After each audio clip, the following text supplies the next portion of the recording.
Quorum call in 1 minute, please, board members.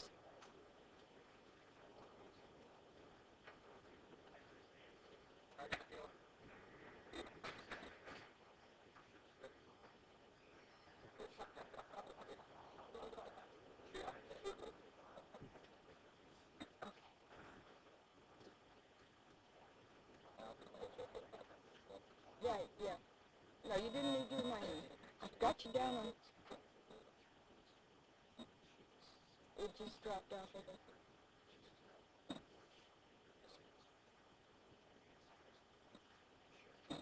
Given how we're...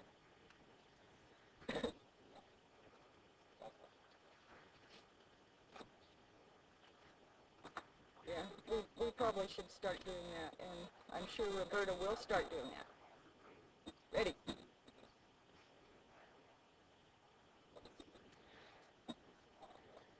Good morning. I'd like to welcome everybody to the board meeting for December 9th and ask that everyone please rise and observe with me a moment of silence in memory of our service people who are away from home this fine holiday season.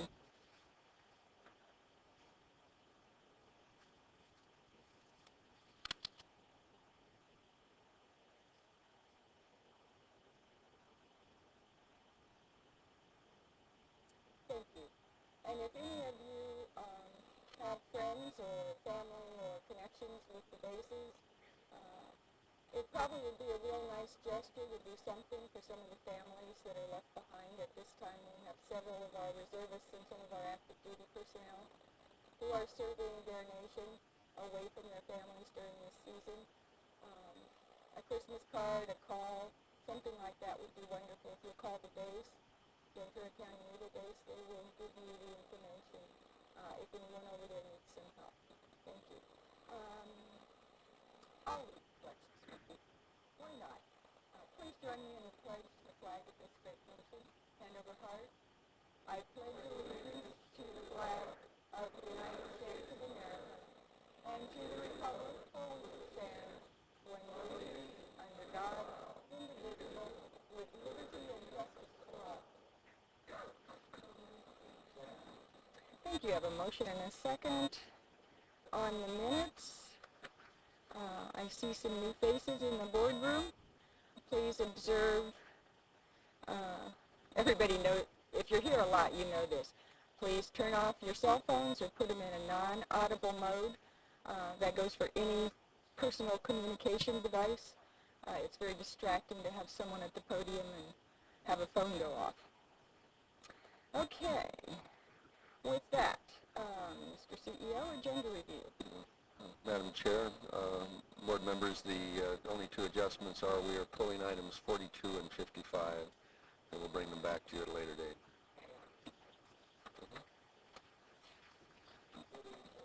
42 and 55.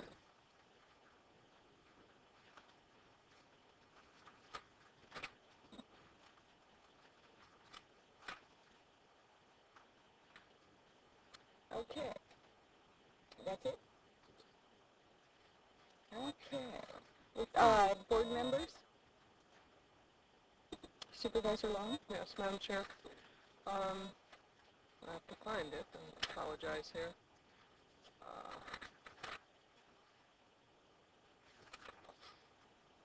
Let's see, item under our HCA regarding the reorganization of the crisis team. Item 27, Yes.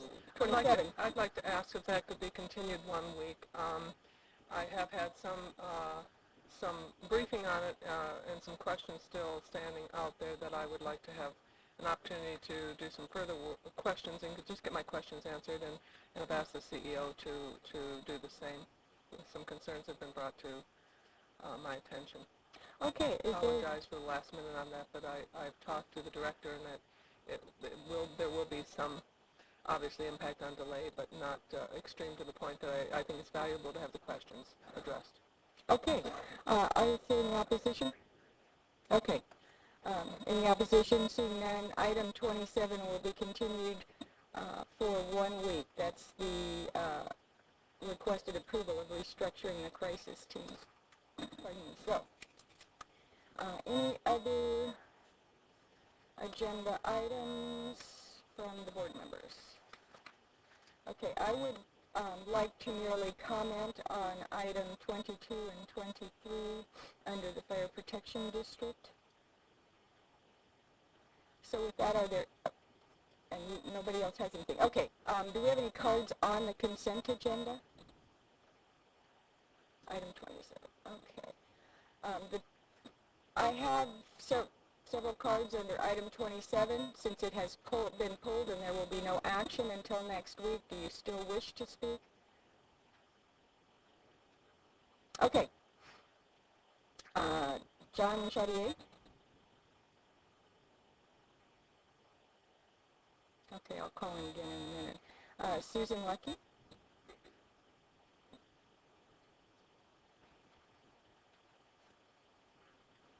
Thank you. My name is Susan Lucky, and I have been on the crisis team for approximately 13 years. We do have several concerns regarding the restructuring of the team. It's not that we are so unequivocally opposed to the move. However, we feel that patient safety is our number one concern. And in our current mode of operation, quite often when we go to someone's home, the first thing that we need to do is remove them from the environment because it is unstable. And what we do is we bring them back to our office. In the current proposed plan, we will have nowhere to bring those people. And to have them sitting in our van for the amount of time that it would take to evaluate them is quite a disservice to them as well as to the community. So we are very concerned that there is a danger issue, and that is our main concern on the team. As well, the way that it is currently structured, we have one person slated to be answering our telephones. Currently, we have several people, and we kind of rotate in and out of the office. If we have one person answering the phone, which is our mandated, it is mandated by the state that these phones are answered. There's no one else in the building at night but that one person. There's no provision for that person to ever leave their chair for 12 hours. That's a very long time. And I believe one of my colleagues will be presenting a scenario to you in regard to that. The reopening of the East County team, the crisis team feels that that's a very strong need, and we would definitely support that. It's an important part of what we do, and when we're based in Ventura, it takes us approximately an hour just to get across the county. So that is definitely a needed item. I'm not going to belabor this too much because we have several people wanting to speak. I did want to let you know we sent a letter to the board, and I wasn't certain whether we got it to you in time to get into your packet, so I brought extra copies. And actually, my whole reason for being here was to ask you to please vote on this as not as a consent item, but as a regular agendized item, which it's already been removed for this week. But you know, to consider that the scope of what we do involves not only the safety of our clients, but also the safety of the community, and to please consider our concerns regarding that before this plan is implemented. We have no policy and procedure in place for how to interact in the community in the current plan that's being proposed. What we have been told is that these things will be fixed as they come up, and we don't feel that that's appropriate. I don't want someone to get hurt or to die before we fix the problems. Thank you. Okay, thank you. Dale Hewlett? I think some of the things that I'm going to say she might have already addressed, but I have a prepared statement here. My name is Dale Hewlett. I'm a licensed psychiatric technician. I've been employed on the crisis team since 1991. I've seen many changes on the team over the years. Most of these changes have not been positive for the team. The most obvious exception is when we moved into the brand new building at 200 Hillmont in 1996. This building was actually designed specifically for our services. The design for this building even included input from our staff. Removing the bulk of our team from this location presents several serious problems. Our team has not heard any contingency plan for how to deal with these issues. Some of these issues are Under the proposed plan, there's no safe environment to evaluate a potentially violent person. We could not transport the client to any facility for evaluation until they're accepted for admission. Historically, HPC has not been able to refuse admissions when no other hospital is an option. We have always had a safe and secure environment in which to do evaluations. This will change under the new plan. The crisis team is not an LPS entity, so if we have a client on a 5150 in the field and no accepting facility, we will literally be detaining a client against their will with no legal options and no controlled environment. This places the client, the community, and the crisis team staff at risk for physical harm, and there's also possible legal repercussions. There will be no availability for clients to see a psychiatrist without getting admitted first. One of the main functions of a crisis team is to find appropriate alternatives to hospitalization, which is considered the most restrictive and expensive form of treatment. A face-to-face evaluation by a psychiatrist is invaluable many times in treating a client without having to admit them. This also saves an enormous amount of money over time. Currently, our very informative hard charts are centrally located at HPC. The clinicians and psychiatrists use this information many times daily. With the team divided as planned, there will be severely limited access to this information, which is important in making informed clinical decisions. I have tried to figure out a way to make this information available to the clinicians that need it, but because of the fluid and unpredictable nature of the job, the access to this information may not always be available when needed.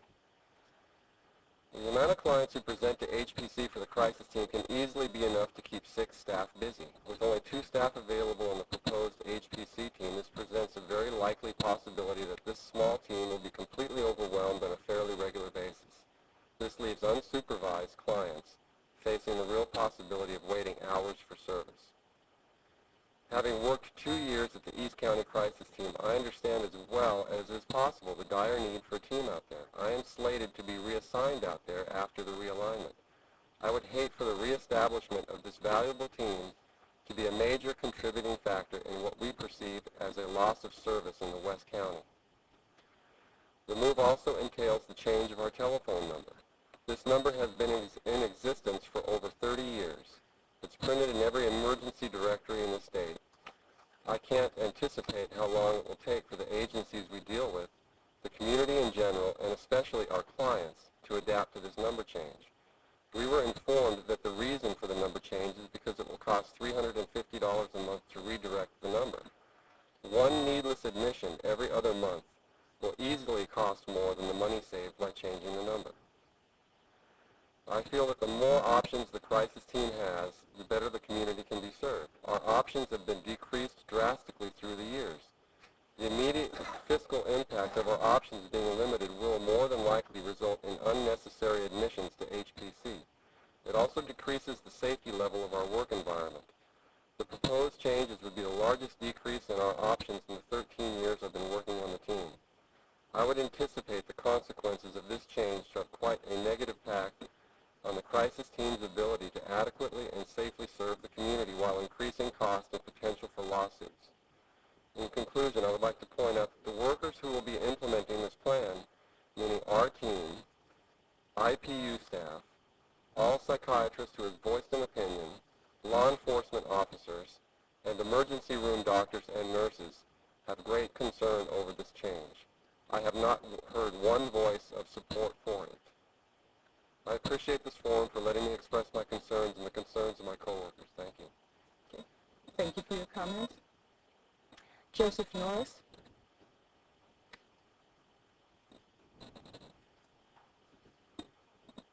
Good morning. My name is Joseph Norris. I'm a nurse with the Ventura County Crisis Team. I've been there approximately a little over 4 years. And my concern... Excuse me, sir. Would you pull the mic up so it's more... I think... Very good. My concern is more focus than what's already been said, although I share all the concerns of my colleagues. And it has to do with the phone service, the expectation of the community. As is now in the formulated plan for the realignment, there will be one person assigned, dedicated to the phones for the entire county to provide triage, dispatch, referral, and the suicide hotline for Ventura County, 750,000 people, or more, whatever the county keeps growing. We're not getting smaller, I don't think. And it's one person dedicated to that. The plan calls for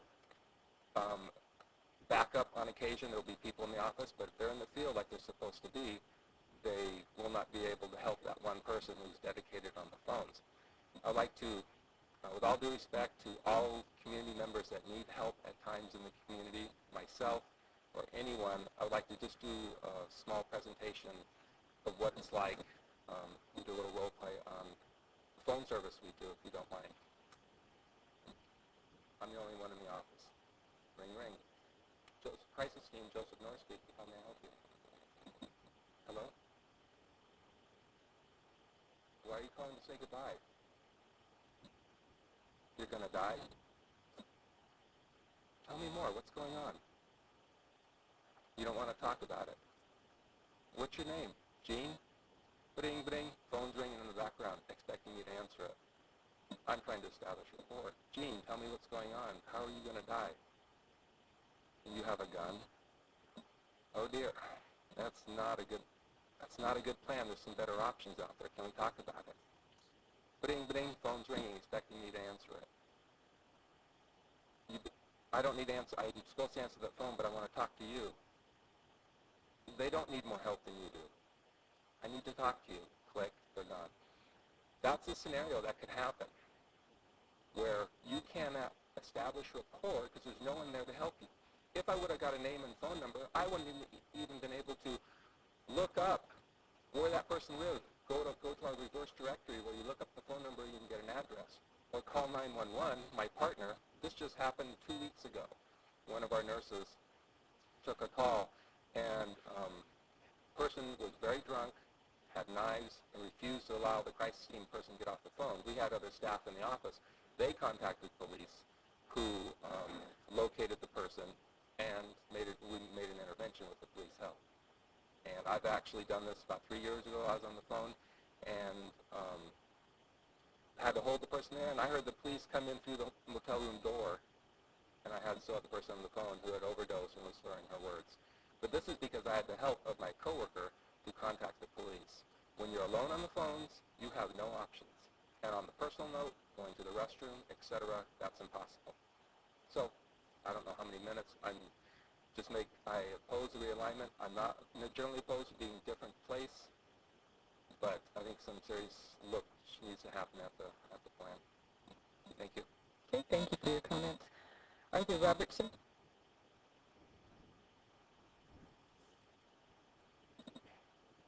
My name is Arthur Robertson. I'm an RN. I've been on the crisis team for 5 years now, and it's the best job I've ever had.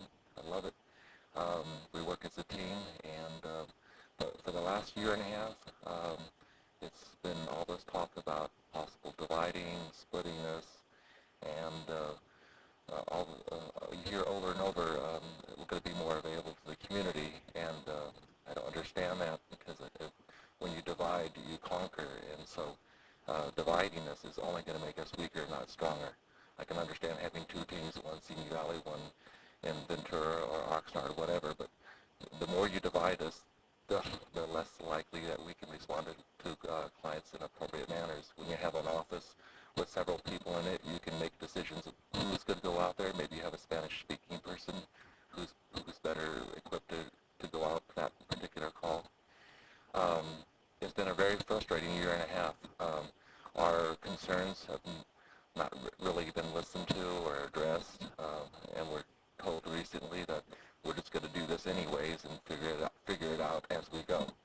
And I've grown so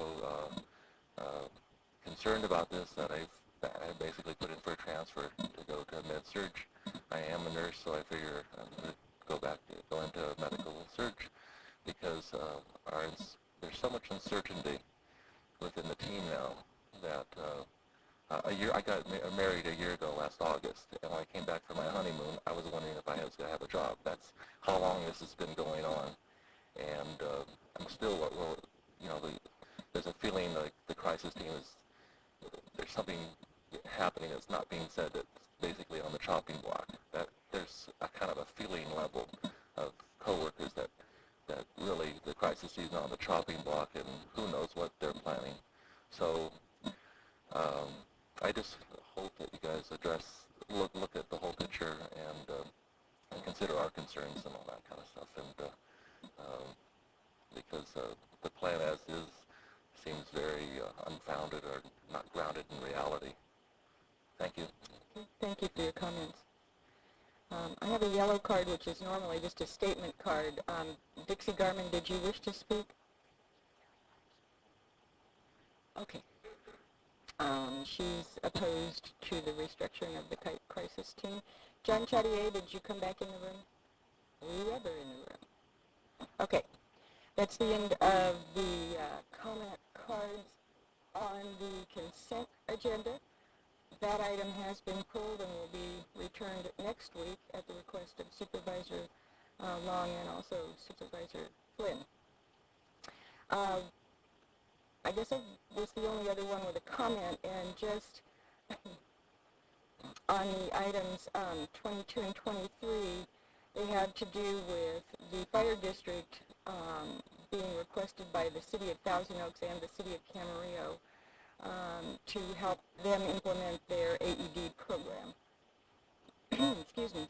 And I'm sure it's no surprise to any of you how I feel about AEDs, and the fact that we are seeing more and more and more of the cities come along and have the AEDs. I think Thousand Oaks probably had them quite some time ago, but these are extremely important, and I think they should be in every public building. They should be in every private large employer.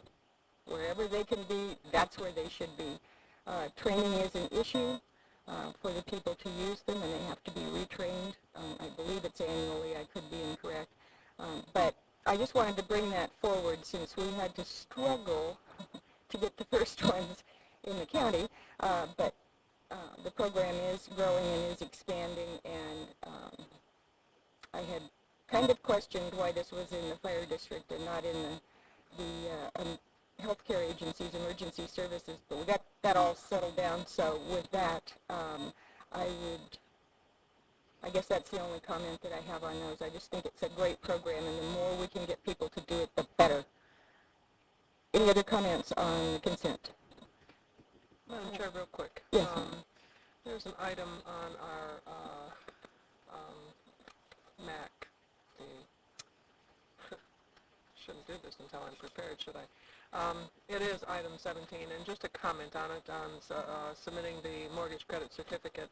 I questioned in 2003 the issued max mortgage credits, and it was only one, and I've asked my staff to look into it, and they've reported back that they have talked with the CEO's office and will be following up on doing additional expansion into the market to try to really make sure that folks know this is available to them. So I think we can do a better job. Okay. Other comments on any of the consent items? Okay. With that, Chair's ready for a motion. Okay, I have a motion and a second. Any opposition?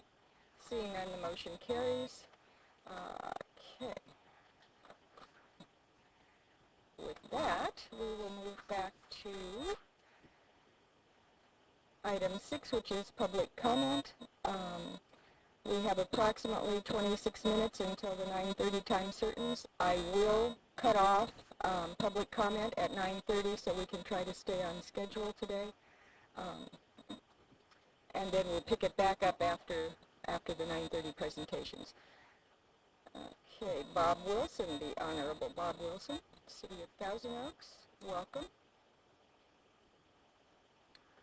Chair Michael, County Supervisors, my name is Bob Wilson.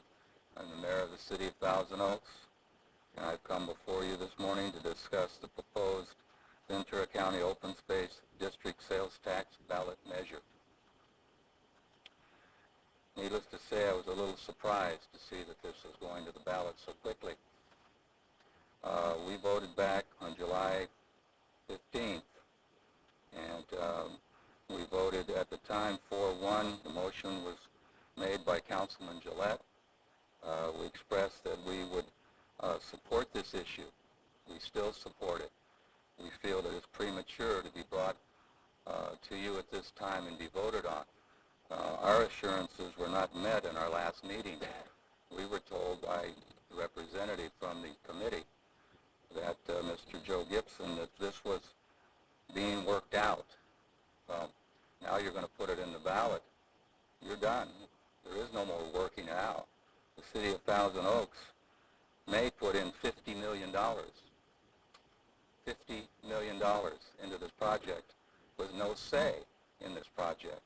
We are for this project, but we want a say in this project. In my amendment on July 15th, and it carried 4-1 by our council, I said we wanted $1 in, $1 out, or $1 back for each dollar spent. We can soften that, but we need to negotiate that. I hope you've read the letter from Councilman Fox. It's very accurate. He also softens this position. We will negotiate on the $1 in, $1 out. At this point, we will not support this issue, and we would ask the council, the supervisors, to postpone this vote till January, till after our meeting here on the 16th of December, where we can get a full discussion and full disclosures on what exactly we voted on last time. And I thank you for your time. Okay. Thank you for your comments. I have a question, Mr. Wilson. Yeah, if I just two questions, if I could. You talked about a July vote. Between July and now, didn't you guys have a 3-2 vote to support the recommendations of the committee? We had a vote on, and this is what perplexes me, is why this came back a second time. And when it came back a second time, we were assured by Joe Gibson that all we were doing was moving the process forward for more study, defining the absolute rules of how we're going to, the money is going to be spent and the say that the city has in it. And we were assured by him, he's on the committee, and that vote went 3-2, and it was very close on my part as to only because of his assurance. And Joe's a hardworking man. He does a lot of good things for our city, but he didn't have the information at the time that was requested. If I could, I certainly can't speak for Mr. Gibson. We sent a cover letter to Thousand Oaks and everybody else with our request for you to take a position on the recommendations of the advisory committee. And the cover letter specifically said, do you accept the advisory committee's recommendations without any changes or not? That was sort of a fundamental question. And so was that letter something that the Thousand Oaks City Council was aware of as they voted, or was? I don't believe so. I asked directly the very next day, I asked the city attorney's office to tell me if the vote that we took that night was binding. And they said it was not binding, and that's the same thing that Joe Gibson said, it was not binding. And we're not committed to this project as the way it's written today. I don't think anybody suggests that that's binding. My other question for you is, you said Thousand Oaks had put in $50 million. My understanding is that 8-cent sales tax only generates $12 million a year. So is that $50 million over a 10-year period? I believe that's the over contract. a 10-year period. The writing of the contract is 10 years. All right, I wanted to find out. Okay. Thank you very much. Thank you. My pleasure. Thank you. If I may also, the vote taken today would not be, it doesn't have the ballot language before us. As I recall, listening to the council discussion, you were comfortable at that time to go forward with the concept, and that's what we're doing here. And then once the ballot language is actually approved and all, that you would have a say on that also, that you would look into it at that point. I think that... Okay, excuse me. This is public comment time. This item is on the agenda for discussion this afternoon at 1:30, and so I'm going to cut this off because this is turning into a debate about the issue.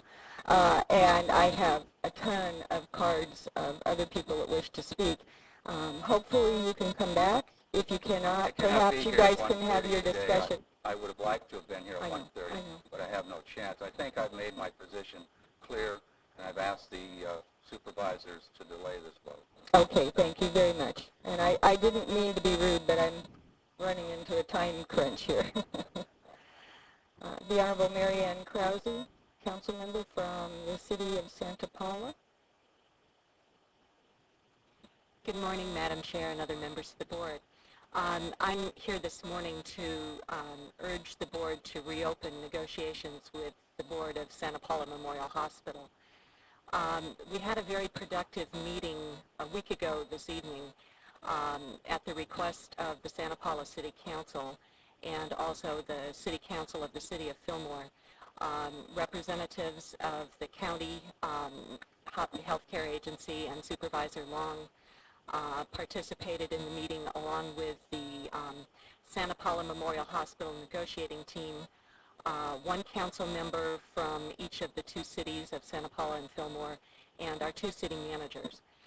The meeting was facilitated by the Santa Paula City Manager, Wally Bobkowitz, and there was a great deal of movement at that point, or what was perceived to be movement, in the form of agreement on a number of points that encouraged the city's representatives that perhaps an agreement could ultimately be reached if there were facilitation to allow the progress to occur.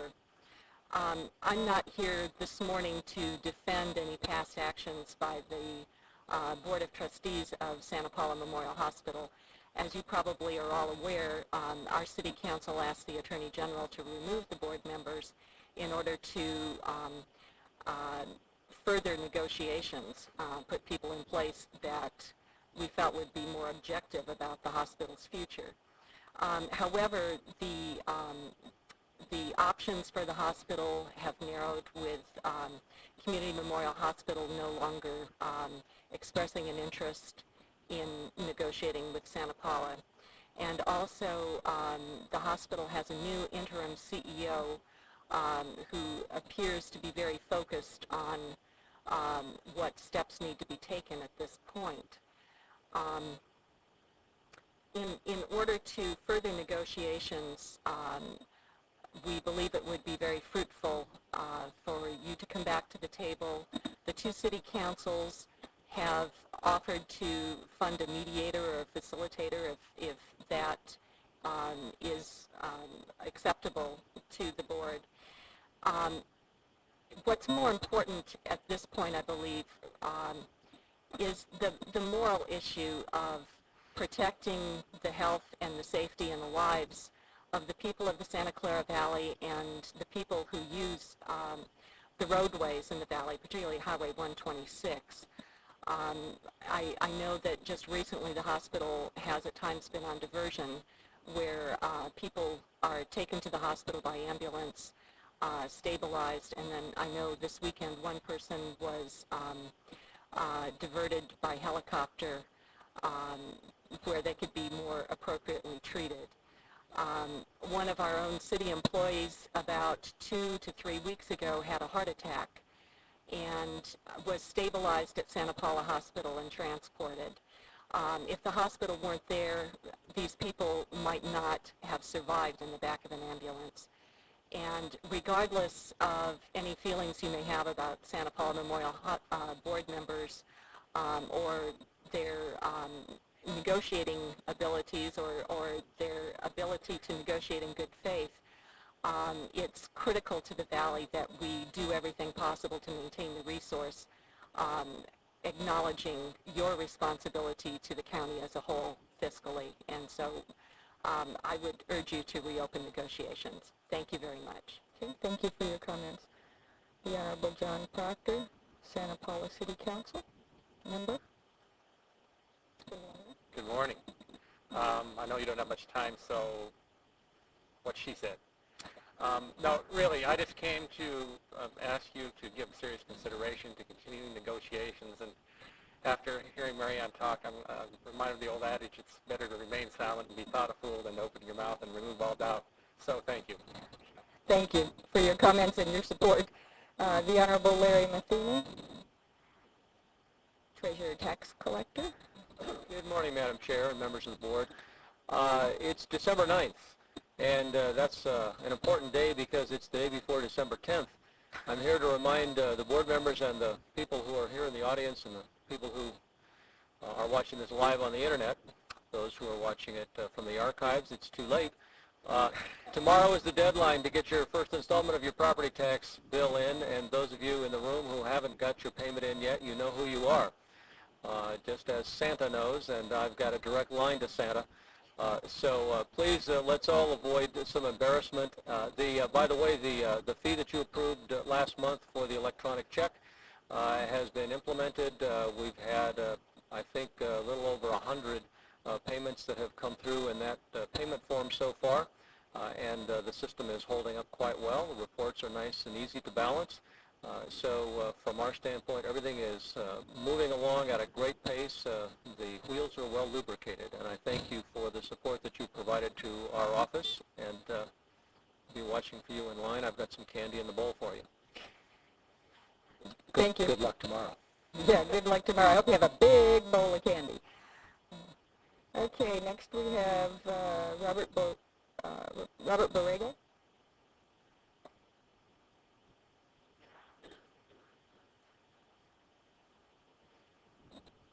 Madam Chair and members of the Board of Supervisors, I'm here to also speak on the Santa Paula Hospital issue. First of all, I would like to thank Supervisor Wong and the staff of the Ventura County have been working with the Santa Paula Memorial Board of Directors to try to resolve this issue. Santa Paula needs your help. The families of the Santa Clara River Valley need your help. There's been a lot of talk about the controversy and a lot of discussion in newspapers that have worried the residents of the valley. A lot of talk about the dollar amounts and all those things that people talk about when they're negotiating controversial, important, and complex issues like this. I would just like to add my personal experience with the Santa Paula Hospital, because I think it's a reflection of experiences many people have had there. I've been at the hospital on 3 different occasions for emergency surgery. 2 occasions it was life-threatening. One of them, if the hospital had not been there, I probably wouldn't be here speaking before you. So I'm asking you to please continue your negotiation with the Santa Paula Hospital and see if you can find a way that perhaps the county can take over management of the hospital. We need the hospital. Please don't give up in trying to help the people of Santa Clara River Valley. Thank you very much. Thank you for your comments.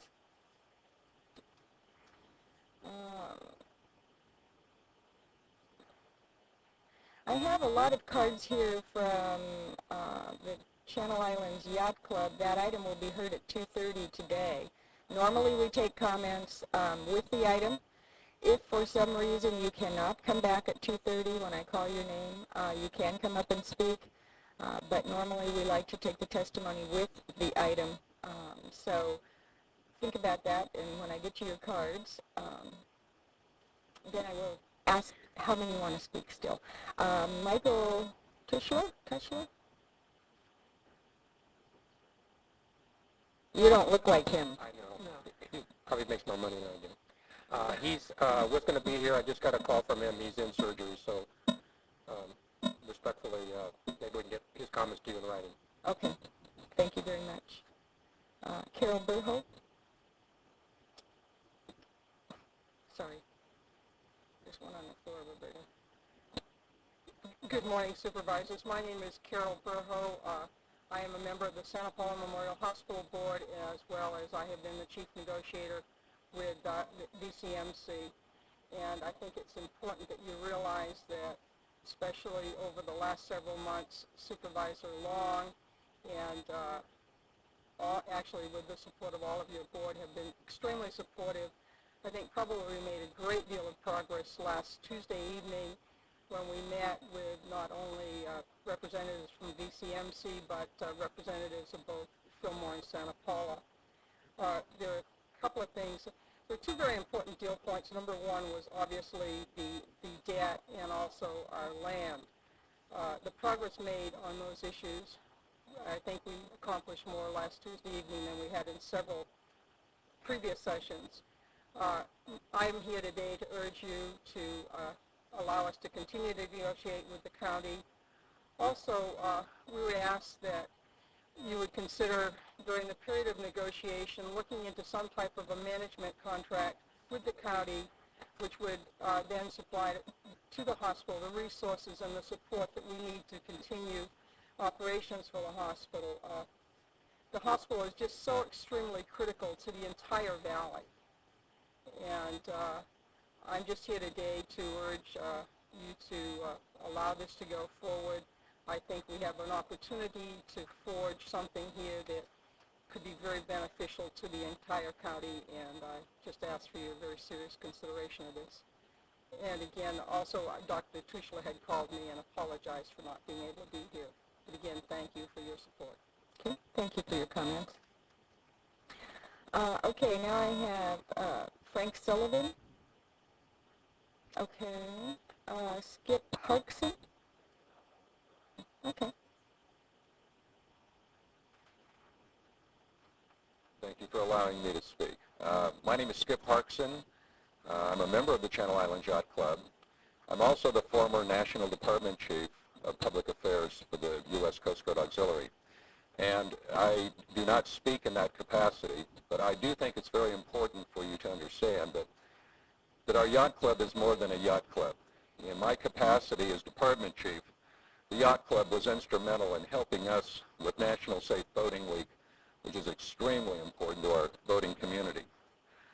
In addition, the Channel Islands Yacht Club has assisted in courtesy marine examinations to keep the boats in our harbor safe on the water. They're a resource for public education and public information.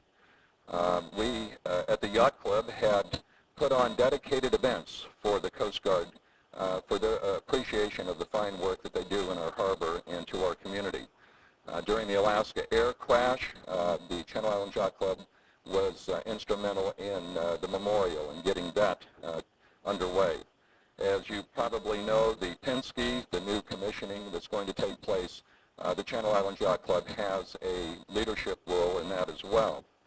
The sea bass program exists because of the Channel Islands Yacht Club, in addition to gill netting being banned, the reserve area around the islands. The Yacht Club had a lot of input into that as well. So not only are we a good neighbor, we really do take an interest in our environment as well. The Hope for Kids program that goes on today is in large part due to the Channel Islands Yacht Club, where less privileged children were taken to the fire stations, to the Coast Guard station, brought back and had a barbecue, and it's an ongoing program that still goes on in the harbor. The Youth Sailing Program, which is wonderful for our youngsters. If we didn't have yacht clubs, and in particular the Channel Islands Yacht Club, a lot of these children would never enjoy the things that we see today. And I could go on because there's 40 years of these stories. We have been a neighbor for a long, long time. But unfortunately, I don't have the time to tell you about the wonderful things other than the dollars and cents. There is a real heart that goes on within this community, and it needs to be looked at by all of us. The Channel Islands Yacht Club is a resource to the community and a good friend to the county. I urge you to support the efforts that are underway so that we may continue to be a good neighbor to you. Thank you. Okay, thank you for your comments. Opal Gilpin. This will be the last card before the 9:30 time certains. Thank you. Good morning. I'm glad to be here to speak. I'd like to address item 43C. I know you're going into closed session to discuss. A few months ago, the membership in Channel Islands Yacht Club began appearing before this board. They were very concerned. They wanted to be recognized by this Board of Supervisors as a very, very beneficial and very long-term part of the Channel Islands Harbor community, and they wanted to stay there. For better or worse, we have been heard, and we would like to thank each and every one of you for hearing us, for listening to us. I know that you are all going to do what you consider to be the best thing regard to our request for this lease, for this primary lease. I do have some really good things to report. I've been involved in this process from the beginning, and a few members of our negotiating team met with Lynn Krieger and Dennis Heitman last Friday afternoon. It was a very productive meeting. I consider it to have been very productive in that I think we've established some real good basis to go forward with negotiation. I think we've got an understanding of the work ahead of us. I think we have a plan on how we can accomplish that very, very quickly. Dennis is an old workhorse, kind of like me. Get in there, hash it out, get it done, and get it before the bosses so we can make some decisions. And we've come up with some real agreements on how we can accomplish that. I want to tell you that the membership of this yacht club is very diverse, and in that we are very, very fortunate because we have a wealth of business experience and knowledge that we can draw on from this membership. We have a very, very good working group representing us. We have an excellent team of administrators and negotiators. I have absolute confidence in our ability to go forward with this primary lease and to administer and manage this lease. We have the people to do that, and I want to reassure you of that. We still feel very strongly and ask you still to consider taking us out of the marina operator lease. We feel very strongly that the most practical, expedient, and economical method to get us on lease is to let us remain on our current month-to-month basis. I think we can hammer out our primary or our permanent lease within a few months period of time. It's not a real onerous job, and I think Dennis and I have kind of agreed on that, at least the basis in which to go that direction. We are very anxious to get started on our work. We have our funding in place to do those initial repairs that we have identified. We take full responsibility for doing those. So we ask you please to consider letting us go forward. We want to get started. It's the most expedient method, and I think of most benefit to the county. I want to thank you for your consideration. I want to thank all of you for the encouragement you've given us and the talks that you've had with us. Thank you very much. Okay, thank you for your comments. The board can't take 3 minutes, but there's not time for another card, and we have a 9:30 coming up, so we will, yeah. But I will hound you if you're not right back here by 9:30. We have an extreme meeting today, so I'm going to keep us on time.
one moving part.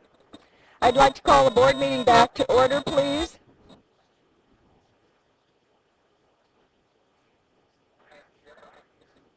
Very good. I'm so thrilled. Okay.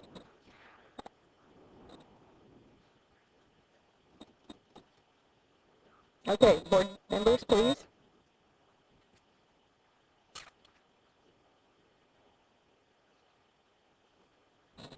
Hey, I only missed it by 2 minutes. That is a miracle. You were here, but you were talking.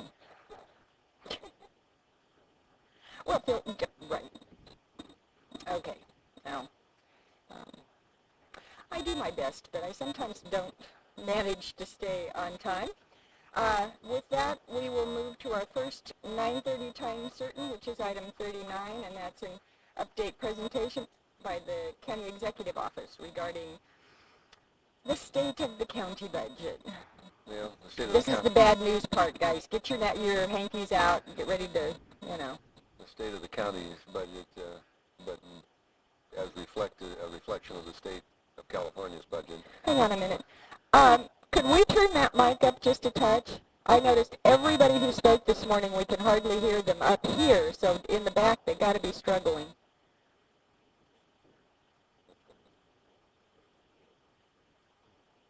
Johnny, do a sound check for me. Okay, 1, 2, 3. Can you hear me? That's better. Okay. Okay, thank you. I appreciate the help up there. Okay. Before I put any numbers up on the board, I want to file kind of a disclaimer here for everybody that this is, well, first of all, what this is. The purpose of this morning is mainly education and kind of my responsibility to provide a warning to everyone as to what numbers mean. But it is not a prediction. It is not a proposal.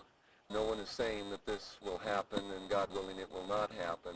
But it is important for us to repeat this, early and often, because as we speak here today, the governor and the legislature are working, and apparently the Secretary of State has extended the deadline for whatever proposals they may wish to put on the ballot.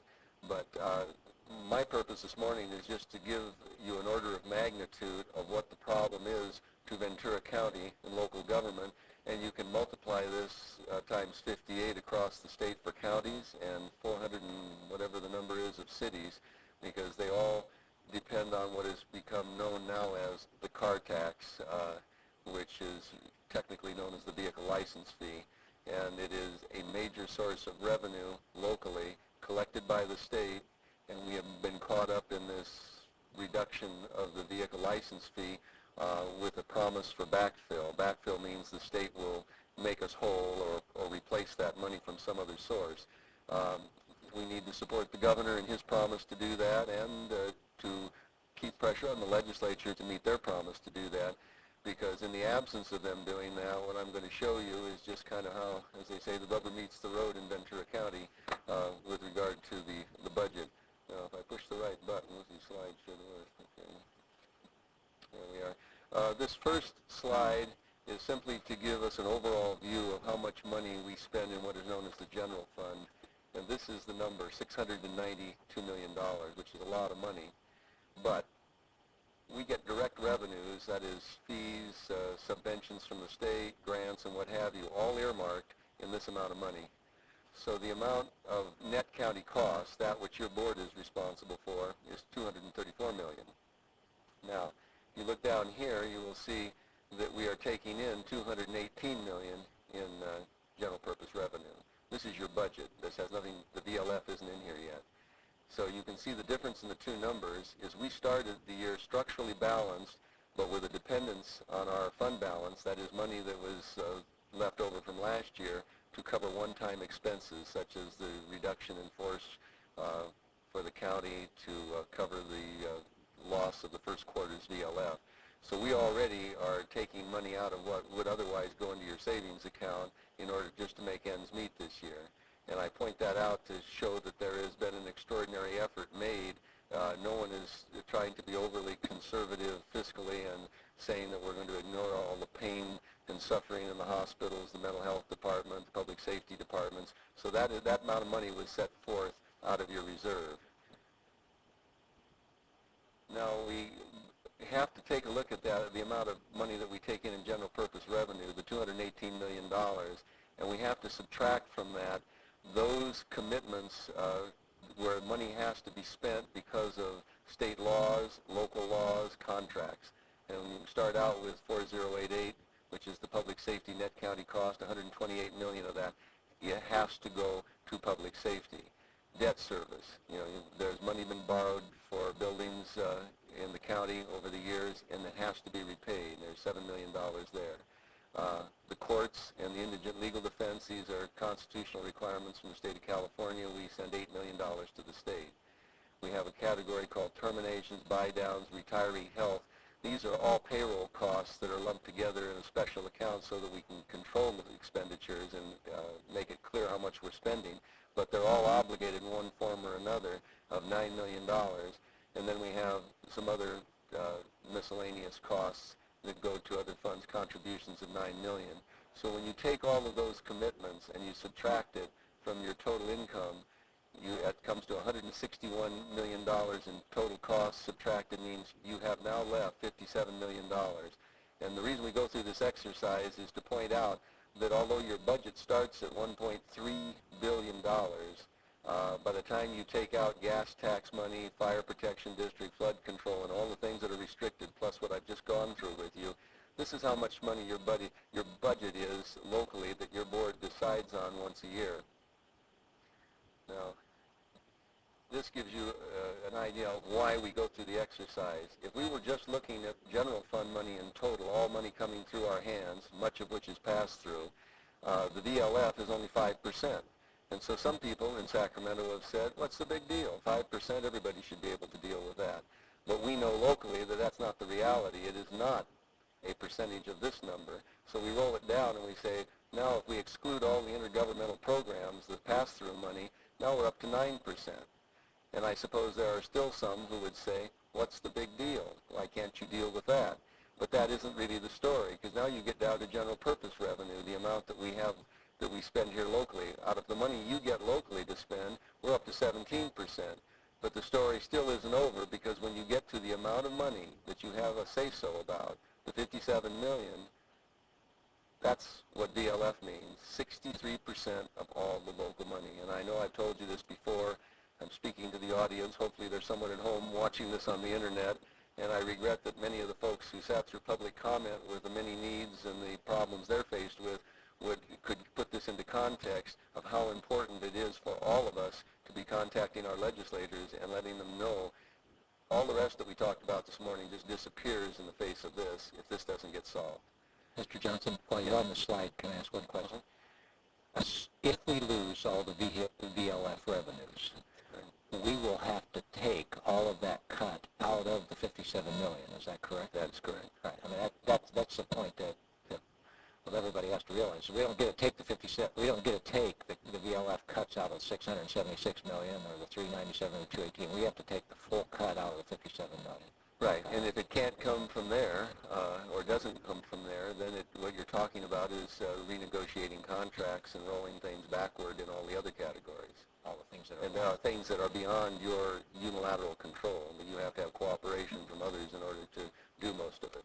I mean, there may be a few dollars here and there that you can reach, but basically what you say is accurate, that you're taking that money out of the 57. And now I'm going to give you some illustrations of what it would mean if that actually took place. And again, not a prediction that it will. The hope is by describing this clearly to everyone, that it'll give us all the sense of urgency. In fact, your chairman, Michaels, tomorrow is going to Sacramento to participate in a statewide effort to bring this message to the governor and to the legislature, because they need to understand what they're doing. This is one of the problems when you have the disconnect between those who have to provide the service and manage the affairs from those who have something to say about how the money is raised. You virtually have nothing to say about how money is raised in California, except if you're going to put a half cent on the sales tax and go to an election. And apparently there are a lot of people lining up to put a half cent on the sales tax, and at some point that won't work, and the voters are not going to be thrilled with it. So what we have to do is say, what would it mean if the governor is unsuccessful or the legislature decides that the commitment to backfilling this is not that important? To us it is. Here are some of the numbers. We ran the numbers, and these are all very rough. but we ran the numbers and we excluded public safety on the theory that that is our priority one in this county, and we have always tried to build kind of a firewall between that and the vicissitudes of the budget. So you see down here, public safety, we're spending $128 million out of your local funds, and we aren't taking any reduction there. So look what happens to the rest of the county organization. This is roughly 50% reductions. General government loses 11.5. Environmental balance loses almost 3.2. Administration of justice. When you get down to the bottom, there's the $36 million. That's what we believe we would lose in the general fund if VLF is not backfilled. And that is just the general fund. There is another part of this called realignment, which I think is about another $12 million that supports your hospital and social services. So that's on top of this. We haven't gotten into that kind of a mess, but you can see that when you subtract that out, you know, what we're talking about here is not an expenditure problem. We have continued to control and reduce expenses. What we're having is that the revenues are substantially below what they've been in past years. So let's go to the next slide. And no offense to County Council, this is just an illustration. No one is suggesting this be done. But just taking a small department, County Council's total cost is $2.5 million. Under that scenario of taking reductions in everything but public safety, County Council alone would lose 1.2. That translated into positions is a loss of 14 positions. I mean, it is a huge hit, really unthinkable. Let's take another example, and this is one is more serious in another respect, and that is because when you go to human services, we leverage money. That is, we put up a few dollars locally. For every dime we put up in many programs, we get 90 cents matched from someplace else. So when you go through and you look at how this thing rolls down, the estimated loss of leverage federal and state funds is a loss of $60 million. We would lose $3 million in backfill, and it translates into an additional $60 million in loss of service. And then you look at the equivalent of job loss in that area, 722 staff reduction, leaving only 300. Again, this isn't a proposal, it's just the consequence of the way in which we finance government. And so you're probably starting to make, add numbers together as to what does this mean in terms of total workforce reduction. We have about, I think, 5,200 jobs within the general fund. That is positions that we fund. The budget office says they believe that the number of jobs that would be lost as the result of such huge hits as this plus the VLF, somewhere between 1,500 and 1,700 positions out of 52. And that is, I mean, again, it's unthinkable, and yet we've got to continue thinking about it so that those who are making the decisions in Sacramento understand that this is not 4 or 5% of a budget, and all local government needs to do is to, suck it up and use their reserves. That will not solve the problem. Now we did another scenario just to give you a general idea if public safety participated, because one theory of budgeting and the way it's done throughout California is that you take all of your general fund money, and of that general fund money, VLF is a percentage. We've done that exercise. What did we say it was, 63% or 68? I'm starting to get fuzzy on it. Over 60%. If we took proportionately every dollar that you have in that pot of money, the $58 million, and spread it equally amongst all departments, including public safety, look what a dramatic hit it is. It makes it a little more possible for the rest of government to survive, but we get to public safety, that's 23 million of it. And that's about what they thought they needed in increases, and this is a reduction. So then we're going to switch to getting close to the end of this little exercise. We broke it down between the district attorney, probation, public defender, and sheriff. And again, not a proposal to do any of this, but just to give you an idea of what it would mean if you just spread it evenly, proportionately. And again, we go to our sheriff, who has the largest part of the budget, and look what it means to him. It would be huge. Probation department, we just opened up the new juvenile justice center. We're looking at almost 300 positions in that area alone. So I say this only to be sure that the community, hopefully the newspapers pick this up. I know that Tim Hurt's written a lot of editorials or opinion pieces over the past year talking about this, and so I'm sure the newspapers understand it, and I know your board understands it, but our employees need to understand it as well as the unions and the community. This is not just scare tactics. This is something that is so huge that I have to put my faith in the governor. He has to save us along with whatever friends he's making in the legislature. That's kind of it. We brought it to you this week instead of next week, only to give a little more space between that and Christmas. I'm not asking you to do anything about it. The governor will be coming out with his budget in January, and I think in mid to late January we're going to have to get serious about what do we do. The dilemma we're faced with is that we aren't in control of the revenues. We're not in control of the tax situation. We haven't even been told anything for sure by the state of California, and yet we will be 50% through our budget year based on numbers that potentially are not realistic anymore. So we have to keep waiting and watching. We are not viewing, as Dr. Duran would say to us, we are not victims. We are doing all that we can do, but no money, no mission. If the money goes away, there is no way for you to replace it, and we will have to reduce the size of the mission. Frankly, I think it is unthinkable on this order of magnitude, and so I am optimistic that the governor and the legislature will do something sensible, but I have no idea what it's going to be. I have a few thoughts for them if they should call me, but so far my phone is not rung. So, They haven't called me either. yeah. So that's it unless you have questions. Madam Chair. Okay, if there are questions, and I'll take a couple of brief comments, but you know how bad this gets, and we all launch and trash the state, and it takes like a half an hour. And so I'm just saying we can't do that. Supervisor Long. You can trash the state, but do it quickly. Trash the state. Well, just a question comment. Here we are in December, and in January there will be the governor's state of the state. We know full well we will not get what we've already lost back. The best we can hope for is that they act on something to stop the loss. Is that correct? That's correct. So it's I certainly mean, how I I'm haven't reading given it. up on them making good on some of the other things at No. a later date, but I think in the short term what you say is accurate. So we're already looking at 6 months of loss that we're going to have to plug in January. That's all. Supervisor Bennett? My biggest, the illustration I want to use, my biggest concern is the matching ability that is out there. I mean, we just saw where they're trying to cut the Healthy Families program, 300,000 kids won't go. 65% of that funding comes from the federal government for the Healthy Family program. So when they cut that, it doesn't change the expenses to us. Bottom line is, when those kids get sick, the county's still going to have to take care of those kids. All we've done is we've said we don't want the federal government to pay 65% of the cost by doing that. So we're doing, there are quite a few penny-wise and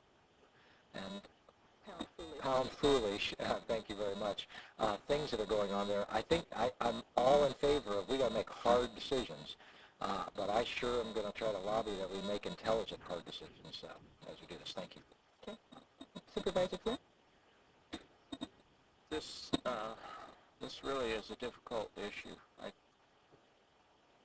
It almost seems that we in the state of California, all of us, it's no one person's fault, it's no one entity's fault, but we have completely lost control of local government. We have really no control over this. We have hardly any say over this. We can mount campaigns, but we've lost so much authority in our own budget. There was the picture right there. There was the picture. And the people of the state of California have given so much authority to state government, everything in one basket. And so we're at their mercy. They've eliminated pretty much local control. In the schools, county government is suffering worse than any other entities. Am I correct here? suffering worse than cities. Cities have abilities to draw on other types of revenue producers. We do not.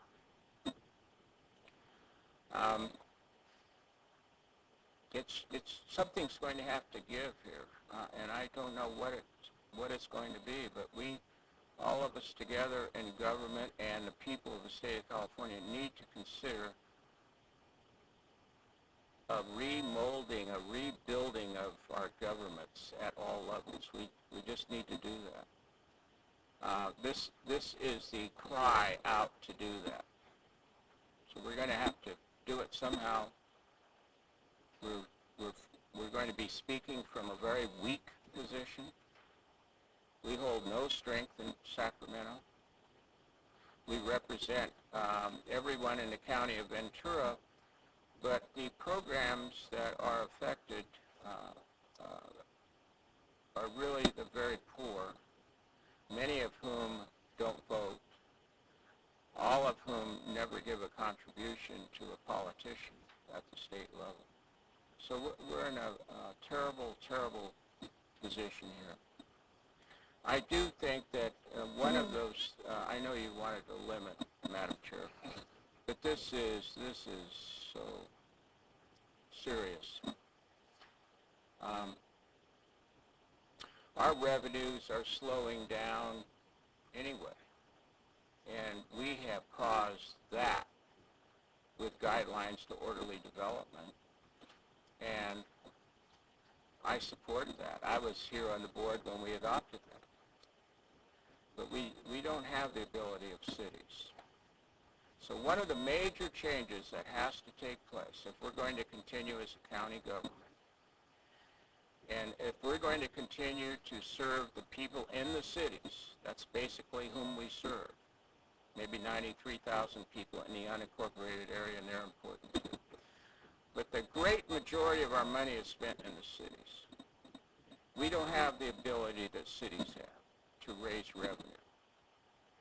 We're going to have a structural change here that somehow will cause the cities to begin helping in a strong, significant financial way us to keep the hospital open, to keep all those services open that we provide, keep our building and safety open, keep the county council open. That's where we're headed. We're headed towards like a crash unless we start to make changes. Thank you. Okay, thank you. Supervisor Parks. Just that the county is in a lot of ways an agent of the state of California, and while the state is in tremendous financial difficulties, they have to look to us to get funds, and I think that's kind of what's happening. The governor has called for a freeze in hiring at the state level, no new contracts, no non-essential travel and conferences, and these are the things that I think we need to look at also. And while we're talking about, it was just examples of the number of employees that would be lost as a result of the reductions. The reductions are going to come. They are very real. And I don't think we have any intention of just doing across-the-board cuts if that comes to be. And I think we need to look at priorities and programs, and that's the way we need to look at it. And I really appreciate the fact that Mr. Johnston is on top of this and reviewing this, and I feel for you, and I know it's going to be difficult for the entire county family on this, but this to me is a reality and something that we are going to have to face, and we do need to look at it in terms of priorities and not, I think, straight cuts across the board. Okay, thank you all. This is always such a cheerful subject. It just brings the crowd right down. Boom. And like I said, we've discussed it every week now for a considerable amount of time, and when we have time, we kind of launch on lots of good ideas, some probably not so good, and a lot of discussion about the quality of the minds of some of the people in the state legislature. But today, I think the message is extremely clear, and I don't think that I need to add anything to it. There is no more money. We are going to have to make some tough decisions, and whatever games they're playing up in Sacramento, they're not facing the fact that there isn't enough money to even cover their debt with this bond that they're talking about. Puts us, way behind. Again, it just adds on top debt, on top of debt, on top of debt, which means their budgets are never going to balance. So, I think that they don't have the message yet. I'm going up there tomorrow. I don't know how to get them the message, because they seem to think that down here we're just wasteful, rich little entities that can absorb all of their screw-ups. Well, we can't. And so with that, I will see what happens in Sacramento tomorrow, and I will wear my flak vest. I promise to leave the rotten tomatoes at home. I will behave myself, and I will report back next week. So with that, I would like to move to the item 40, the other 9:30 time certain. And it is with great pleasure, and I'm sure some of you out there in the audience are thinking, oh yeah, this is ironic. But it is with great pleasure, because I do respect the newspapers and our local paper. We argue like anybody else. Cats and dogs. They're wrong, I'm wrong, you're wrong, everybody's wrong. Nobody's ever right. However, they are so incredibly valuable to the community. No, they're not always wrong. They're not always wrong. Actually, they're right more than they're wrong. We won't talk about some of the other papers we've had to deal with, not the LA Times. But newspapers, I think, are a dying art, and it scares me. Because what we're seeing, in my mind, is less and less true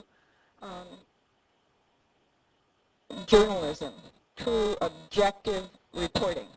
And we're seeing more and more opinions or agendas work their way into some of the print media. It's always been that way, as far as I'm concerned, in the televised media. That's just kind of the name of the game. But I've always relied on the print media, and I'm seeing some of that kind of go away. And like I said, we don't always agree with the Star. The Star doesn't always agree with us. But they have a policy of honesty, and they print their policies on the front page. And it has been my experience on the few times that I have disagreed enough to want to call, I have always gotten an answer. And if I call Mr. Tim Gallagher on his number and he's in the office, he picks up the phone. And I've always gotten a response back. That's all you can ask for. We're never going to agree on everything. I would love someday to get in a debate. But, we can't do that in our current roles, and so we won't. But I would like to say that we start out at the top with the 125th anniversary of E.W. Scripps Company, and of whom our local paper is a member of that Scripps family. And I'll quickly read the reso, and then I'd like to take a few moments for the recipient. We have done two, one for the Star as a member of the family, and one for the parent company. And I'd like to give Tim just a couple of minutes to, say a few words and accept this. If the entire board wishes to come down with me to present this, they certainly may. If you wish not, it's your choice. John will be there if there's a camera in the room. It is a regional paper, Madam Chair. The resolution of the Board of Supervisors of Ventura County congratulates the E.W. Scripps Company and their subsidiary, the Ventura County Star, on the 125th anniversary of the E.W. Scripps Company. Whereas for the past 125 years, Scripps Company has been a leading and trusted source of news, information, and entertainment for millions of Americans. And whereas since that day in November 1878, when Willie Edward, I never knew that was the first name, Willie Edward Scripps began publishing his first newspaper in Cleveland, Scripps Media Businesses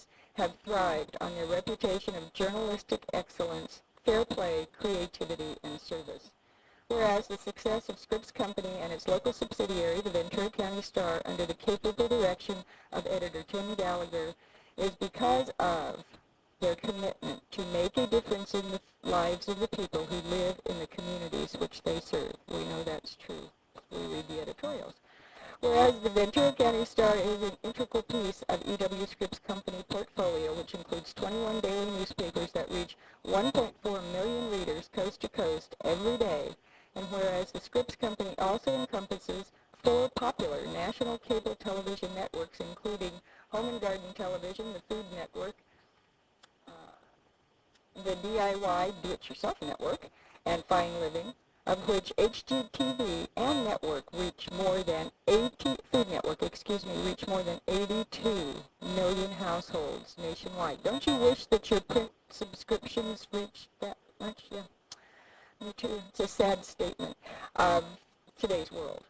Whereas the company also owns and manages 10 broadcast television stations that reach 1 out of 10 television viewing households in the United States, as well as the Shop at Home network, which markets a wide variety of consumer products directly to shoppers via television and the internet.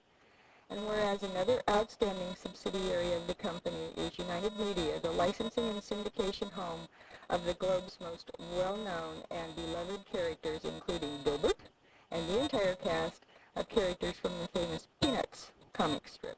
Now, therefore, be it resolved that the Ventura County Board of Supervisors hereby congratulates the Scripps Company on their 125th anniversary and commends our favorite subsidiary of that company, the Ventura County Star, for their fine tradition of service to the reading and viewing public, as well as their leadership in the county of Ventura in the great state of California, adopted and passed this day. And with that, I'd like to bring down one for you and one for your dad. And if you'd like to say a few words, you're certainly welcome to.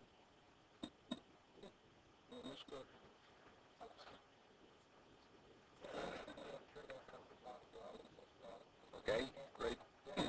On this side. Okay.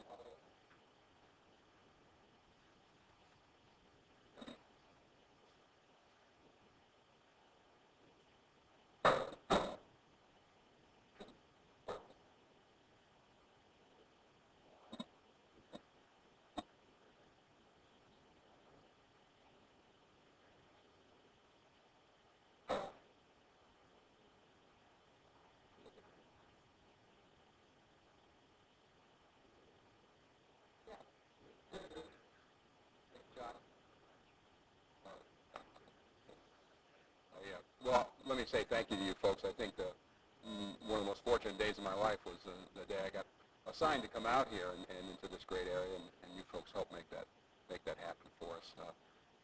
Judy is right. We're not always going to disagree, but and I'm thankful none of you are like President John Adams, who passed some laws and had his favorite newspaper editors jailed back in the late 1700s. But I just, they repealed it. I just want to close with the words of a great American, Thomas Jefferson, who said, "Were it left to me to choose between government without newspapers or newspapers without government, I would not hesitate to choose the latter." Thank you very much.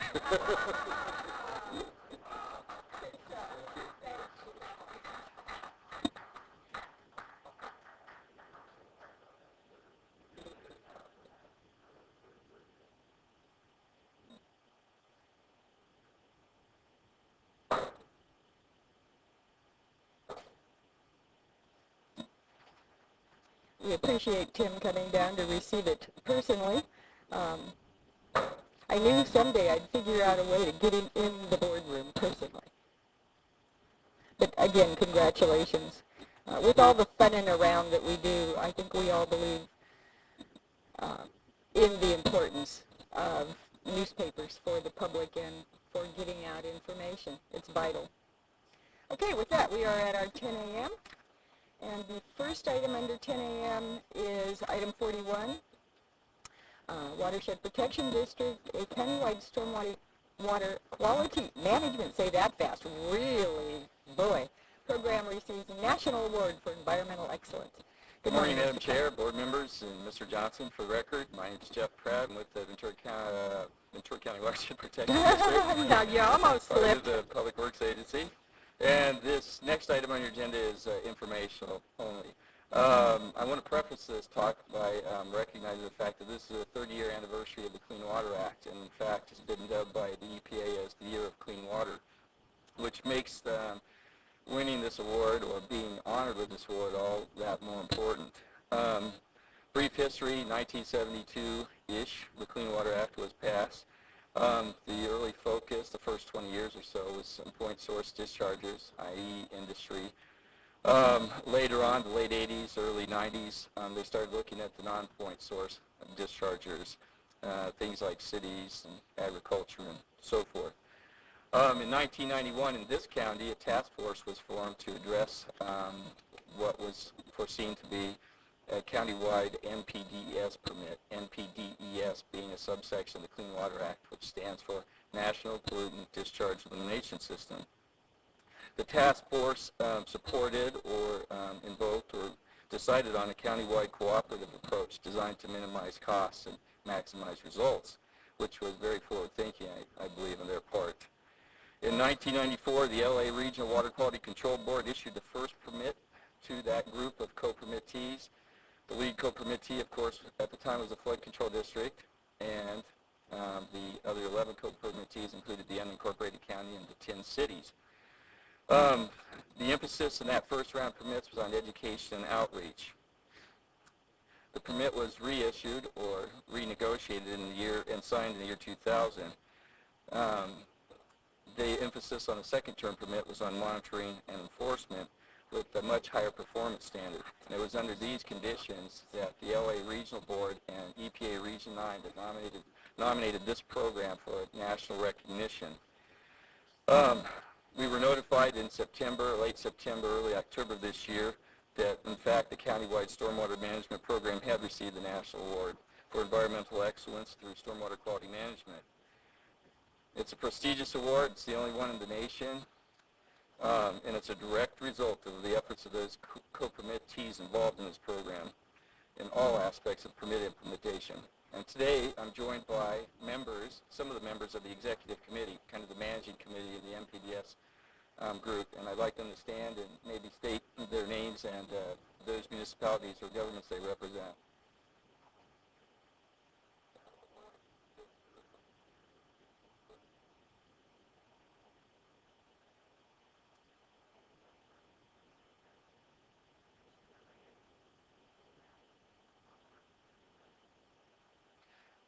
This award, Thank you.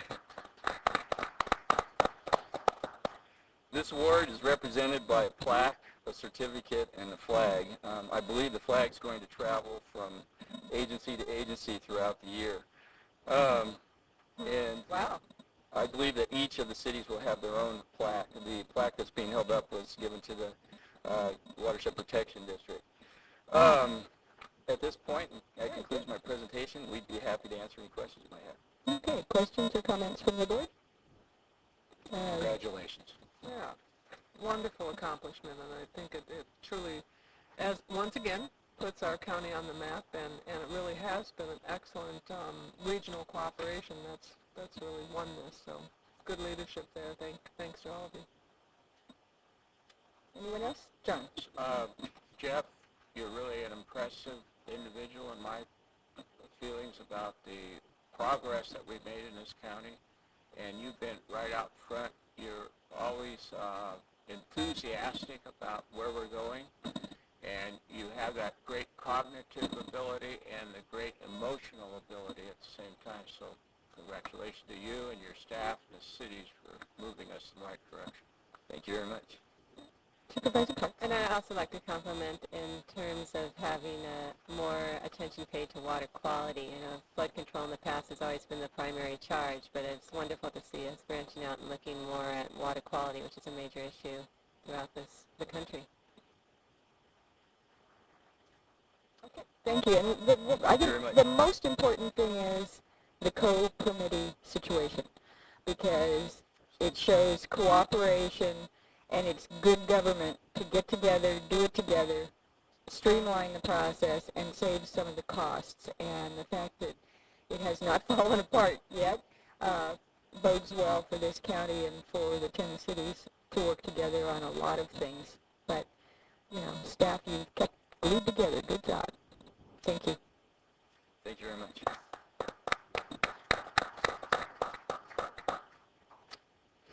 Okay, we have pulled item 42. So we will go back to the regular agenda. I have 3 cards left under public comment. I don't see any of the persons here. I imagine they were all Channel Islands Yacht Club, so I imagine they will be back for that item when it returns to us. Next we have board comments. Supervisor Flynn. Billy Flynn. No, John Flynn. Thank you. Yes, Madam Chair, thank you very much, and board members. Last Sunday, I was invited to speak by the survivors of Pearl Harbor, and during that my presentation, I suggested to them that we find a way to record the survivors, their memories, and we record them on tape. And I said perhaps the librarian can help us, the county librarian, and at the same time the Veterans Office official, his name again, George? Last name? I just can't remember it right now. But anyway, he said he would help distribute those to the public schools, and I would hope that we can bring something back to have the board bless this project. It shouldn't cost very much money. If it does, I'm sure we can get contributions for it. Thank you. George Compton. I'm sorry, George, if you're listening. George Compton, a real prize. We're lucky to have him.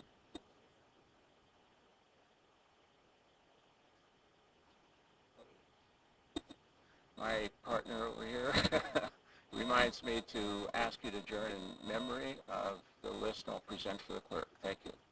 Okay, thank you, Supervisor Bennett. Thank you. Two things. One, I just want to re-express in the strongest terms my feelings about the Healthy Family cut that we saw this past week. I believe the program's being cut because it's not the most, it doesn't have as much people that have as much political clout, but it's not a program that I think turns into significant savings, because cutting insurance, as most families would know, cutting out your insurance policy actually cost you more in the long run, and I believe that's what's going to happen with that program.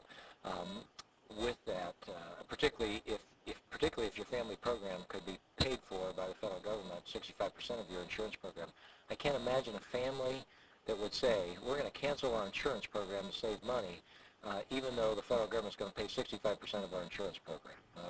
That one just doesn't add up. Our insurance programs are now running at about 100% cost recovery. So you're going to spend the money one way or the other. You're going to spend it in insurance or the other way. Why not get that money from the federal government? With that, I'd like to ask the board to adjourn in memory of the people on this list, but there are 2 people I'd like to call out. One is a former supervisor, was a supervisor for 10 years, H.F. Robbie Robinson, and he was a supervisor for 10 years, and he was responsible for securing the land that this building actually sits on. Then also Rebecca Singer Bylene of Ventura passed away in a tragic car accident on Thanksgiving Day. And my extra sympathies for our clerk of the board, Roberta. She worked with Roberta in the clerk's office. She was only 22 years old. She was an extra help employee, and she'll be greatly missed by the county family and her mom, who works in our probation department. So it's a real tough loss for us of a current employee. Thank you very much. Supervisor Long. Just 2 adjourned memories that I will call out because they are significant to our entire community. Timothy Robert Coltis, who was also in that tragic car accident. A young man, 23 years old, but a family, 5th generation Ventura County family, the Coltis family, and very active in our agricultural community. Tragedy for all of us. And the other is Michael Lester White, resident of our county for the last 35 years, Air Force service, sports enthusiast, all of the well-rounded things that all of the individuals in our county bring to us, but particularly in Mr. Dwight's passing, he was the beloved son of Pat Weinberger. Okay, thank you. And I was going to make the announcement that I'm going to Sacramento tomorrow on behalf of the board, but you now know that, and so we'll see what happens with that event tomorrow, and then I hope I will be back, and yes, I will, if I get an opportunity, I will get in heck. And also, I would ask that the board adjourn in memory of this list. And with that, we have about 10... Oh, that's right. I screwed myself up by trying to keep things going and do it different every week. I forgot Linda. I'm sorry. I don't mind. Thank you for recognizing me. Two interesting meetings I attended this week. One is the Point Mugu Regional Airport Authority. There was three members of the 5 members showed up, and on a split vote decided to continue to have the authority, and they are looking at perhaps changing the name to a more benign name, as they thought of it, as just a Ventura County Regional Airport Authority. I don't know what other airport they would be looking at for that, but that's where that is, and fortunately they only meet once a year. Also had an interesting meeting at Cal State University Channel Islands Authority, and one of the issues that I think kind of permeates this whole state budget issue is we are also seeing reductions in all kinds of different funds that were coming from the state. In this case, funds for Lewis Road improvements. Fortunately, we had the benefit of having Ginger Girardi from the VCTC at the meeting, who indicated that the widening of Lewis Road funds from the state may be held up for anywhere from 2009 to 2020 before we actually have those funds, and it's really important because those funds were to mitigate the impact of the traffic going to the university. So that's something that we're looking at. Butch Britt thankfully was also at the meeting to give us what alternatives we might have available to us.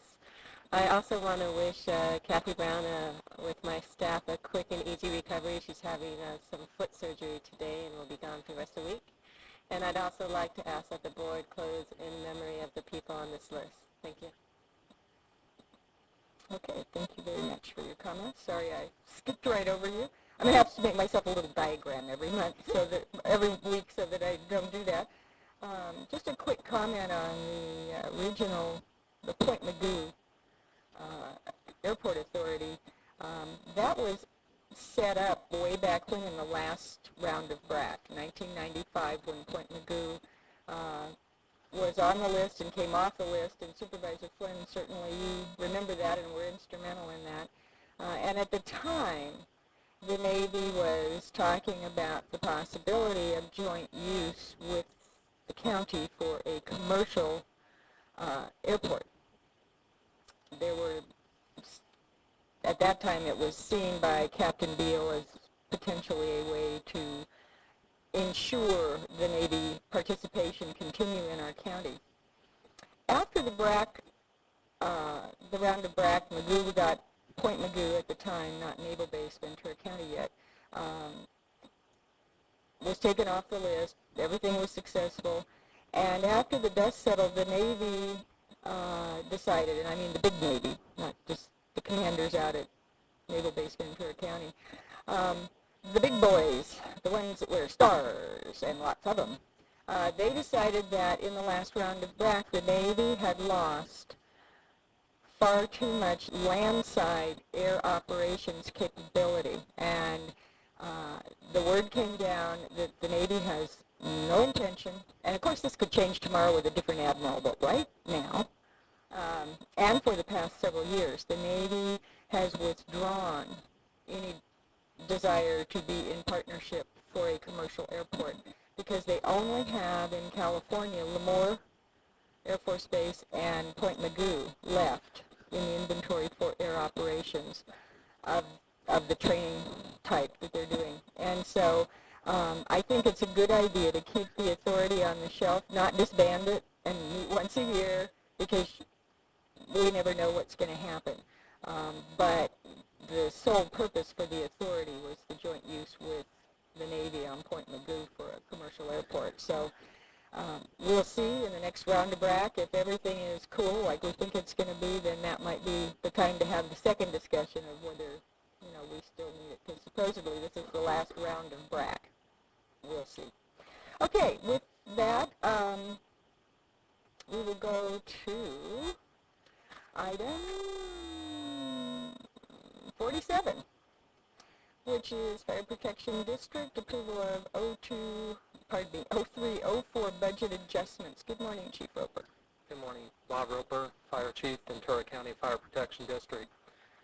I'm before you today to get your permission to appropriate the dollars contained within the board letter.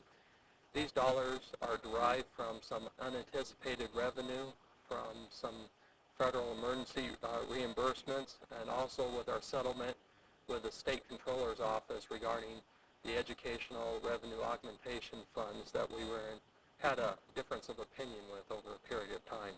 Mm-hmm. What we're looking to do with these funds is to use them only for one-time expenses, not for any ongoing expenses. The brief history of the ERAF, which is the majority of this money, is going back to 92, is when the state changed some of the funding formulas to special districts and to the county. They came up with the ERAF calculation. At that time, the fire district ended up shifting between $4 to $7 million a year back to the state, and we had to do budget reduction, layoffs, we had to close the fire station, and so forth.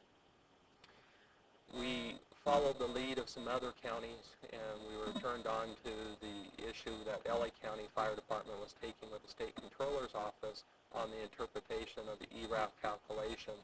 And with your board support, we filed a claim with the State Controller's Office with the potential of a lawsuit. The State Controller's Office did agree to the calculations stemming upon the relativeness of the LA County court case, and they have agreed to make this calculation change. Like I said, the projects themselves would only be one-time cost, and all of the projects contained in the board letter we reviewed with your board back in the January board study session, dealing with the fire station replacements, the dispatch center, our radio replacement program. And so with that, I ask for your permission to appropriate this money, and I'd like to thank especially County Council and the Auditor Controller's Office for the enormous amount of staff work that they contributed to the success of getting these funds back to the fire district. Okay, thank you. Are there any questions? Supervisor? Just more, I want to confirm that if we have changing circumstances because of budget problems or whatever, we can reconfigure this list if we need to. Thank you. Chair Michaels, one more comment, if I may. I have been remiss, and I didn't have a chance to give Fire Chief a heads up. The item 47, where it says increase in fixed assets under recommendation number 3, may have to come back for additional detail. According to the government code, your board's method of adopting budget adjustments for fixed assets has to be at the account level, from what I recall. So I may have to bring this back, just for that portion of the detail. Okay. I'm sorry. Okay, that could come back as consent. Supervisor Parks? I think this is excellent news. I want to congratulate you and the work you did towards this, and I think we're very fortunate to be able to get these funds back. Okay. Madam Chair? Yes, ma'am. Same comments. It's a good win. It's good to see somebody win with the state, and this is significant, and it will help the entire region in both the public safety response and the investment in the infrastructure. So appreciate that your leadership also on the identifying these as one-time funds.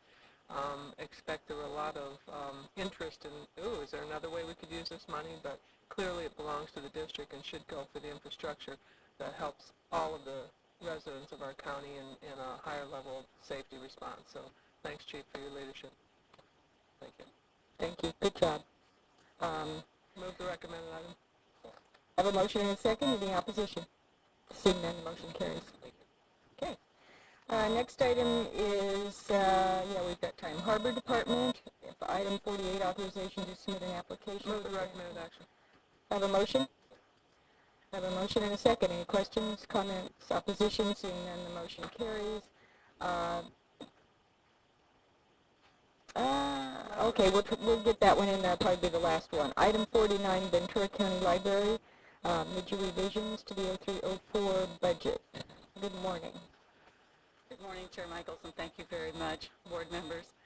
These revisions to the adopted budget concern are cut from the Public Library Fund, certain grants that have been received recently by our literacy program, donations you've heard about before, such as the major donation from the Ventura car dealers, and they also concern our ability to use fund balance. Your approval will help us use our fund balance and our budget rollover from last year. I also want to mention, in light of the CEO's presentation earlier, that we are anticipating a loss already in these revisions. We have anticipated a loss, some loss from VLF, and we are also greatly affected by that since the library district currently receives over $600,000 from VLF, so that will have also great meaning for us. Well, questions or comments? Pleasure of the board. Move the recommended action. Okay, I have a motion and a second.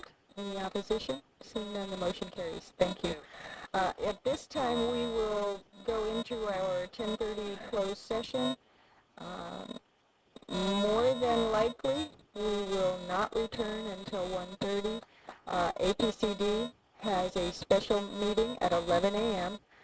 For a closed session, and so we would it's my desire for the board to go back into closed session after APCD if there's a chance until 12 o'clock. At that time, we will go on our lunch break.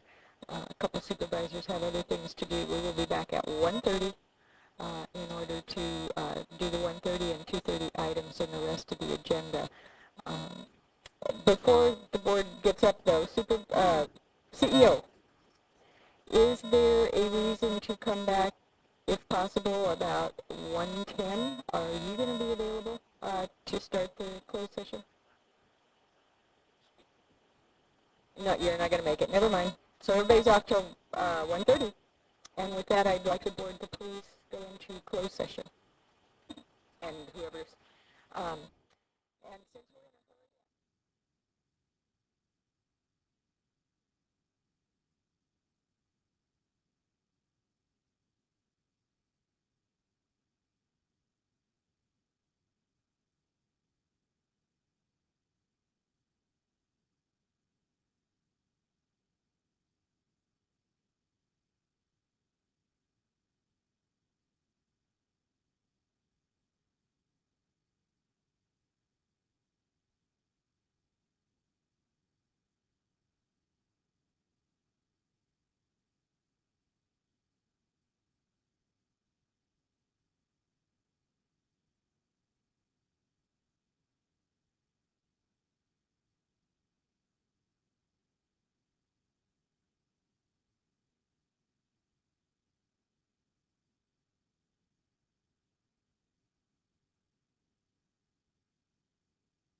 Okay, good morning. We'll call this meeting to order. Special meeting agenda with the first item on the agenda is the Pledge of Allegiance. Would you rise and join me in the Pledge of Allegiance to the flag? Ready? Begin.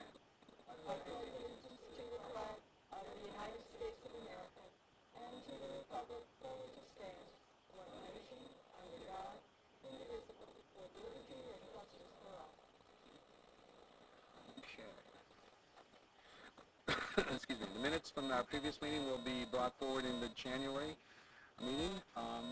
Madam Clerk, do we have any public comment cards? Okay. Any board member comments? Okay. Mr. Chair, Yes. Congratulations, Mr. Mayor. Oh, thank you. Thank you. As I say, be careful what you wish for, right? Thank you so much. And with that being said, we'll go ahead and adjourn to a closed session.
Okay, thank you. We'll move to adjourn this meeting. All those in favor? Aye. Thank you. Meeting adjourned.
Okay, if I can get my board members to come to attention here.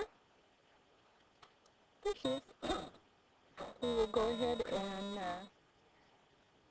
take today's first 1:30 hearing. We will call the board back to order and proceed with the afternoon. We didn't get through the morning, so it's going to be a very long day. I'm going to request, since we have two 1:30s and a 2:30 time certain, plus the board needs to do a closed session, that we keep, certainly you've turned in your blue cards, but if you could keep your comments to a minimum, since we've, especially on the open space, we've done this several times, that would be extremely helpful to the board. But first, we are going to take item 44, which is a public hearing regarding privately initiated zone change. Staff, are you doing it, Chris? No, Craig Malin from our staff is here to give you a very brief presentation. Okay, super. Thank you. Honorable Chair Michaels and honorable members of the board. The issue before you right now is a privately initiated zone change, number 2933, to the non-coastal zoning ordinance in conjunction with a previously approved parcel map.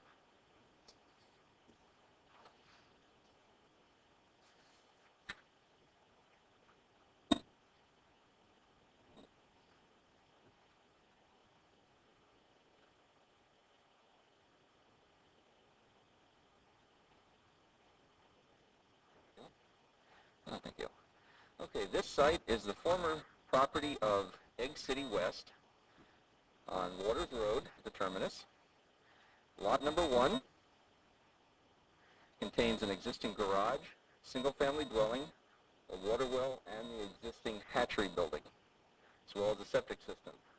Lots number 2, lots number 3, and lot number 4 are all undeveloped with concrete pads of 3.53 and 3.5 acres respectively from the former hatchery buildings. These lots have no uses on them currently right now. This zone change is requested in conjunction with a 4-lot subdivision of a 160-acre parcel located at the terminus of Waters Road, which is west of the city of Moore Park. This is parcel map, was approved as parcel map number 5278, which was tentatively approved by the planning director on March 8, 2002, and contingent upon approval of the zoning change. The various zoning changes designations are contained within your staff report. On October 6, 2003, the Planning Commission held a public hearing and approved this proposed amendment to the zoning, adopting resolution number R03-17, recommending that the proposed zoning ordinance amendment be approved. Staff recommends to the board approval of the application with the recommendations contained within your staff report. This concludes our staff presentation. We're available for any questions you might have. In addition, the applicant is here should you have any additional questions. Thank you very much. Okay, thank you. Are there questions for staff?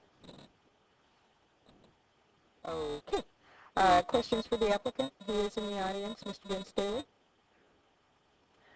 Okay. Pleasure of the board. Since it's in my district, I will move the recommended action. I have a motion and a second. Is there any opposition? Seeing none, the motion carries. Thank you very much. The old Egg City property. Oh, man, a thorn in a lot of people's sides. I'll be glad to see those cement pads gone. Yeah. I don't know if anybody's familiar with the old Egg City site, but at one time it was a real odoriferous area. Yes. So that's been a long time coming. Okay, with that we'll move to item 45, which is a report back on agency and organization comments on the Open Space District Advisory Committees, as the title goes. I have 6 cards. The yellow cards are normally for comments to the board, but not for speaking. Is that to people who filled them out's understanding? Okay, cool. I just have to make sure. With that, I would ask for the staff report, please. Yes, Chairman Michaels, members of the board. As you recall, when we brought this to the board previously, you directed us to seek input from the 41 member entities of the Open Space District Advisory Committee. We've spent the last month or so doing that, and that in essence is the substance of the report that you have in front of you today. I believe your agenda has copies of all of the correspondence that we received, and staff has provided a brief write-up of some of the key issues that were raised in those letters. Couple items of, you might say, housekeeping. You should have in front of you a packet that included 3 letters that we received after the agenda item was distributed. That's 1 letter from the city of Camarillo and 2 letters from the city of Thousand Oaks. In addition, I'd like to make a couple of clarifications with respect to the budget numbers that are in your agenda item. It may not have been clear in our write-up that the costs associated with the county surveyor work, I believe they're identified there as $6,140. After talking further with the county surveyor, those are certainly on the high side. If the open space district is defined as coterminous with the county boundaries, their mapping efforts will be significantly less than they normally would be, and so the costs would likely be quite a bit less than $6,000 plus dollars. And also, in case it wasn't clear, it is possible that the other fees could be waived, those being the LAFCO and assessor fees, if that were the wish of the respective boards responsible for those. So what we were trying to do here was kind of give you, I don't want to say worst case, but kind of the high side estimates of what those fees might be. The last item that I wanted to mention that has come up since the agenda item was prepared, on Friday the Ventura County Transportation Commission had a discussion. If you weren't present, you probably read about it in the newspaper. They're looking at a sales tax for transportation projects. As I understand it, there was some discussion at the commission meeting on Friday about the open space district and how there might be a relationship between the two, and a suggestion that perhaps there be a question on their poll related to that issue. The Transportation Commission took the action to authorize conducting the poll.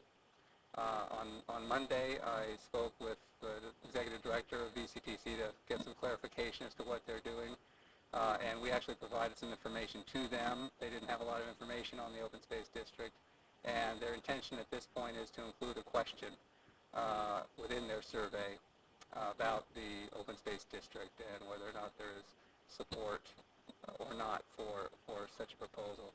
And could give you maybe a little more detail on that if you'd like, but just to let you know at this point, they are planning to include a question along those lines.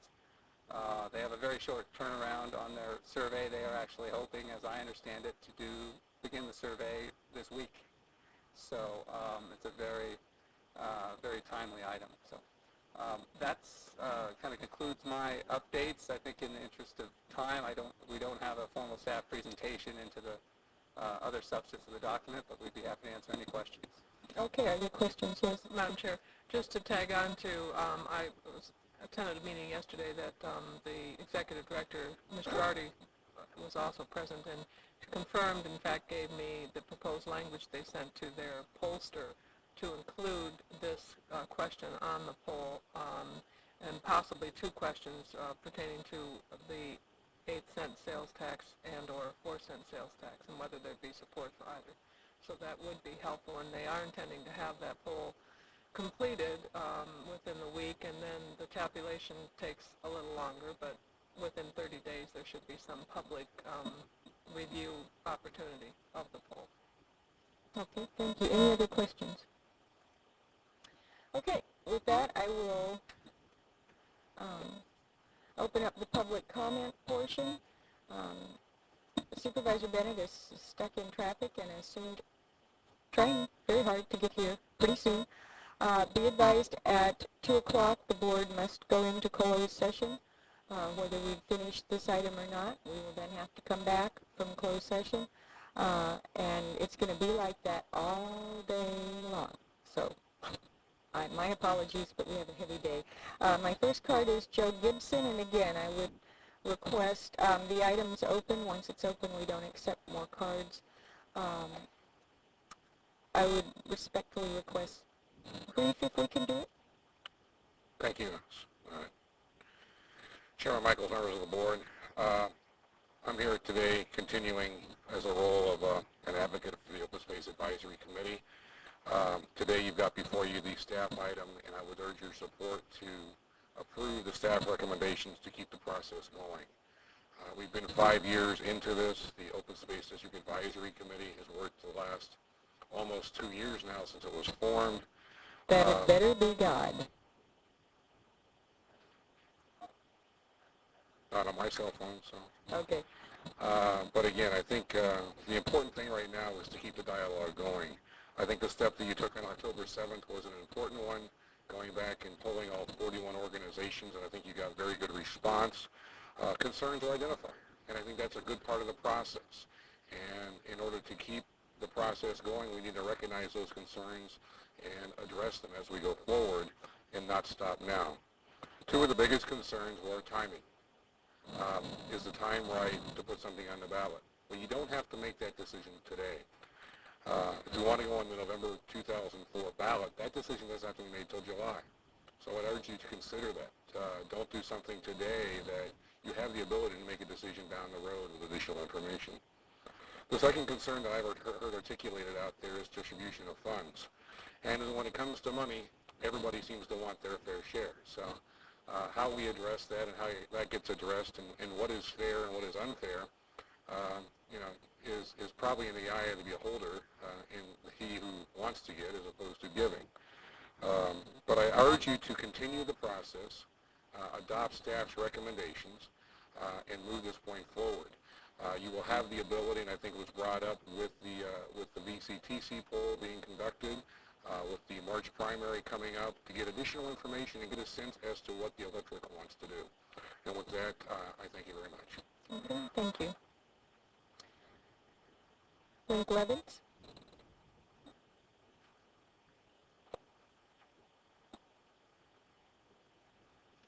Thank you, Madam Chair. I will be very brief. I represented the chair in District 4 on the Open Space Committee, and I want to suggest to you that 41 people couldn't agree on what time of day it is. And the thousands of hours that were put in on behalf of this project to come up with unanimity on the direction. We uncovered rocks. As a pragmatic farmer, my goal was don't reinvent anything. So we were searching every place we could possibly. The staff was incredibly helpful. The two co-chairs just bent their tails off putting it all together, and the coordinator that we had was very, very valuable. I would suggest that the direction that has come out of this thing, to come out with unanimous direction from the diversity of these 41 people is miraculous, if nothing else, and I would urge you to support it. Okay, thank you for your comments. Delaney Ellis? Did I get that correct? Yes. Good afternoon. I'm a private citizen. I'm a filmmaker working on a documentary about land use in this county. I sit on the Environmental Defense Center's Board of Directors, and I participate with the Ag Futures Alliance. So from both an environmental standpoint and looking at sustainable agriculture in the county and land use issues, I urge you to let the process continue to unfold with the Open Space District and let this come to the people for a vote. Could certainly arguably be, rationally be argued that there's no good time for a new tax. But by the same token, it's not going to get any easier as the pressures on our land continue. So I would urge you to believe what the people said when they asked for the formation of this, and to stand behind the 41 people who truly did do something just short of the Red Sea parting, and let this go to the voters. And we've got a year. You know, there's plenty of time to have those discussions and to go to the naysayers and to discuss what concerns there are and to look at the various options and make a good choice. Thank you.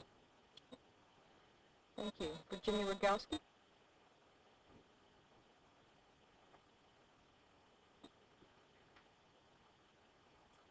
My name is Virginia Rogowski. I was appointed to the committee by Supervisor Linda Parks. I believe it is important to move ahead in this process because of the clear message that was sent by the voters on SOAR and Measure A. The committee was made up of many diverse points of view, but we were all committed to the idea of an open space district, and therefore I urge you to move ahead with this process. Thank you. Okay, thank you for your comments. I have two other cards, Lynn Cada and Ann Gist Levin. Comment cards only. I will show those to the board. And with that, I have no other cards, so I will close the public testimony portion and confine the comments to the board. Anyone have comments, questions, concerns? Supervisor Flynn? Yes, sir? Questions? Unless there's questions, we got comments. I just want to make comments. Madam Chair, thank you very much. I'm looking at the list of that has can live with recommendations, can live with recommendations with conditions, cannot live with recommendations, and no response.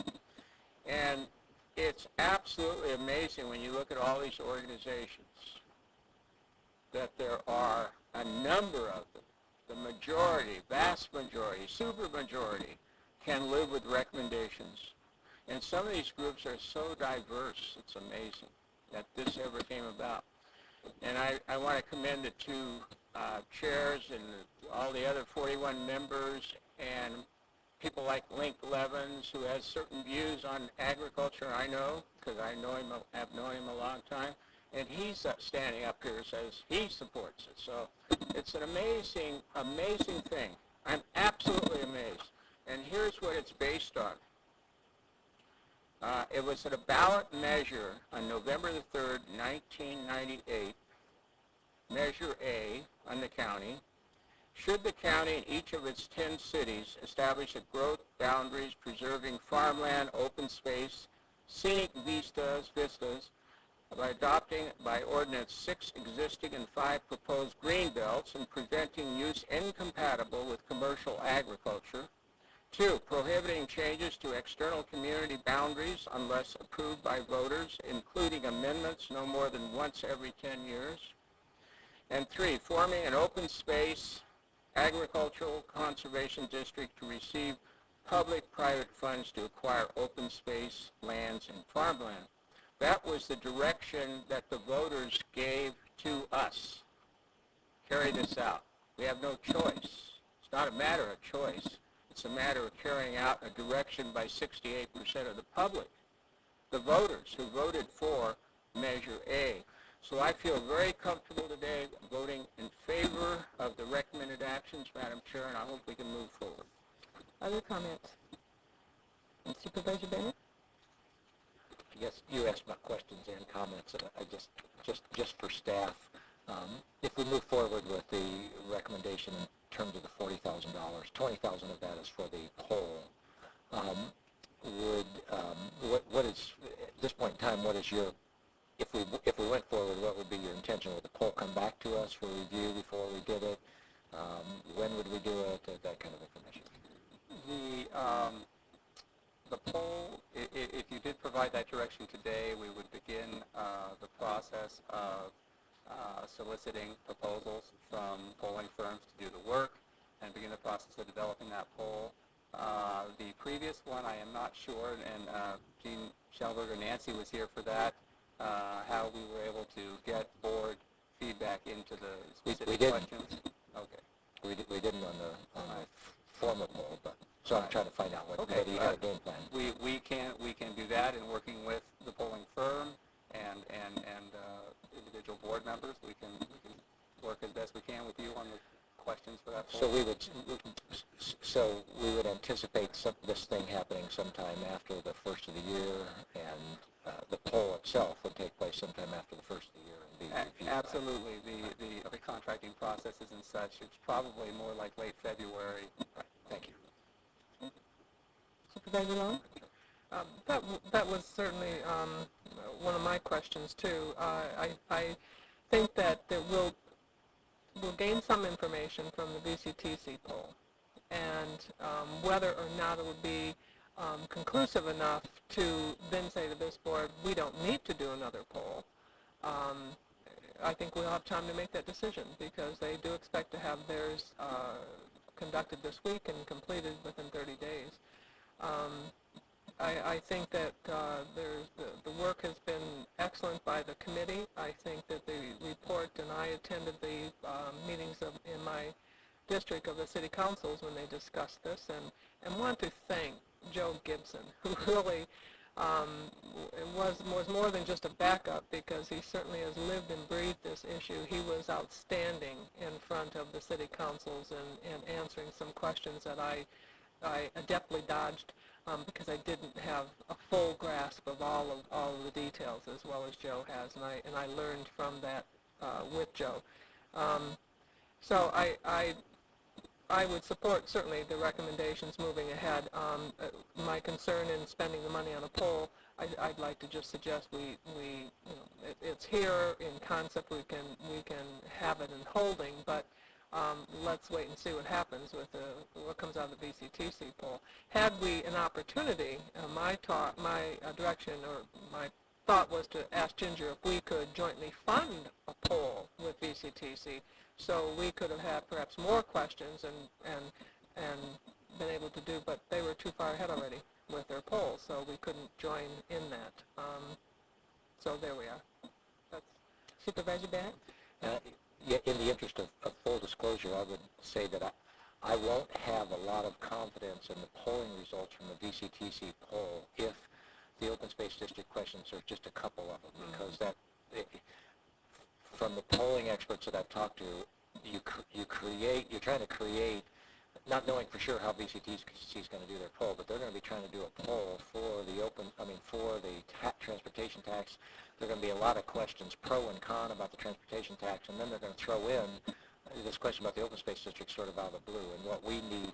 So I appreciate, and I don't mind waiting, and getting those results. So I just don't want people to think that I'm going to sit back and go, that's going to be the definitive answer from my perspective. Well, my only thought on that is if it comes back and there's a resounding, response that people aren't interested in sales tax measures, period. That would be, I'd really have to look at that and look at the poll and look at how the questions were asked, and there is a difference between push polls and direct polls, obviously. So we'd have to I just want to be able to, we'd have to analyze their poll carefully and stuff as we do. Well, just while I have you here, just real quick. Okay, you've got 2 minutes, and then we're going to go into closed session, and we'll finish this item after closed session. With regard to the first expenditure of the $40,000, I would also be supportive of doing that. The $20,000 for the, that is a definite commitment, and the $20,000 for the poll would be sort of tentative. Let's talk to some firms. Let's come back. Let's see how much information we have, and have this thing be revisited sometime after the first year would be right. Okay. With that, Okay, go ahead. if I may, I think there seems to be a consensus on our board that maybe we can just move this item now. I'd be open to making a motion if we can. Okay. I haven't made it yet.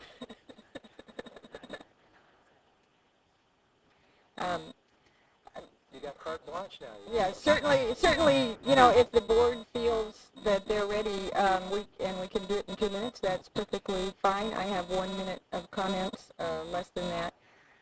I'm very concerned about the fact that we are facing, as you heard this morning, some very tough times coming up with some potential layoffs, cutbacks, etc.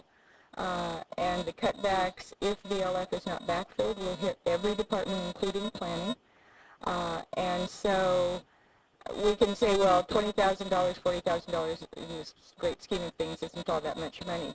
But it is a precedent of moving forward with something when we have no clue what's going to happen in January. I could be supportive if we could wait for any expenditures until January when we've heard the governor's budget, because quite frankly, if in fact we take the hit that some of the audience was informed of this morning to our general fund from no backfill of VLF, they've already said we're not getting anything at the end of the year because they're going to hold those funds to pay back the people who paid the higher car tax. Same thing in the first quarter. I'd have trouble spending $200,000 and then having to lay off a couple of 3 personnel. I mean, because that's the whole picture. The 40,000 we're narrowing down to this.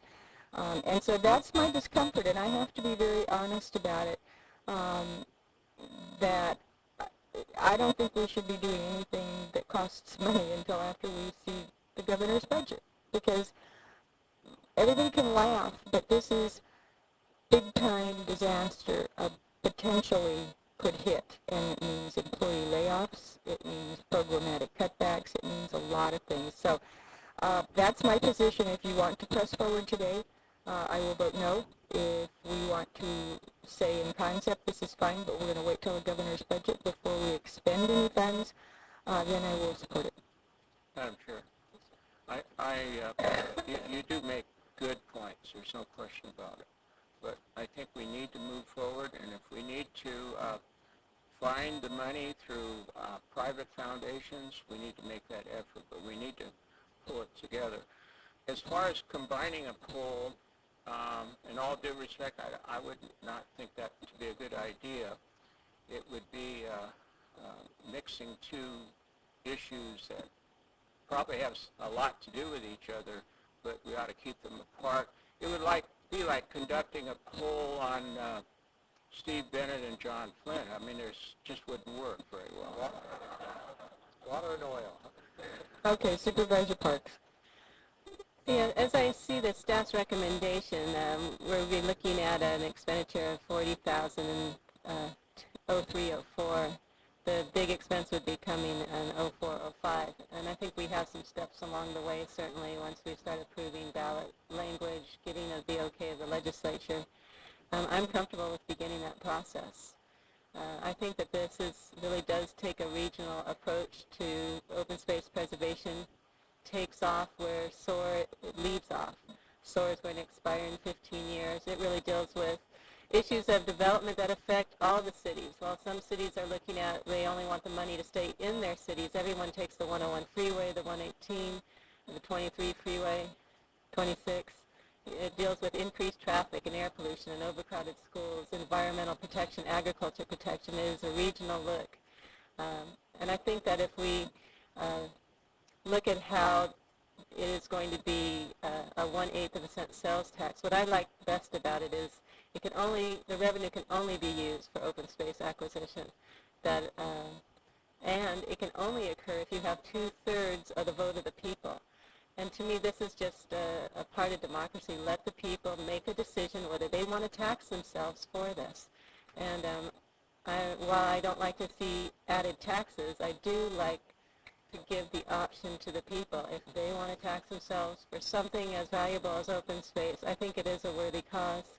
And I think the voters have a right to have their voices heard. So I'd like to move forward on this and have it come back to us at the time when we do have the ballot language drafted, and then we can decide at that point whether we want to move forward with actually going to the added expense of putting it on the ballot, depending on what we hear from the state. Second. I have a motion and a second. Clarification of the motion maker. Right now what I see us doing is committing the $20,000 only, 10% of the $200,000. The other $20,000 we're going to decide when we get more information back from the poll.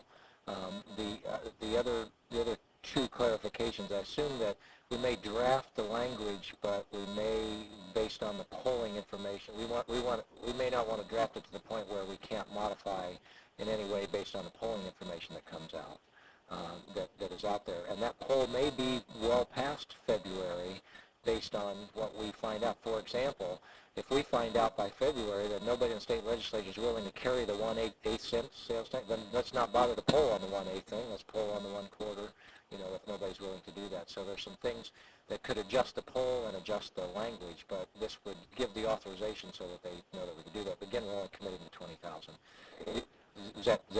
Well, I'm looking at the 0304 on page 2, where it talks about those expenses, which includes the open space district formation costs and fees. And you're suggesting that we wait on that until after we get the polling results. Well, we authorize it, and we can begin the work as long as we begin the work in a logical fashion that does not preclude us from making modifications based on the polling results. Right, and I think you would also need the legal counsel that is in that. Okay, with that, hold those thoughts. We are going to go into closed session. We will come back and finish this conversation. No, there's a motion on the floor, and Well, I then, think we can let's get moving. I'll get moving. The important thing here to remember about the state legislature or whoever carries this is that it's got to be real clear what they're carrying. They're going to carry it, if they approve, a piece of legislation that will allow a 1/8 cent tax, sales tax, to be submitted to the voters. They're not saying yes or no. They're simply carrying forward the idea, let the voters decide. Okay. So I will incorporate your suggestions into the motion. Okay, and the second accepts that. Okay, with that, there's not time, yes? Could I have a clarification on recommendation number 3? What is the amount the board is recommending from contingency? The amount in the report, $40,640. Thank you. Is that what you intended, Supervisor Clark? Just whether they expended or not, we're authorized.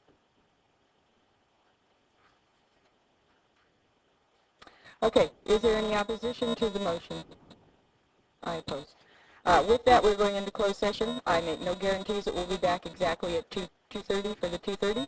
I quit making guarantees when my agenda started to fall apart.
Are we on? Okay. Oops. Okay. I'm missing one supervisor, but that doesn't mean that we can't begin. A little housekeeping. I'm sorry that we're late, but we're going to be here long after you all are gone because we haven't even done our regular agenda yet. I still have the cards from this morning. If those people have returned, I will be calling on you. Given the lateness of the hour and the fact that we still have several important items to do, I'm going to restrict the comments to 3 minutes each. Most of you we've heard from before. We've gotten letters, emails, etc., and I believe that you can make your points very well in that 3 minutes. With the number of cards that I have, if we went the full 5 minutes, we wouldn't even get to a board discussion until nearly 5 o'clock. So with that, I would like, I think she's not out here yet. Lynn. Lynn, I can't have a staff report without her. There she is. Oh, it was locked. Sorry, we locked her out. You know, it's an easy way to solve this problem. Just lock her out and we'll go home, you know. Come back next week. Okay, take a minute and get ready, and then we'll have the staff report. After the staff report, we'll have questions. Then we'll go into public comments, and after that, we will go into board comments, board deliberation. And with that, good afternoon. Good afternoon. Yes, you had to wait because I had the CEO and one board member also stuck back there. Good for you. Resourceful.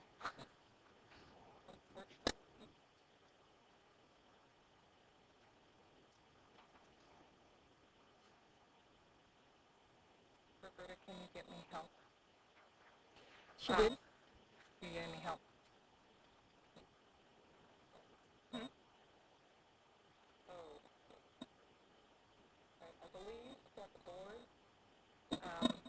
I believe that the board did see, I'm Lynn Krieger with the Harbor Department. Now I will kind of get settled. The board saw the calendar of events on this particular leasehold item, the leasehold formerly known as Channel Islands Marina, last week, as did members of the public, along with a list of the proposers that are in alphabetical order. Almar Management, actually that should have been Almar and Pacific Marina Development, Bellport, Simba, which is an association of boaters in the marina, California Yacht Marina, Channel Islands Boaters Association, Kingman Hawks, and Vintage Marina. What I would like to point out to you are just a few things that are in response to questions that came up in last week's meeting. First, this is a copy of the request for proposals. Excuse me, Lynn, for a moment. Up in the booth?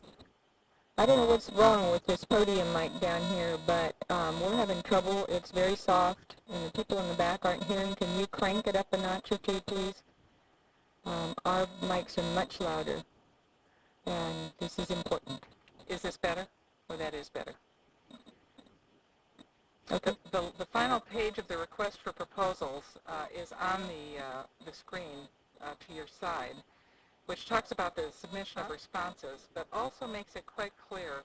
I'm going to read it very quickly. It should be noted explicitly there is no bidding process intended with this submission review process, and this invitation is not an offer by the county to enter into an agreement to negotiate or any other agreement, nor is a response by an interested party to be considered as an offer that may be accepted by the county, which gives them a right to change their proposals as well.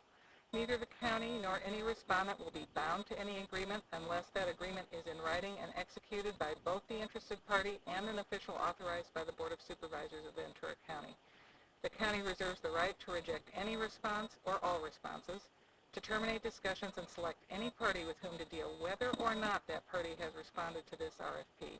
The county may entertain or make a proposal that may not conform to this RFP or the term sheet and may adopt terms or plans that may have been proposed by a party not selected. Decisions of the county may be based on subjective as well as objective evaluations. For your information. Now, a question was asked, and I have two more quick items. A question was asked last week. comment was made that the board letter was not sufficiently detailed about why Vintage Marina Partners was recommended by the staff.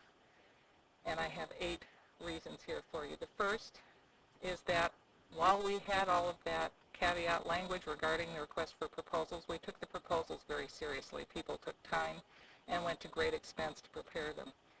The first reason is that Vintage had the most comprehensive proposal, and it included the slips, the land side, their source of financing, and a very detailed legal evaluation of the terms of the proposed lease, which everyone had for about 6 weeks ahead of time.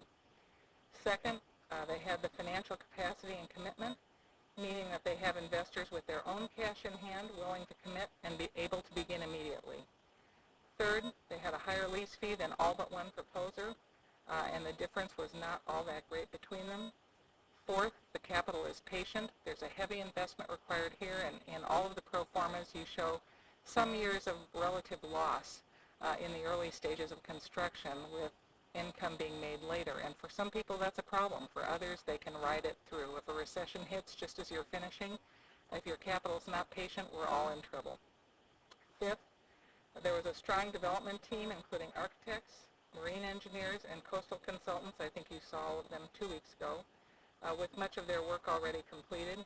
Sixth, they have plans for a smooth transition and had it all the way back to the proposal time. Seventh, the references, and we did check references, were strong. And eighth, they're an operator of marinas of long-standing experience, and they've demonstrated past cooperation in rent and other leasing issues with the county. There was a committee.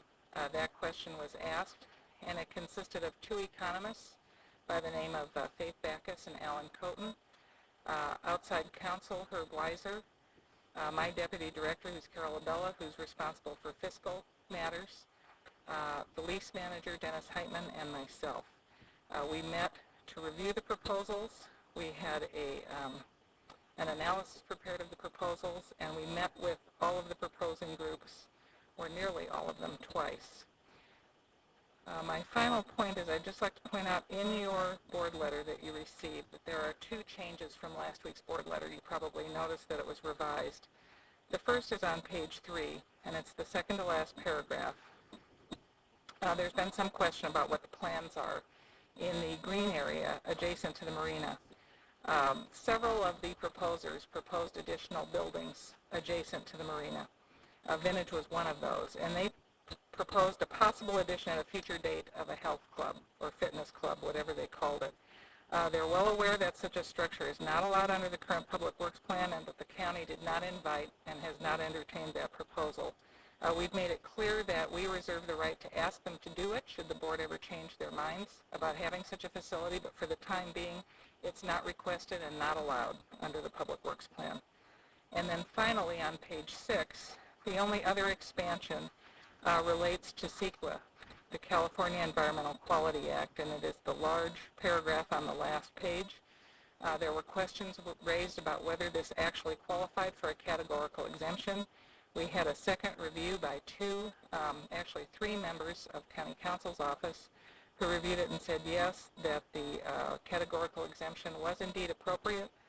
Their reasoning is included in this board letter, and with that, I'll be happy to take your questions.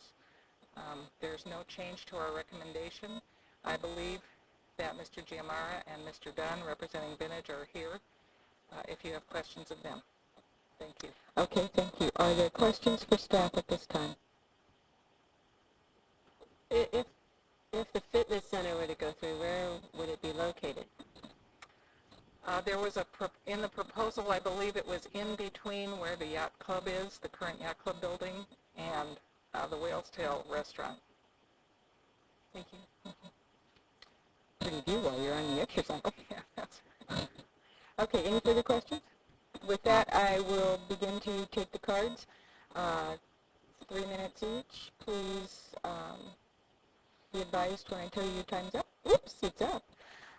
And we'll get through this and get to board deliberation. Captain John Barr.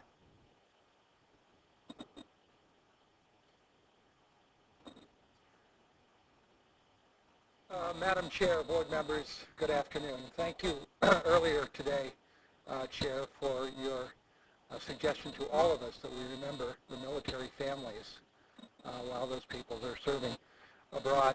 I spoke the last time we met about the harbor being a magnet for business and promoting business and also keeping business that's there. And I mentioned those businesses that had already earlier left the harbor and remain in business beyond the taxing authority of the county. And I would just like to reiterate that I believe marine business in Ventura County should have a home within the harbor itself, and ask that you adapt a policy that allows current businesses to remain and stay, and those that have left to welcome them back in some way, and from that you'll have the increased income. I also want you to consider, please, once again, the Channel Islands Yacht Club plan to be the prime leasehold, the owner of the building and the prime leasehold for the land where the yacht club is located. I think we have shown very clearly to all of you, and hopefully we have, that the tax dollars the county will have under our plan will be greater than and more significant than you taking a share of those dollars from any operator, whether it be Vintage or anyone else that you may choose. And finally, I did not have the privilege of reading the entire proposal that went out to all the marine operators, but I really want to discuss 3 safety issues that I think should be a part of any long-term marina lease like you're considering, a 20 or 40-year lease.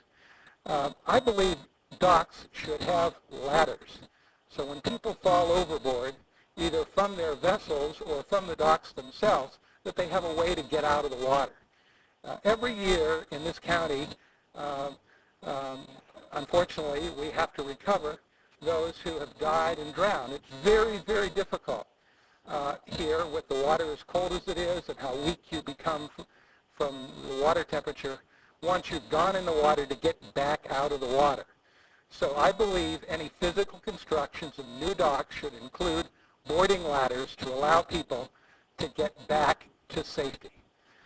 Secondly, environmentally, and I think it's important, most new marinas on the East Coast include sewer hookups at each slip so that the waste that's generated on board a vessel can be safely routed to land. This is an important issue. And lastly, environmentally, any marine operator should be providing a fuel dump for safely eliminating hazardous fuels. Thank you so much. Thank you. Colleen Quick? Sorry? Nix. Okay. Hey, I was having a little problem with it as well. So, good afternoon. My name is Colleen Nix, and I'm a corporate chef out of Santa Paula. I own a business in Santa Paula. And I just wanted to briefly talk to you today about the petitions that we have brought forth from the Yacht Club. After a little bit of time spent out with the public, we did get significant signatures in support of the harbor staying as a harbor theme, not being overdeveloped, such as Marina del Rey. And also, we have found that the public has a lot of backing for our Yacht Club. They're familiar with us, they know what we've done, and they signed all our petitions and we brought them forth. I do live in Santa Paula. I have a lot of backing in Santa Paula. I have a lot of petitions that have been signed there as well. And I'm hoping today that you will recognize the fact that we are a viable business for you. If you do give us a ground lease and let us take over our building, the county will recognize a lot more money than if we have to go through a subleasor. And we have the management in place. I feel that we can work with the harbor, that we can put this together, and we can continue for another 40 years to be very viable.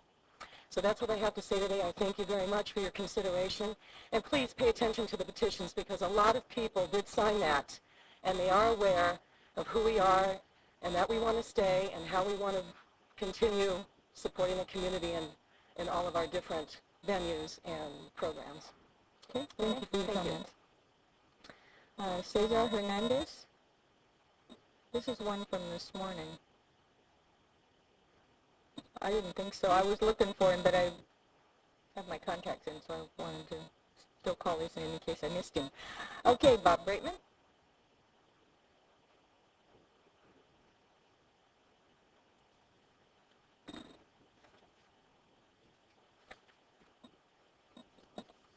Thank you. Good afternoon. I'm here on behalf of Bellport Group, one of the proposers. I have just a few remarks I'll add to the comments I made a couple of weeks ago. These are new because a couple of weeks have gone by. None of the comments I'm making are critical of Vintage or any other proposer. I'm sure their bid's an excellent one, and we're not proposing to say to you today that our bid of Bellport's the best, because we're not sure whether you've even seen Bellport's proposal. We're seriously concerned about the process that has taken us to today.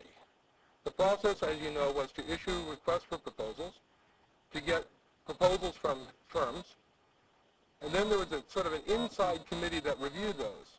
People working for the county or under contract with the county, no peer review from other marinas. And then the next thing we know, other than the fact that there were weekly closed sessions by the board, both on the Farrell matter and on negotiations for the lease, the very next thing we know, there's a letter on your agenda recommending a 2-inch thick lease with one of the proposers. You read that letter, and it doesn't even mention the other proposers. So we really have no idea, as we stand here today, how familiar the board members are with the proposals made by Bellport or Almont or other people who are not recommended. There's been no opportunity to talk to your board about this matter except to respond to a proposed lease with a competitor. We heard today for the first time from your harbor manager that there was a comparative study done. We haven't seen that. We'd like to. I'd earlier asked just for a copy of the Vintage proposal so I can see how that compares with Bellport's. I was informed in a letter, which I believe you received a copy of from Ms. Krieger, saying that they're working hard to get me a copy of the Vintage proposal. They should have it for me by December 12th. Well, that's great, except today's the 9th. And so I want to be able to review that and make some intelligent comments. Our request, I think, to you is really to scrap the process you've gone through, start over, do it right. Once you get proposals in from bidders, have a review committee for those, and then have an item on your agenda in which you authorize your staff to negotiate with one of the proposers.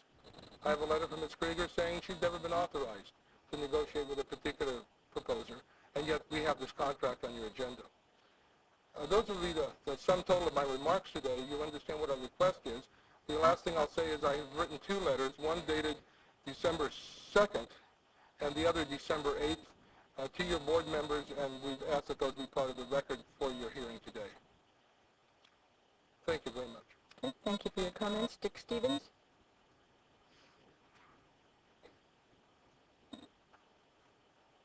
Madam Chair, members of the board, thank you. Last week, as you know, I recommended in writing that the RFP be scrapped. In my view, it is fatally flawed in a number of ways, in fact, if not on paper. And I view the process as being improper, and has led to a feeling by many of us of unfairness. In 40 years in this business, and competing on RFPs all over this country, I've never seen an RFP conducted in this manner. It has led to some unfortunate and unnecessary acrimony. Our story, in my view, has never been completely told as to what we financially proposed. For example, I know you haven't seen our land site plans. But more importantly, when the need for the investment fund came up, we spent a lot of time and effort in giving to the staff a process whereby the county could self-generate several millions of dollars of funds without having to borrow any. We volunteered to operate the marina at no profit and turn over all of the net operating proceeds to the county during that period of time, which in our view and on our papers reflected that the county could amass several millions of dollars, all without having committed other than to give us a chance at our own expense to go after the permits. I'm not sure that this board has seen that proposal, but it certainly would be a lot better alternative than the one that's on the table right now. Without having comparisons, We, of course, can't know that you have seen or have not seen it. But our proposal is let's start over and do it right. Thank you. Mark Graves.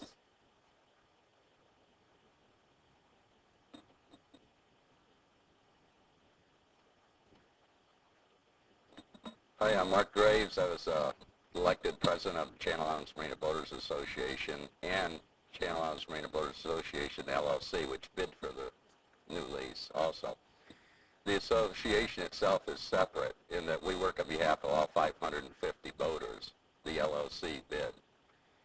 The first day we organized, it's been almost a year since we were first evicted. One of our members came up to us and said, don't have 50 of your members come down here and tick off the board by saying the same thing over and over and over. Pick a representative, have that person go there, and you look much more organized and professional. I followed their advice, but no one's told us how to make the board responsive to what we say. For instance, the Challenge Yacht Club says that if they don't get the lease, they're going to cease to exist. Under our proposal, if we don't get picked as a bidder, you can use our ideas. That's fine with us. As boaters, we should be part of this process with the board and whoever you pick. Under our proposal, the county would get $100,000 a year for that building under our fees for services, where each boater pays $50 and gets to use that building as a clubhouse. The yacht club members could meet there for free. They would save all that rent money.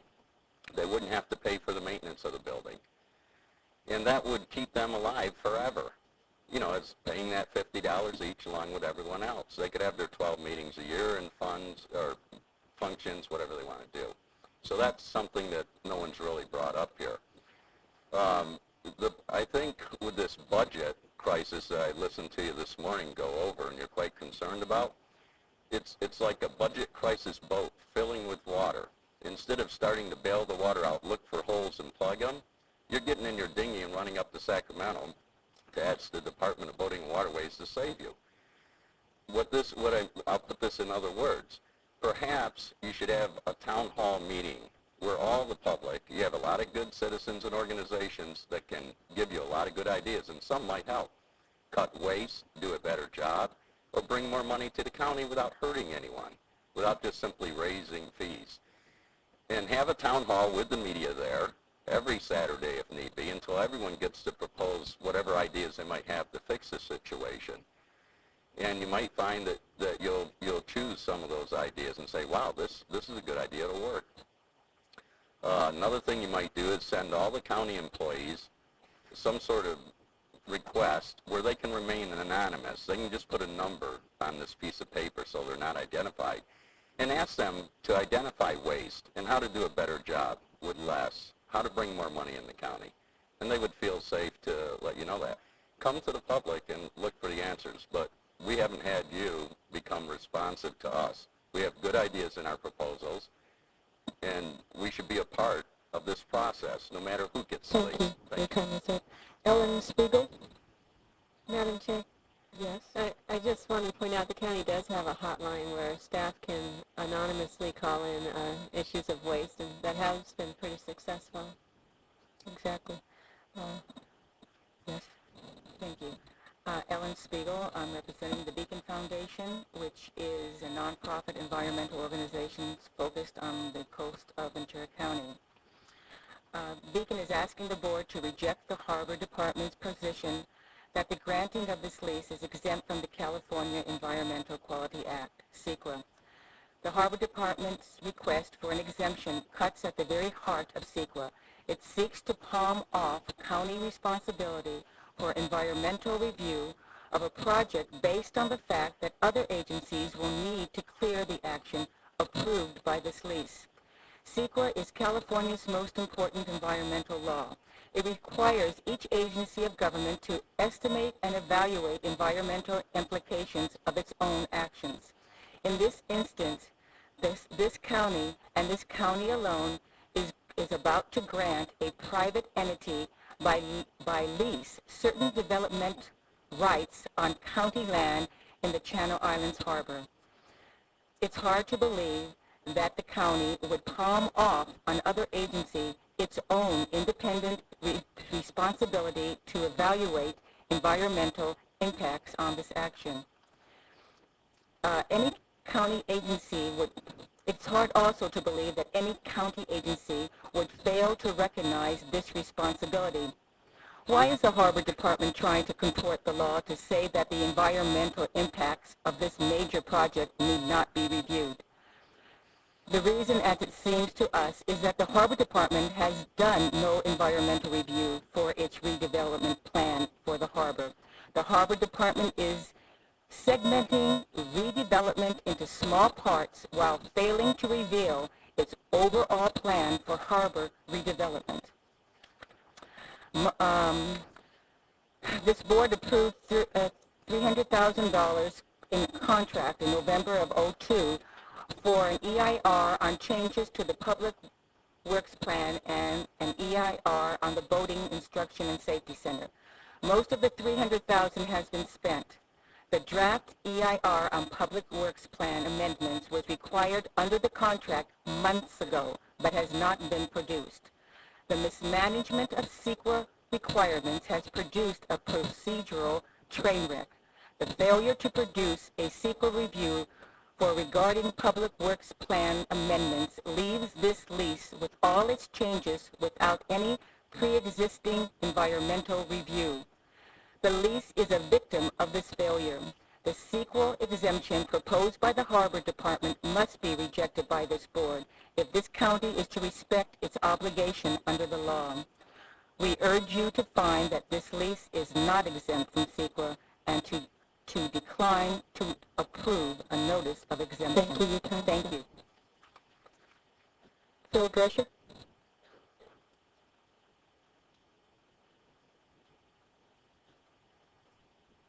Chair, members of your board, I represent Almar, and it's partner. Pull the mic up, please, Phil. Sure. Thank you. Thank you. Is that better?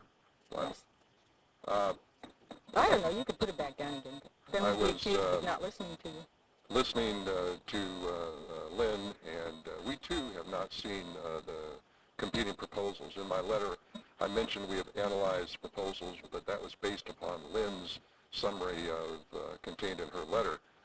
But as she went down the criteria that you could utilize, both objective and subjective, I kept thinking to myself, I'm surprised, if not somewhat shocked, by the recommendation. She said that there was one proposal where that was more financially remunerative to the county, and that certainly has got to be Almar's proposal. In my letter, I did an analysis and came up with $800,000 in superior financial results for the county from our offer. I think that would count for something. But she also said, importantly, that you could rely on subjective reasons for granting one proposal over another. And it seems to me that with Joyce Nelson and her family's contributions to the harbor and the county, supporting and making up the shortfall in the museum over many years, offering their art collection to the museum, that ought to count for something. And then you have 30 years of track record of Almar in the county harbor, where they put millions of dollars of money back into the leasehold that wasn't really technically required by the terms of the lease. Above and beyond that, they've sponsored monthly seminars over the years for people down there, and they've had boating classes in the summer on a weekly basis, all without fee to the persons that are interested.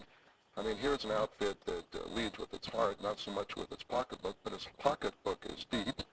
And I just don't, I'm really perplexed by this. We don't have the proposals to compare. Lynn's letter really doesn't give us any sort of proposal that comparison that we can understand. We have the better financial offer. We have all sorts of history. We have solid financial base. And we've done all these things for the county, and we're not getting the nod here. It's very, very perplexing, and I would suggest that if you consider all these things, that the proposal that you ought to accept would be the proposal of my clients. And I'm here to answer any questions you may have, as are a couple of our representatives as well. Okay, thank you for your comments. Tim Hogan, sorry about that, Tom Hogan.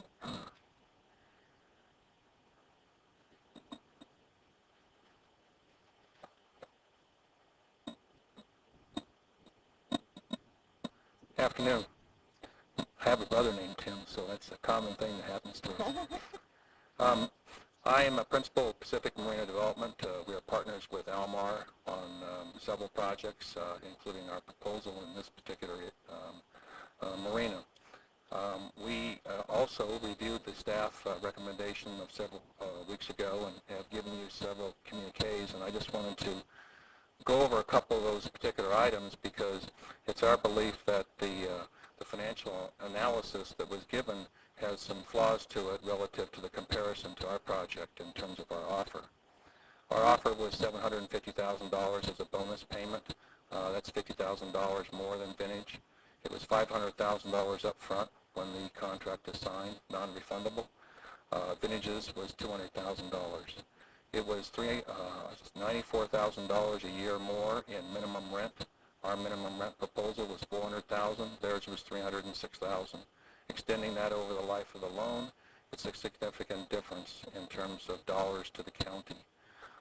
In comparison, direct comparison on the numbers, I think that the difference was $800,000. That also included, over a 5-year period, that also included the fact that we had no construction rebate during the construction process.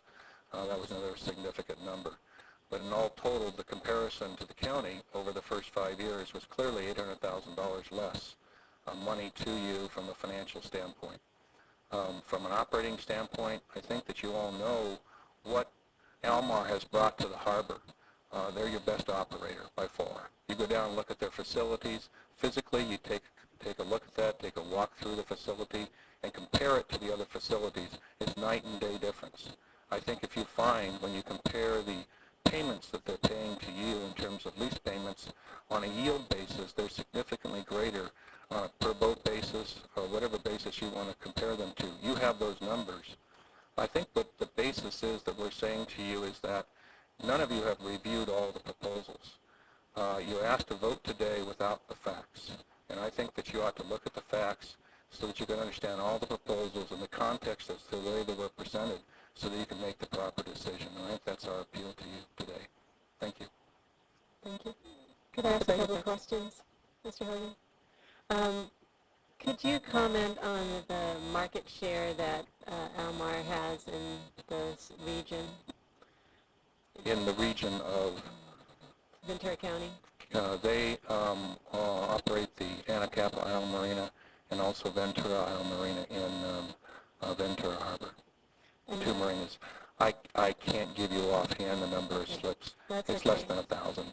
And I had heard also that there will also be leasing, is it in Mandalay Bay, is that correct? My company, Pacific Marina, has a agreement with the Westport people to build approximately 60 slips in Westport Bay. Whether we use Almar, they're not involved as a partner with us on the construction, etc. We may ask them to manage it for us, but we have no contract at this time. That would just be 60 slips? Yes. And then also, can you comment on the size of slips in the marketplace in general that you have experienced? And what is it that is in most demand out there in terms of the size of slips? Well, generically, most marinas built in the early 60s had 60 to 70% slips, 30 foot in size and below. And that was the market in the 1960s. In today's world, the average size sailboat that goes into the saltwater new is 45 feet. In all marinas in Southern California, there are waiting lists for boats 40 feet and above. And also in almost all marinas, there are vacancies in the 30-foot slips and below. I think you're currently, Channel Islands Marina, somewhere around 40 slips vacant as of today. All of those are 32 feet and below. So what's happening in the particular markets that we're dealing in is that the users are requiring larger slips and wider slips. And in that frame of mind, when you go to design a slip for the next 40 years, you need to take into consideration where the market is and where it's going, and they want larger slips. So when you take a look at a marina such as the Channel Islands Marina, you're going to have some larger slips in terms of percentages. It will not be 70% below 30 feet or in that range. Coastal Commission today will require that you have approximately 25% 30-foot slips and below, which is what our design has implemented, so that it basically is something that can be approved in terms of the agency process. In terms of the market process, in your marina today, all the other marinas that are here also have waiting openings in the 30-foot range. So I hope I'm answering your question. No, very well. Thank you. Okay, thank you. Next, I was just also going to thank you for bidding on this, not bidding, but submitting a proposal on this. Appreciate that. Jeff Pence.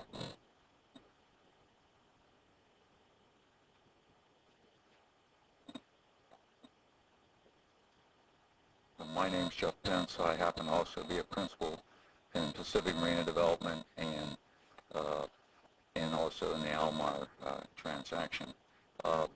Also, just to follow up on Supervisor Park's question, our marina, we show about 47-48% of all of our total berths to be under the 40-foot range, and about 28% of those to be under the 31-foot and 37, I believe, under 36 feet.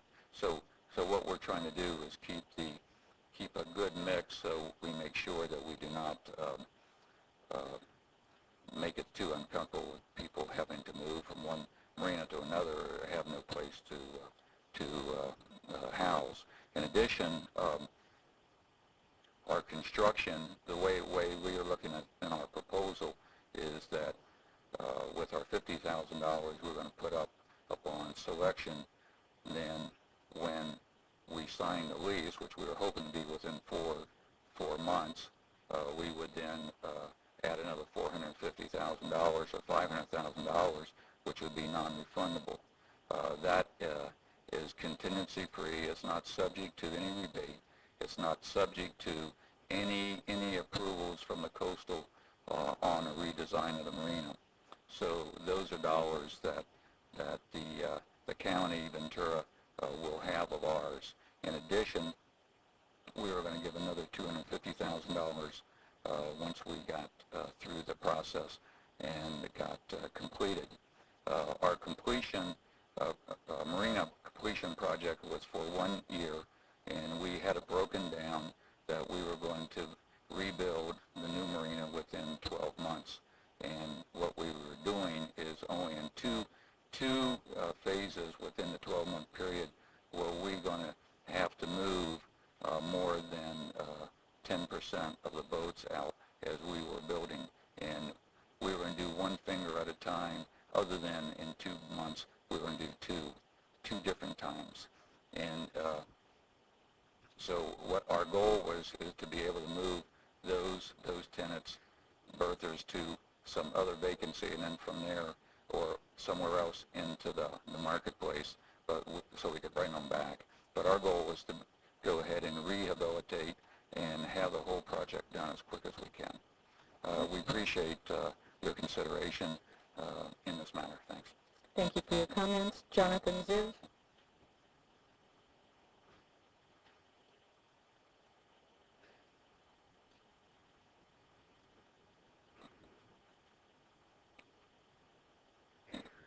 Good morning, Madam Chair and members of the board.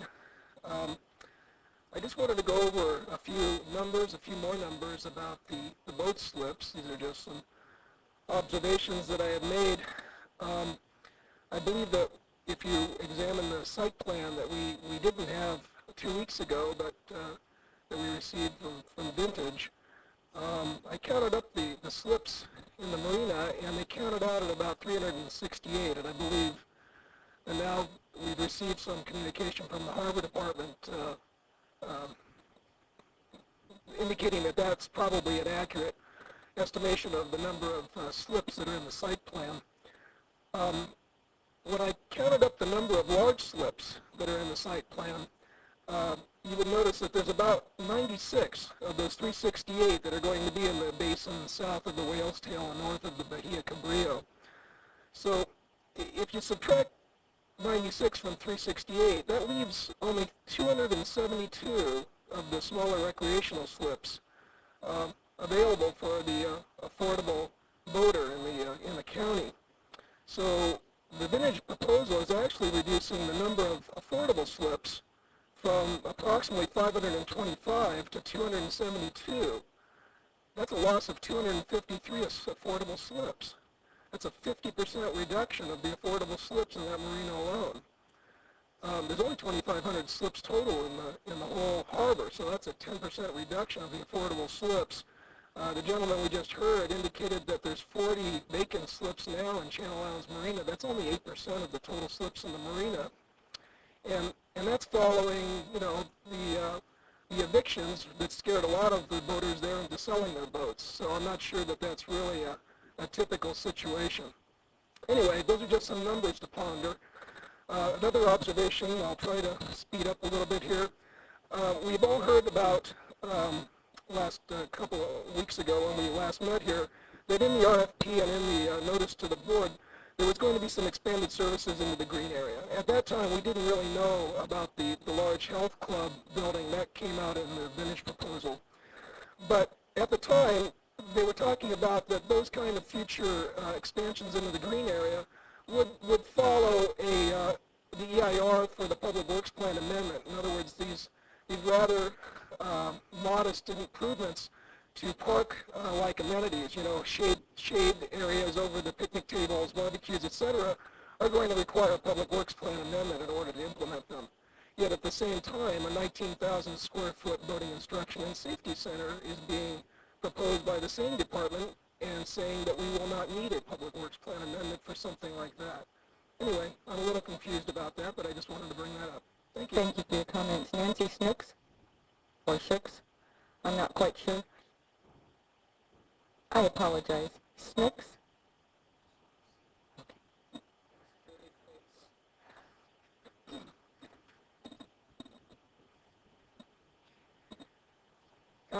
I planned saying something totally different. In fact, but listening to the Yacht Club speak and Almar Marina and others, I'd like to tell you just a little story. When I first learned about this BISC and when I was teaching, I'm a retired professor. I bought a boat and put it at Channel Islands Marina, and I took lessons over at Ventura College, on how to sail. I can't swim, so that latter idea is a good idea. And when I heard about the BISC and realized we were going to lose the heron, which absolutely enthralled me, I got involved. And I don't know if you know, I was sending you letters about at least once a month, and I was drawing pictures, and I was talking to people in San Diego and all over, because I believed, well, first of all, I thought politicians were extremely noble in that you dedicate your lives for the good of the community, and I believed that all of us, including the Harbor Department, wanted what was best for the county. And I worked for about a year, and until this EIR came out. Excuse me, ma'am, this isn't the BISC that we're discussing. This is the lease for the marina. The BISC is next week. All right. Anyway, I lost my belief and confidence in people, and I think listening to these talks today, I find the way this harbor is being run is absolutely appalling. It is unjust. The way that the pharaohs have been treated, the way this yacht club has been treated, the way this Alamar thing is being handled. I am appalled, and I am discouraged, and I'm in a black hole. I don't know how in the world you can sit there.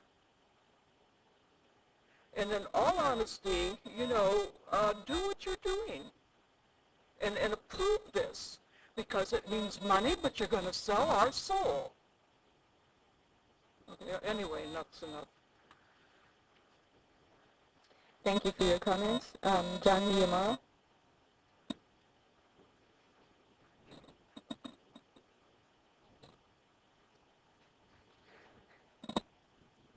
Madam Chairman and ladies and gentlemen of the board, my name is John Jamara, and this is Brian Dunn, my associate, and I thought that rather than file 2 cards or 3 cards and have a number of people come, we would take our allotted time together.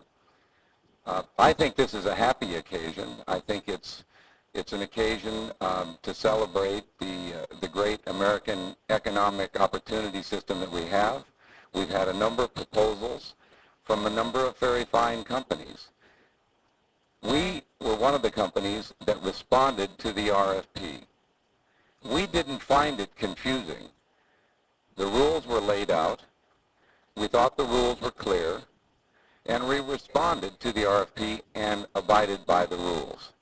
We, like others, spent thousands of dollars to prepare our proposal. We, like others, responded to the committee's questions.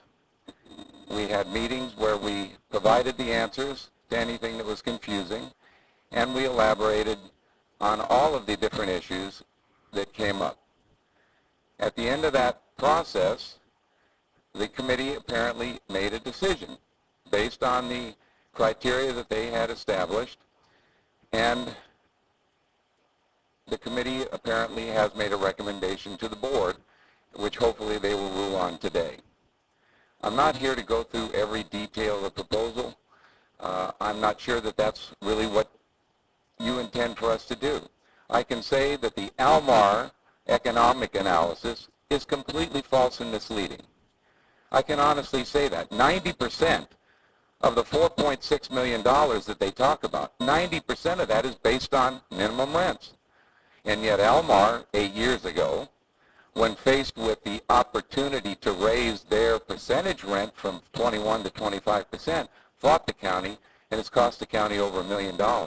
Because they know, as we know, the issue is not minimum rent, it's percentage rent. So that is a straw man to raise and then knock down. I think that we have been as good a citizen as anyone in this marina. Our hearts and soul are in not only the present but the future. We hope you give us the opportunity to perform over the next 40 years as we have performed for the past 20 years. And if you have any questions, Brian and I would be happy to answer them. Okay. Thank you for your comments. Questions? Supervisor Parks. Oh, I'm sorry, and then Supervisor Long after that.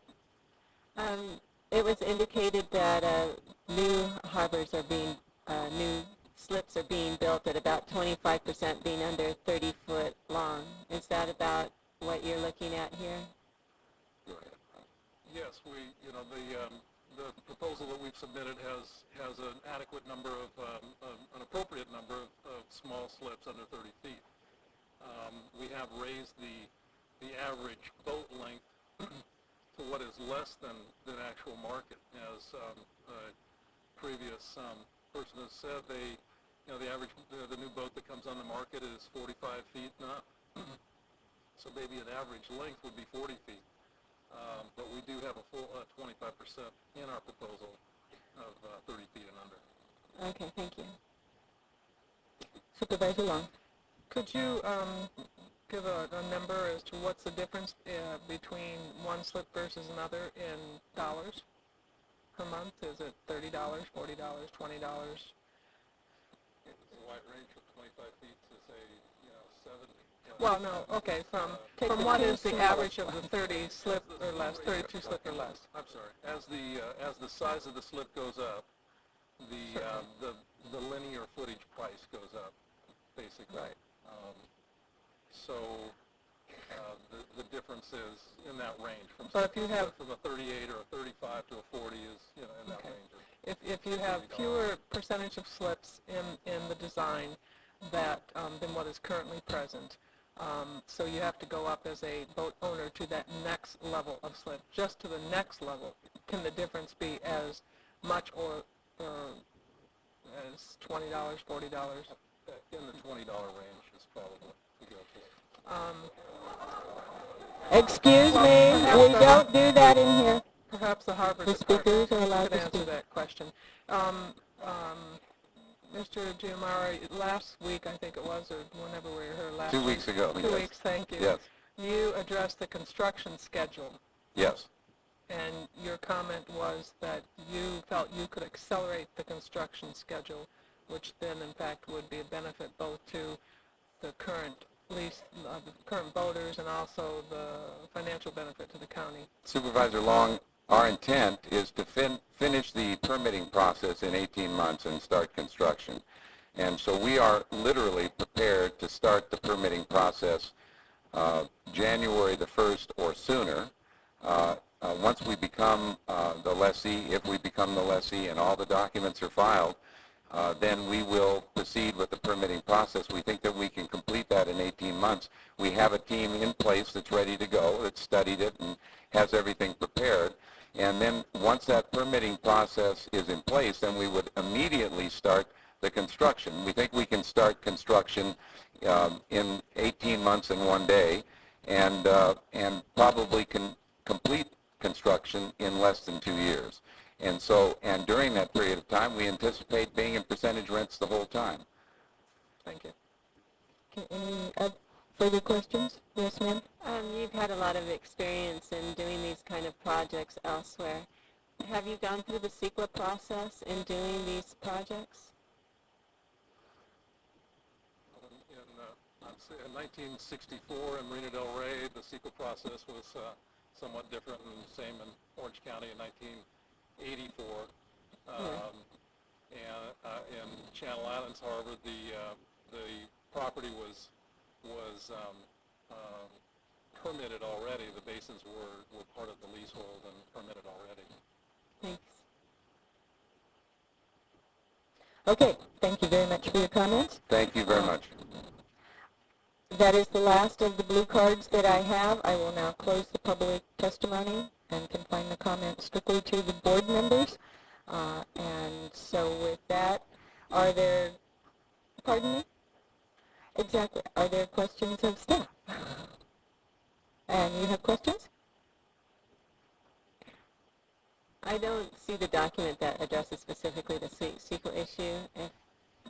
Well, on the last page of the board I have to say we must have received 20 faxes in the last 2 or 3 days just on this one. Yeah, no, it was in the board letter that was in your agenda packet. I can give you that. Right, I read that. That is the entire documentation at this point for the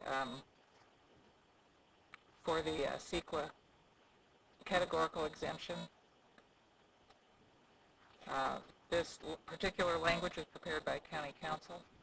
What will happen is that the first 5, the way this particular lease is set up is that the first 5 years or 3 years or 1.5 years, depending on how quickly the lessee is able to move, but up to 3 years, is set aside for the permitting process and is the operation of the existing improvements.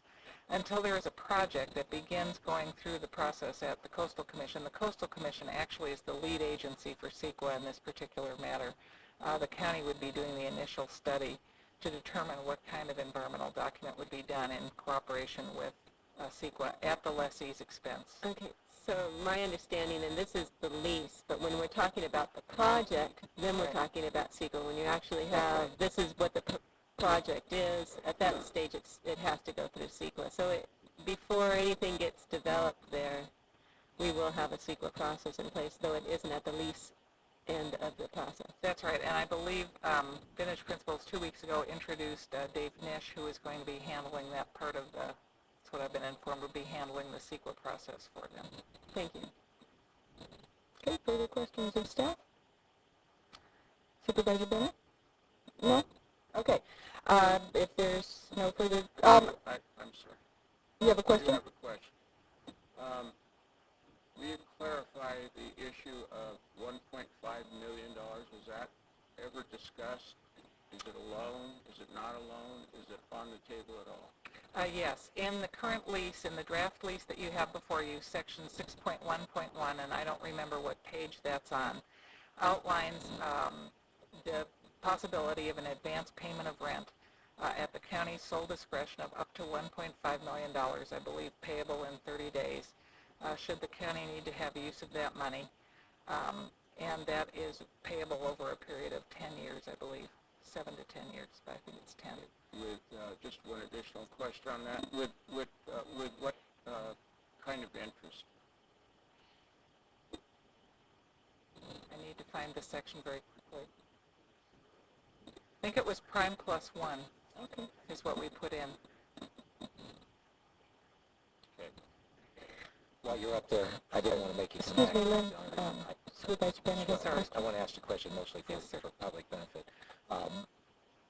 The current lease proposal, draft proposal that we have in front of us is going to have a smaller number of slips than we have now. Yes. Every proposal that we had, did they all decrease the number of slips, and did they all decrease them approximately the same? Yes, all except for Simba, Mr. Graves got up earlier, which proposed using the existing slips for a number of years, which was not within the context of the RFP, but everyone who proposed replacement. And a good portion of that has to do with requirements of the Americans with Disabilities Act, and the remainder has to do with responding to the market. Thank you. Okay. Thank you. For those questions, yes? Yes, sir? I have some comments. When are you? Yeah? If I have, do we have more questions, Supervisor Parks? For the benefit of the audience, can we get some explanation of where the yacht club fits in this lease that is before us?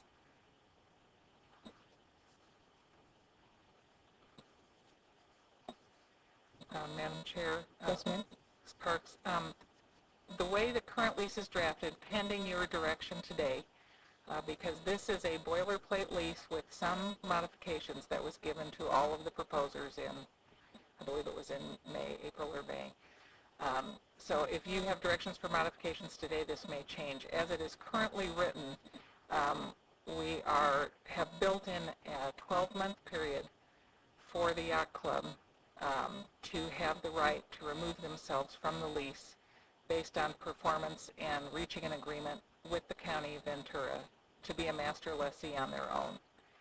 It further allows then for an additional 18 months for them to construct as a separate deal. But it gives us the right as the county to go in to the lessee and say, you know, as of this date, this portion of the leasehold will be being removed from your lease with no change in the transaction, no compensation, no anything. It's just notice from the county. That's based on the current draft. It also, I believe, holds the yacht club's rent firm for a minimum of 1 year, although there's been discussion of doing that for a somewhat longer period. And you have been talking with the yacht club.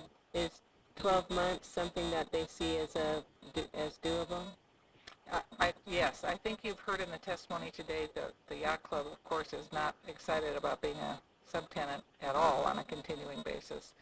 But the idea of having 12 months to put together plans and permits, I think the committee that we're working with that consists of yacht club members, Dan Voss, Opal Gilpin, and Keith Moore, have indicated that 12 months would probably be adequate for that portion.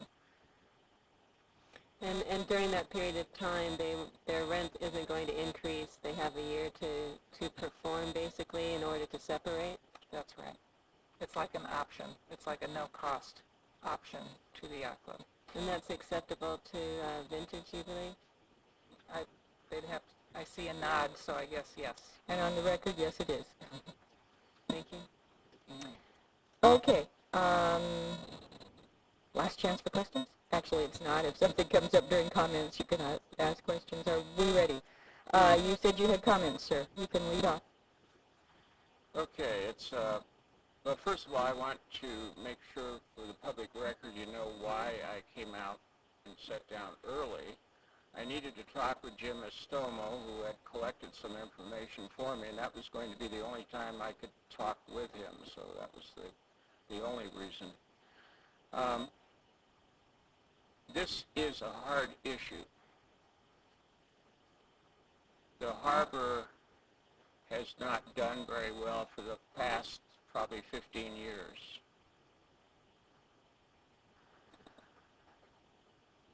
People are really concerned about the harbor all over Ventura County, especially in the community that surrounds the harbor, Oxnard Shores, Mandalay, the new communities coming in, Hollywood Beach, Hollywood by the Sea, and Silver Strand. But if you walk around Oxnard, as I've been doing, there are a lot of people that don't live in those communities. They live outside of those communities, and yet they're part of the harbor. In some way, they're part of the harbor. They really are concerned about what is happening or not happening at the harbor. They feel, the community feels it has no impact on the harbor, no impact on the decisions at the harbor. There's no voice for them. They're being ignored. Now, my colleagues are probably not going to agree with this, but I have to state it. You know, if we look at major lessees and subtenants in the history of those at the harbor, it's a terrible history. It's a shameful history. If you look at Fisherman's Wharf, what happened to all the subtenants? Boom, they left. If you look at Harbor Landing, how's that doing? How'd that subtenant who owned the great restaurant there and finally gave up in disgust and went to another area in Oxnard, take a look at his parking lot. It's packed. He was a good business person. I would use his name, but I don't have permission to. You know whom I'm talking about, I'm sure. So what we're doing at the harbor today ought to really be a significant move for the conditions we face. And yet we're using basically the same old model, a model that simply did not work. Did not work very well. We've got a chance to begin anew.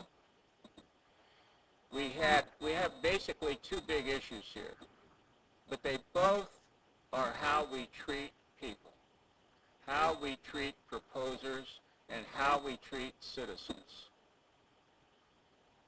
And for that, I would have to say we deserve an F. We flunked the test. I'm sorry, I apologize for that.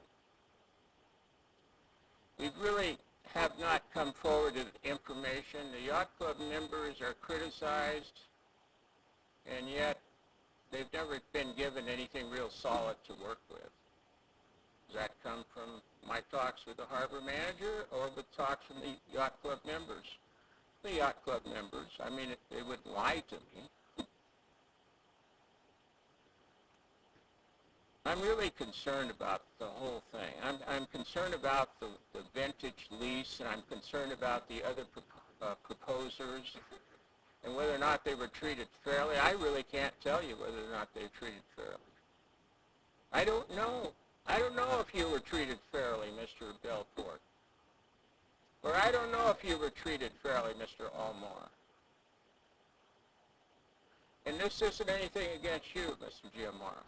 It's simply the process wasn't not a good, fair process. I wish that we could begin anew, hear all the proposals publicly. We shouldn't be hiding in the back room. People have criticized the county lately. They've called me up and said, how come you guys are meeting so much in the back room? I've been on the board 27 years. I've never met in the back room as much as we're meeting in the back room now. We have nothing to hide. I don't know why we're back there. We shouldn't have to deal in secret on a lease, on these kinds of leases where it's a public facility and we're simply the custodians for the taxpayers of that facility. We flunked the test. I'm sorry. You know, the information given to the board 2 weeks ago, reference was made to expansion in green areas adjacent to the marina. And a project outline for the marina given to me last week, here it is, first time I've ever seen it. A proposed site plan indicated a new Channel Islands fitness salon was to be built in the green areas.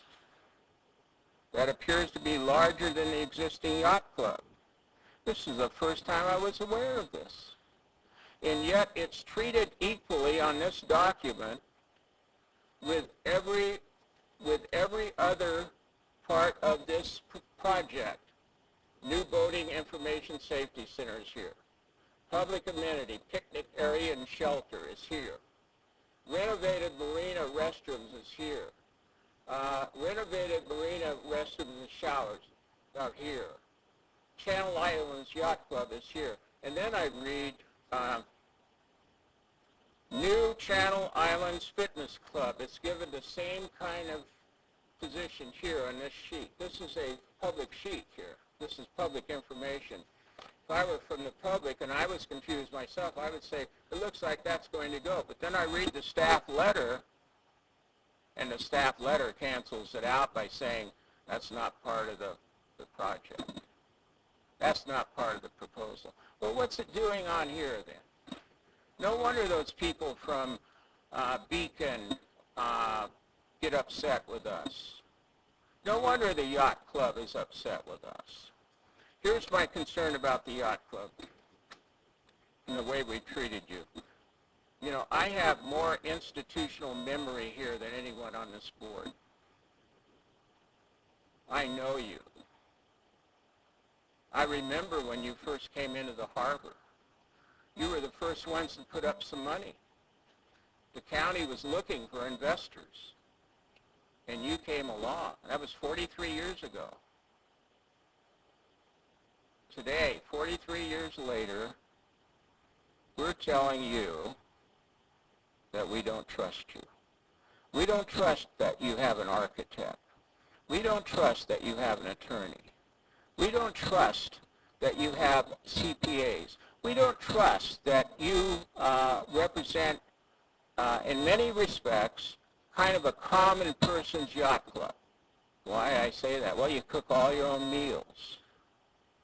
I've been to some of them. And yet we're going to turn you down. We're going to turn you down, not with my support. I would ask the board to consider a couple of things. One, let's give all the proposers a chance to come before us and tell us what they have to offer. We're not getting enough out of this. We're giving a 40-year lease, and we don't have very much upfront money. There ought to be some more upfront money just for the privilege of getting into Channel Islands Harbor for 40 years. A 40-year lease is like owning the marina.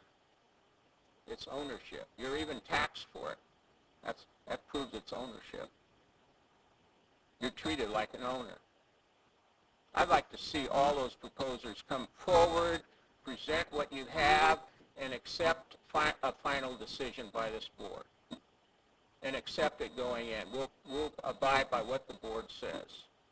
But yeah, if we go through this today, you're going to leave not satisfied. I would like, if this lease goes forward, which I'm going to vote against, I would like the Yacht Club removed from it, and let's start positioning the Yacht Club, as I had hoped that we would do, in a direct lease at first with the Yacht Club, and then a master lease. Or a master lease right off the bat. I trust you. I've worked with your attorney in a water project for 10 years. I know what he's like. I worked with Jimmy Donlan for 10 years on saving and getting rid of gill nets. He was a member of your yacht club. God bless his soul. He's no longer with us. Did he commit himself to that? Every day. For whom? For all of us.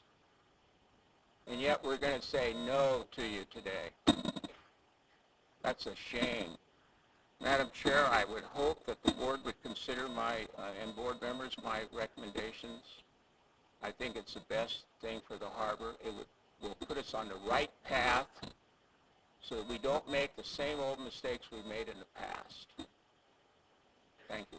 Okay, thank you. Supervisor Bennett? We're reaching for your mic, guys. If you don't want to speak, you don't have to. I'll go to someone else. I'm ready. Okay. Let me do this. Just keep I'm too old to remember it all without. I know. We're all up here writing notes. Well, I have I have 6 points here that I want to make with some subpoints in them. I added 1 point at the beginning as a result of these comments that I just heard, and I guess the question I would have is, some people will view this and characterize this as business as usual. I would offer this question: if the harbor's in such bad shape, how did it get in such bad shape? This is not something that happened in the last year or 2 years. This is something that's happened over a long period of time. So I'd ask, who are those people that are responsible for that, and what are those policies and procedures that got us here? I am, in fact, very interested in a new approach to the harbor because the harbor has had problems. And I think that new approach means trying to resist, for lack of a better word, sort of making short-term political pressure that causes people to make decisions that aren't good long-run decisions for the county's harbor. That all of us, every one of us, will have a subjective filter for that, and all of us will have a different view in terms of what's the long-term best interest of the harbor. But I would offer that's what each one of us has to do, and I firmly believe that every board member sitting up here is trying to do that. We may disagree on it, but every board member is trying to say what's in the long-term best interest of the harbor.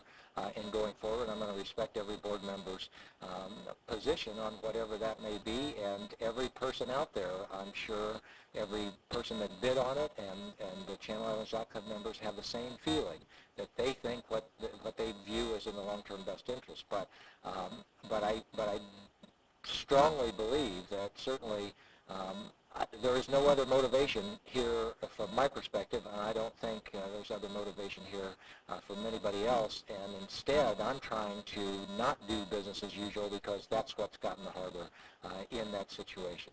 So with that, interestingly, we're here to talk about the lease, but we have Channel Islands Yacht Club. They are affected by what we decide to do with the lease, so my comments are going to start with Channel Islands Yacht Club and then move over to the lease.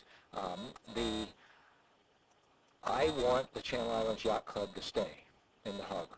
I want them to continue to be there. I think yacht clubs are good for harbors. I think the Channel Islands Yacht Club in particular has a great track record, long longevity there, and so I would like them to be successful in their efforts to become tenants. What I have heard expressed from the Channel Islands Yacht Club is a great amount of fear that if they become subtenants for some temporary short period of time, that will be the kiss of death for the Channel Islands Yacht Club. I don't share that from all the conversations I've had with people. I don't share that at this point in time, that it would be the kiss of death. And I am at the point where I believe that we have to move forward with the Channel Islands Yacht Club as temporary tenants with the idea of them being able to perform some things so that they can get out. I want to offer 2 reasons why I believe that. One, I believe that we have stretched this process as long as we can in terms of signing a lease, that we really need to move in terms of signing the lease.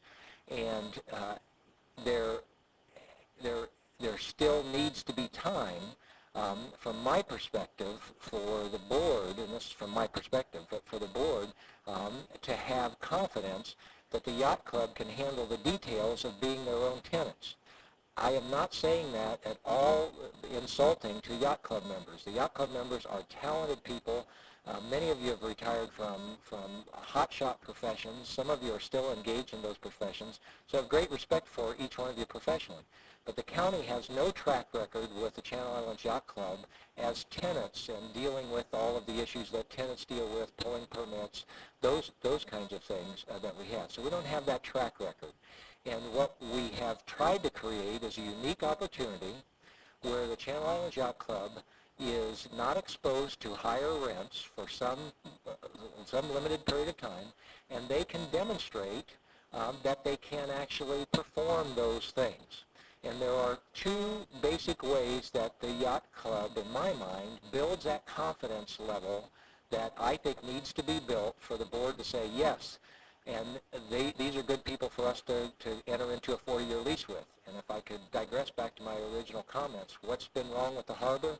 What's been wrong with the harbor if we've had too many leases with too many people and organizations that have put the county in a bind because they have not performed. They've gotten us in the middle of a lease, and then they've used those lease terms to keep the county from doing the kind of things that could improve the harbor, et cetera. So one of the things that what the last 2 years have convinced me is the county needs to be very cautious about who they enter their leases with. And they need to have the greatest confidence that it will be a successful 40-year operation. So there are two things that Channel Islands Yacht Club can do for that confidence, in my mind, to take place. And it would be the actions of the Channel Islands Yacht Club at the negotiating table. Right? How they negotiate will influence how much confidence we have. Right? Things can be negotiated, right? But it's what happens at the table. I very much appreciate and respect that you can come here, but we don't sit here as a board, I think, and say, oh, these to any, whether it's Almar or Vintage or Bellport, and say, oh, these people are going to be good long-term leases based on the fact that they showed up at the boardroom. It's their actions with regards to them acting as tenants, and the first thing is negotiating an agreement. The second thing is the actions of the Channel Islands Yacht Club in performing those things that are required, like pulling the permits, getting the capital put together, all of that. Those are the things that will give us confidence to say, yes, let's cut the Channel Islands Yacht Club out of the Vintage lease. That's where I am at this point in time. So I sincerely hope that the Yacht Club is successful, and I mean that. I'd like the Yacht Club to be there, and I'd like the Yacht Club to be there because they want to be as separate tenants. That's your request of us. We're trying to find a way to make that work for the board. I believe that's, in my mind, that's what has to happen.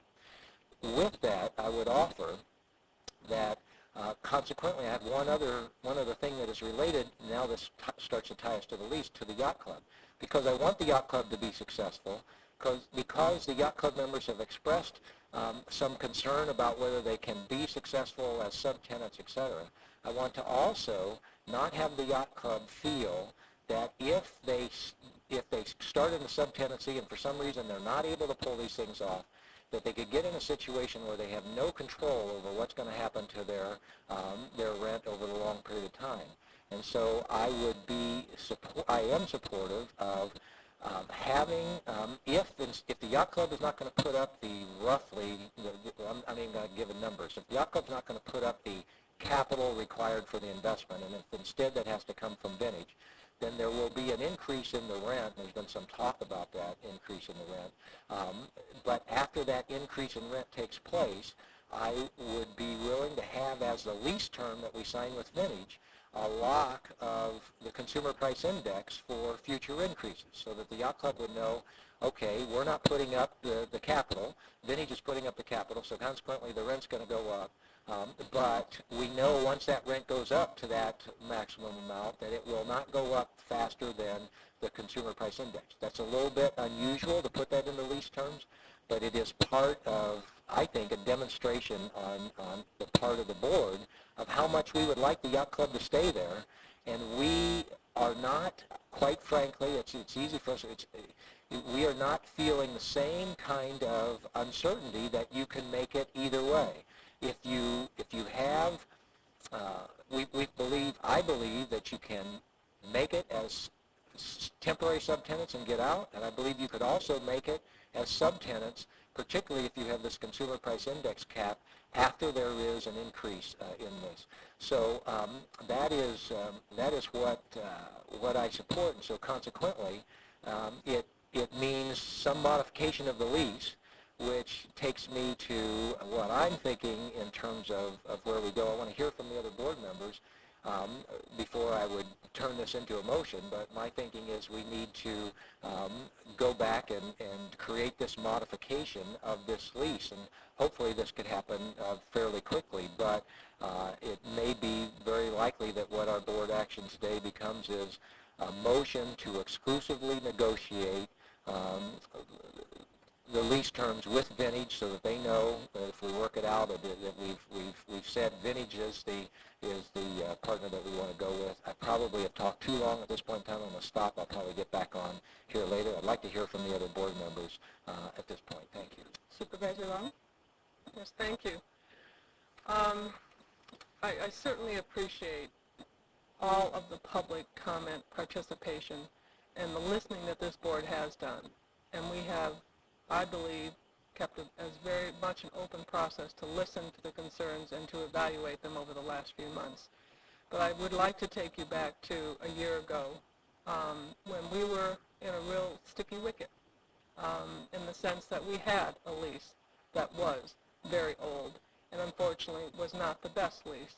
And we had to do a lot of fighting and scrapping and scraping and gnashing of teeth to deal with a very difficult old lease that wasn't in the best interest of the county, of this asset that's owned by all the taxpayers of this county, every single one of the taxpayers. We moved into negotiations or discussions of a new lease in February. We started the process.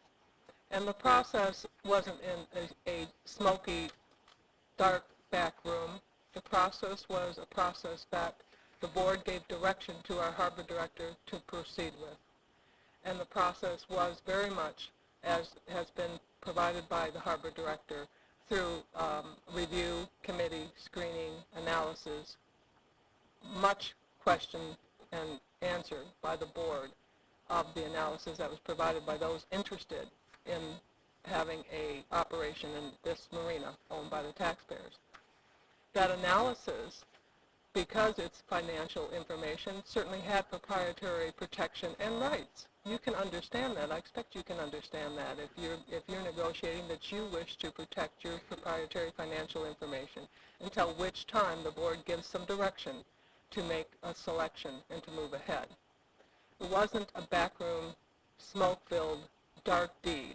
It was a process that really had to respect all of those who are interested in going through the process to be considered for this property, to operate this property under a very long-term lease, property again owned by the taxpayers. So I disagree with the analogy that this was in a backroom deal, totally. I also think it was a complete process by this board in that we were given the information. I certainly reviewed lots of information and asked lots of questions, as every board member has. We looked at comparisons. We looked at them both objectively and certainly subjectively, because you have to look at, again, the greater good for the long-term nature of this lease and the strength of the operators and the proposals that were put forth to us. So we did, and we listened, and we asked lots of questions, and we analyzed. I believe that we have performed the due diligence that's required of us, and this is a tough job. And, you know, we have lots of challenging questions that are put to us on many issues. And the harbor is one that has been, since I have sat here also, that has always been a challenge for us, because you have communities that are part of the harbor that are both residential, and you have communities that are business focused, and you have communities that are looking to have recreational activities in this harbor. So it is of interest to all of the residents of this county, and we must weigh all of those interests. I believe that we have been provided the information that we need. I believe that we have asked the questions. I believe that there still is room to address some of the concerns, and I value the Yacht Club's history, the Yacht Club's presence, and I believe the Yacht Club's future in this harbor. I believe that the Yacht Club has the opportunity that perhaps may be a little different from your prior relationship in the harbor under the former leasehold, that during those the years that you have been in that leasehold, that then you have offered for you today. And I believe that there's commitment by this board that the glass is now half full, and you have an opportunity to say and perform, and in a period of time have your own standalone lease. And I think it will be an opportunity that we are here to work with you, not against you. And I think we've demonstrated that all along in the conversations and the listening and the questions that have taken place. And I think we are saying to you the opportunity is there. No one's looking for you to fail. But we need to, in the interest of the taxpayers, be certain that this different model that you will be moving into is one that you will perform, can perform, and with us certainly working with you, we'll be able to perform. I think we have, I hope we have addressed as much as possible. I know we have addressed as much as possible all the questions and benefits of this proposed leasehold, so that 40 years from now, whoever is sitting up here, it certainly will not be me, whoever is sitting up here, won't sit up here and say what I just said at the opening of this statement, which was that prior lease did not serve the county well. As we all went through a year ago, great angst over what decisions we had to make that were very difficult for the operators, the boat owners, and the yacht club, and all of us that's brought us here today a year later. So I would hope that we can stand solidly next to the decisions on this new 40-year lease and be proud of the decisions made. Supervisor Parks. In a way, this is very positive for the county. I think we're very fortunate to receive some really good proposals, and two of them particularly excelled in my mind, and that was Almar's and Vintage. And when I look at it isn't who do I like better, because it's not necessarily how I'll vote. It just so happens that I see that Almar does have a larger market share out there in Ventura, in Oxnard, and now some in the West Point project, Westport project. And that, to me, is an issue, because we don't want someone to have a huge market share out there, because it can dominate the market, how much rents are going to be. And rents on boating slips, to me, is probably the most important criteria. I don't want to have people priced out. This is kind of Supervisor Flynn called it a blue-collar kind of harbor, and I don't want people to get priced out. Almar has excellent facilities, but historically, Vintage's price for slips are less, and that was important to me also. We base our decisions on the financial information that's been submitted to us by the proposers. I am glad to hear that this project, the renovation that's going to occur, is going to have to go through CEQA. I also was glad to hear Vintage say that they can keep 25% of the slips for 30-foot or less boats, and I would like to have that in the lease if it isn't already, but I did hear that today, and that relieves my concern. I also would like to have any reference in the lease about expanding into open space. If it's in that lease, I know it's in the staff report, I don't want to have any reference to any development in the open space or the park or whatever we're going to call it. I think that's important, and I would like to see that removed. As for the yacht club, absolutely, they've been here 40 years. I do see that they have been providing a service to the harbor area. They are a non-profit. They're not your typical business. It's important to me to protect the yacht club, to assure, and I really like the creativity to be able to have the yacht club have a provision to split from the master lease upon performance. And I would also ask that, if it gets close and they are, moving forward with trying to get the building permits and all that, that we don't hold that deadline of, sorry, you've got 2 more days and it's out, that we are loose enough that we allow them every provision we can to see that they can meet, that they have the time to meet the performance required for them to separate. That's important to me, and I also appreciate Supervisor Bennett's consideration of capping the rent. And I think it's important to cap the rent increase because I don't want to see the yacht club priced out of their building. And I do think of it as their building.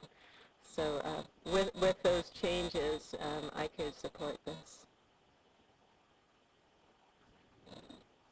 Okay, I'd like to make just a couple of quick comments.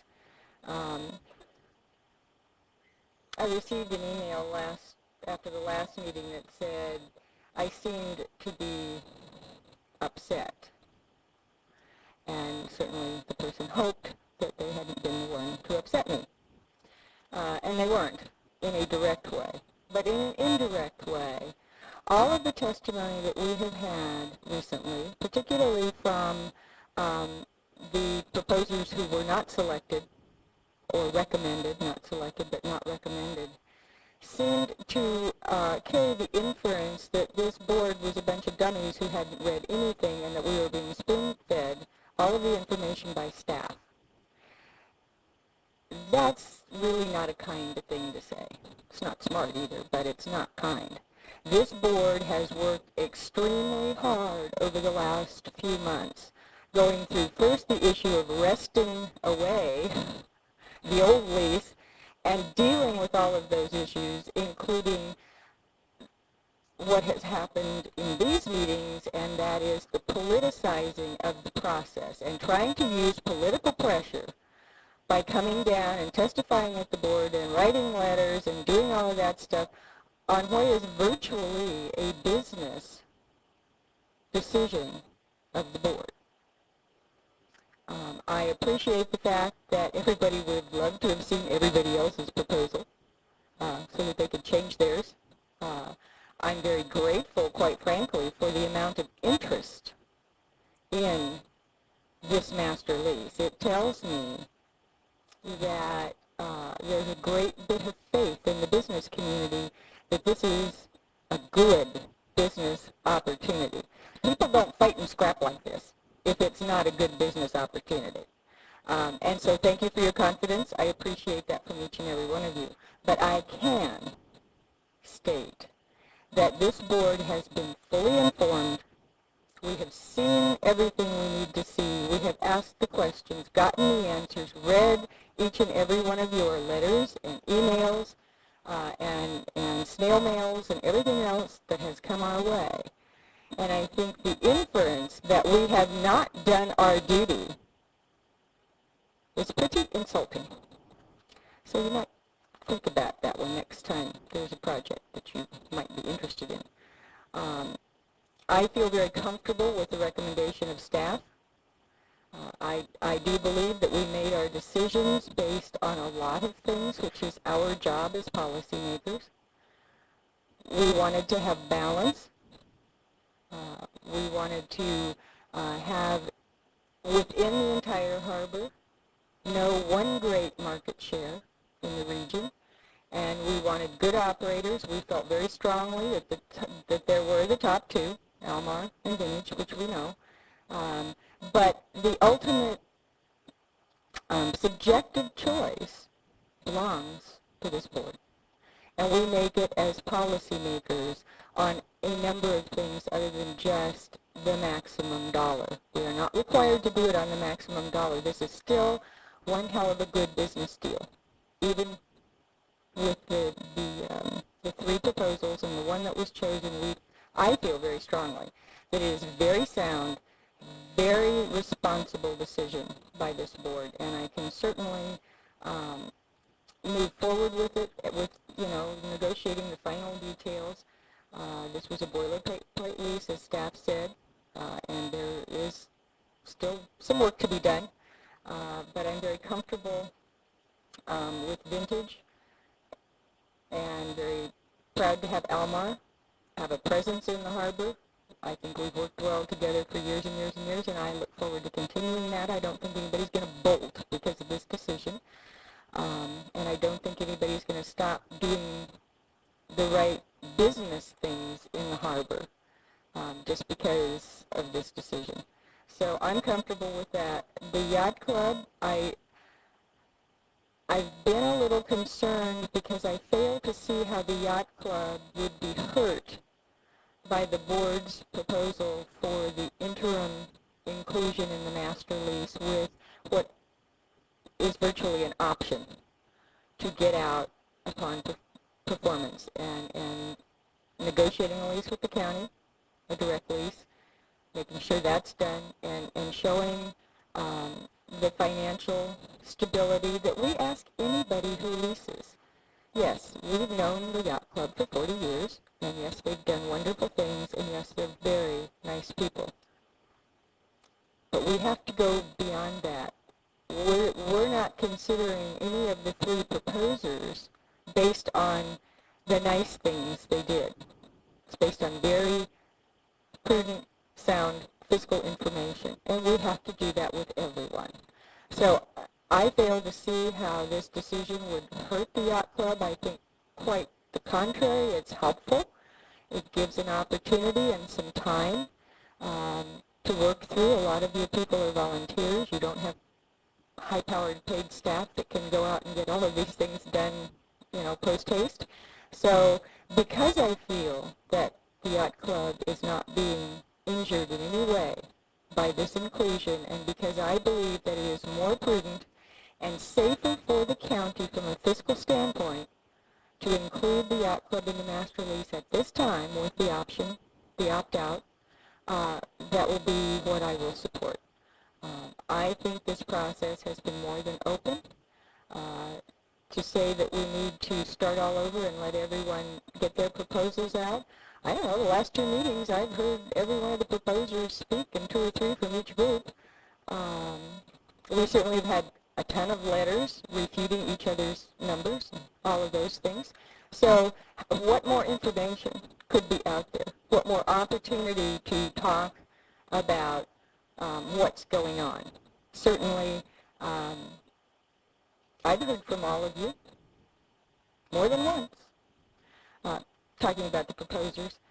And so I have read all the arguments against each other and for your own projects, and they're all well stated. I would do the same thing if I wanted this contract, but I don't see anything to be gained by continuing this. I think all the information's on the table. I think the board has made their decision based on A, information, B, on their own personal subjectivity and what they want to see at the harbor, and I'm ready to move forward. So with that, Mr. Bennett. Thank you. I have 5 more points now, and I'll try to do them quickly. I would offer to try to highlight my point about responding to short-term pressure in terms of making long-term decisions. We were at a spot within this past year where we had this room filled with people who had their boats there at the harbor, and they were worried they were going to become evicted. And the pressure was, cut a deal with the Farrells so we don't get evicted. And the board's contention was, we don't believe you're going to get evicted. And we don't believe that we should sort of have that be a gun to our head that says we have to cut a deal with the Farrells. I think if you look back on it, the board was right in that situation. In fact, the people didn't get evicted. Whether you agree or disagree with whether we should have continued the lease with the Farrells, it was an example of the board not responding to the short-term pressure and making what I think is a decision, because today we have virtually all of the people that are making the proposals to us, Almar, Vintage, Belport, are all proposing to improve and invest millions, many millions of dollars more than the Farrells would ever were willing to consider.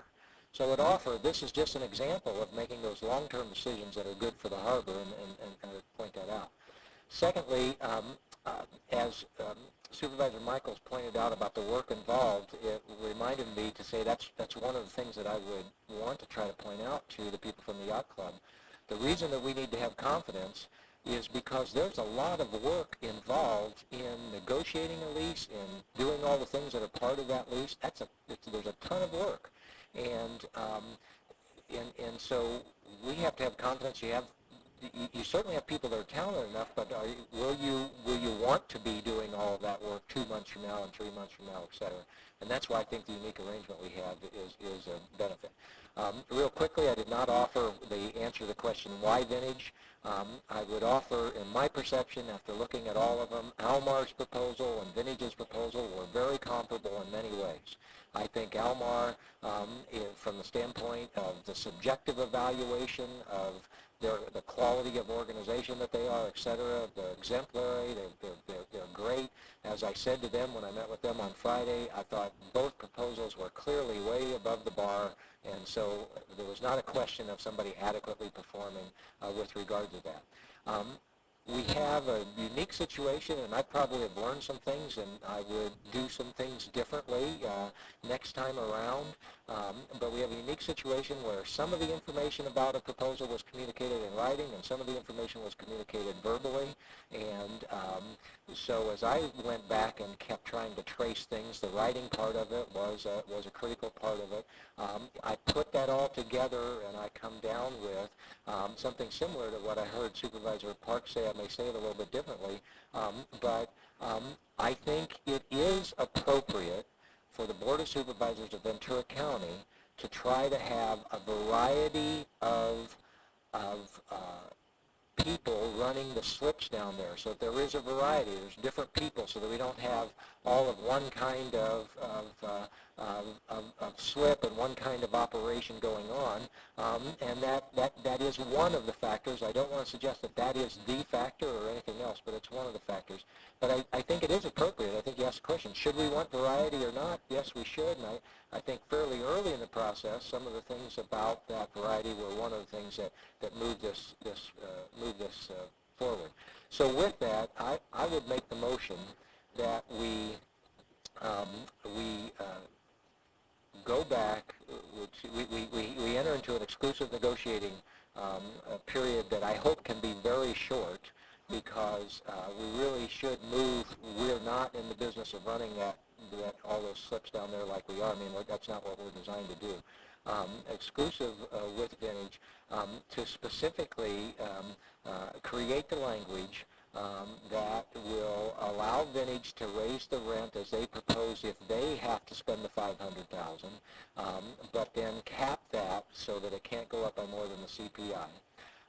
And with that as the fallback for the Channel Islands Yacht Club in case they choose not to perform. There were a number of things, and I think probably we're going to go back. We have closed session we're going back into, and I think closed session probably appropriate to talk about other negotiated items. I have one thing I want to ask Supervisor Parks. You had said you wanted to remove all of the references to the land lease things, and all the land lease things that are in the open space, in the lease. And I want to ask us to think that one through, because the way I read it, it is we're not asking for any of those things. All that does is by leaving them in the lease, we're saying if we want any of them, even if it's just one barbecue pit improved, by leaving it in the lease, they must do it if we ask for it.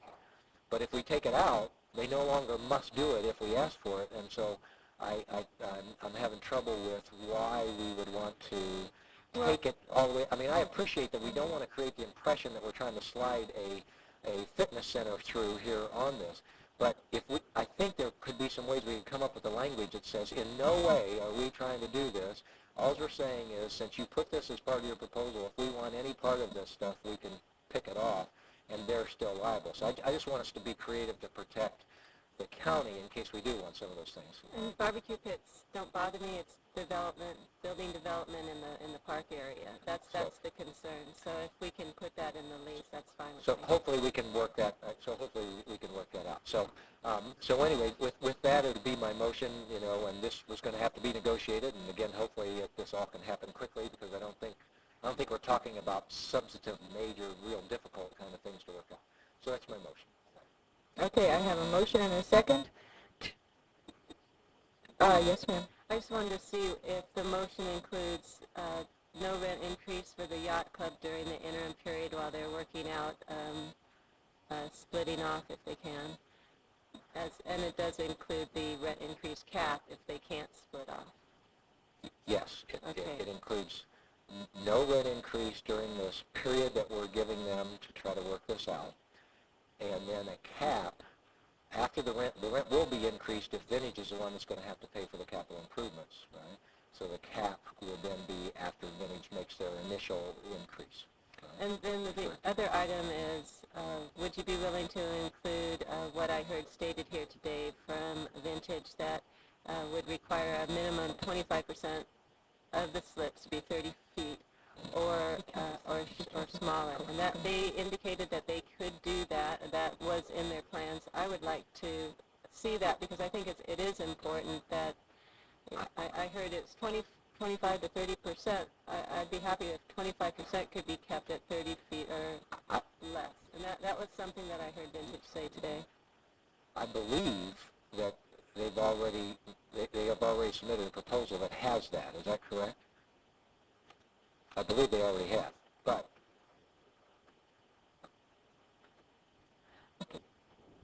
If I might, Supervisor Parks and Supervisor Bennett jump in on this. Oh, you stay up there. This is going to be short. I would be okay with putting a percentage in there if we put the caveat in that dependent upon Coastal Commission requirement, because I don't want to stick them with 25% and then have the Coastal Commission say, we want 18 or 13 or maybe 50. I don't know. And that caveat's already... Right. So that's my only concern. If we I'd put the accept caveat, that. we're okay. Absolutely. And that caveat's actually already in the language that we all have to adjust to whatever the Coastal Commission says. But just to have that minimum 25% would give me a lot of comfort. Thank you. So, yes. Second... Okay, I have a motion. Yes. I have a second. Any further questions? Yes, sir. On the motion, number one, it's misleading to tell the yacht club that there's going to be a cap on your increases on rent. Not a cap. It's standard procedure to put a CPI clause in there. That's almost in any lease, private or public.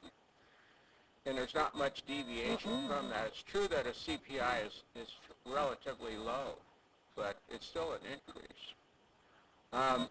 Here's what bothers me with this motion, is we've been presented information by the yacht club. We've done our own calculations that if the yacht club has the master lease, that the county is going to be better off financially. It's going to be hard to get out of a lease situation with Vintage. That's just the way things are. They're complicated. They're not easy. And so it's going to be difficult. Let me tell you, it's going to be difficult. No matter what we say or they say, it's going to be difficult. Sublessee, you should have, in 43 years, be honored by us to become a master lessee. It would appear to me. It's certainly not something I support at all. I don't think we're going to, I don't think it's over yet. I think we've got problems. It's kind of amazing that we're adjusting things as we talk up here. And the other proposers didn't have a chance for any of those kinds of adjustments and a move to do something about them. So my vote is no on all the recommendations. I haven't called for the vote yet, but that's okay. Supervisor Michaels, if I could, I want to make it really clear that the Channel Islands Yacht Club is not going to negotiate with Vintage Marina to get out of this lease. Channel Islands Yacht Club is going to negotiate with the Board of Supervisors negotiator to get out. And it's going to be terms that all we're going to put in the lease is we're going to say to Vintage, if we decide they're out, they're out. Channel Islands Yacht Club will not have to jump hoops and deal with Vintage with regards to whether they're out or not. They're going to have to deal with the Board of Supervisors. And I am our negotiator, thank you.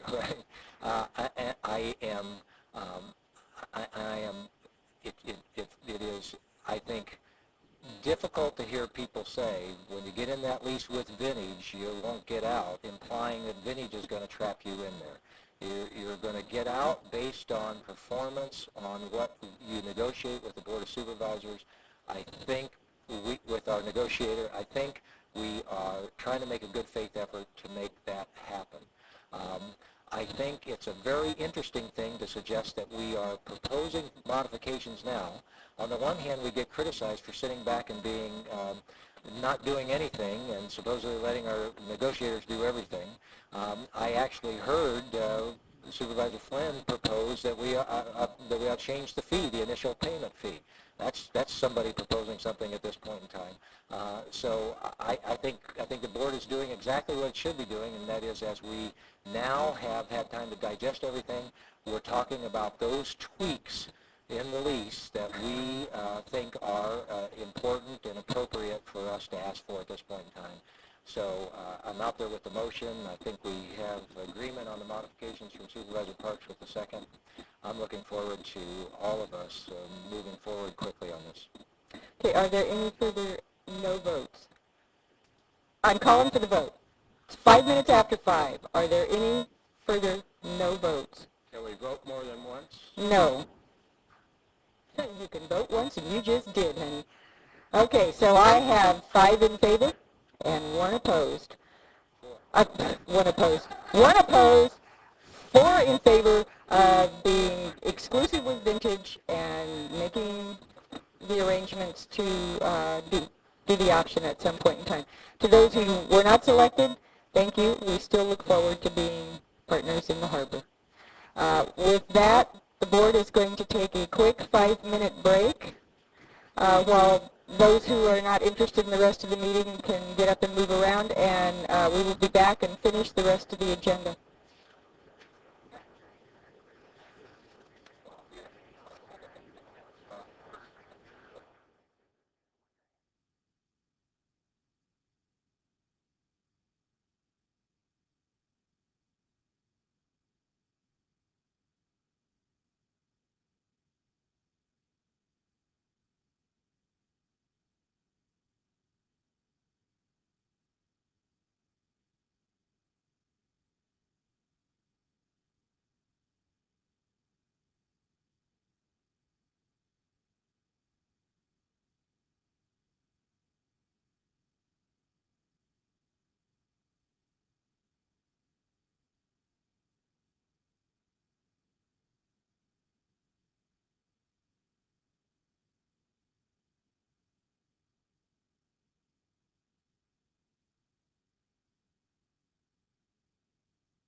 Okay, thank you. I'd like to call the Board of Supervisors meeting back to order. We have a few items on our main agenda to finish. Those of you who have items before us are welcome to hang out. You've been here all day. Why not hang out just a little bit longer? And with that, we will move into the final part, of the regular agenda. I have had a request from Supervisor Parks to move policy matter 53 up on the agenda to now. Do I have any objection from the rest of the board? 3. And then we will move back through all of the others. Okay, with that, Supervisor Parks. This item is to create a Santa Rosa Valley Municipal Advisory Council, commonly referred to as a MAC, and to appoint members to that. I don't know if you have some cards, but I'll just briefly describe the item. Santa Rosa Valley is a pretty tight-knit community. It has several homeowners associations. It has been had some good guidance with an umbrella group called the Santa Rosa Valley Community Association. I attended a meeting that they had called, and there were at least 200 people there, and asked them what their opinion of forming a MAC would be, and it was unanimously approved in terms of a show of hands. Everybody stuck their hands up that they would like to see a MAC, and I see this as just a better communication line for residents out there to hear about county government, hear about projects in their area, have an opportunity to look at projects that will be going to hearing anyway, and making a recommendation on those projects, as well as an opportunity for them to work with in a more organized fashion with other entities, such as they have a local school there, a magnet school. There's some park projects going on in the area, and an opportunity for them to work, I think, a little closer with other agencies around. And my office will be supporting them administratively. We have a volunteer who's offered to be the secretary. I have I've begun posting the minutes and the agenda of the Oak Park MAC on my webpage, and we'll do the same for the Santa Rosa Valley MAC, and it's kind of a quasi governmental entity. They are covered by the Brown Act. They will have to, put their agendas up and formally notice, have public comments, and all those things required by the Brown Act. I interviewed, I think, 17 people for slots on the MAC. Just incredibly stellar individuals. Any one of them would have been great. The selection I chose was based geographically, so we get a good representation throughout Santa Rosa Valley, as well as people who have been already involved in participating. And I guess I should, before I make the motion, go ahead and have speaker cards if you have any. Yes, well, and before we do that, I have only one, but I have some comments to make, and I'm going to make them before the speaker speaks in order for the speaker to have an opportunity. First of all, I'm going to request that this be continued for one reason, well, for lots of reasons, but the most important one is that this was not reviewed by County Council, and you're asking us to accept a resolution.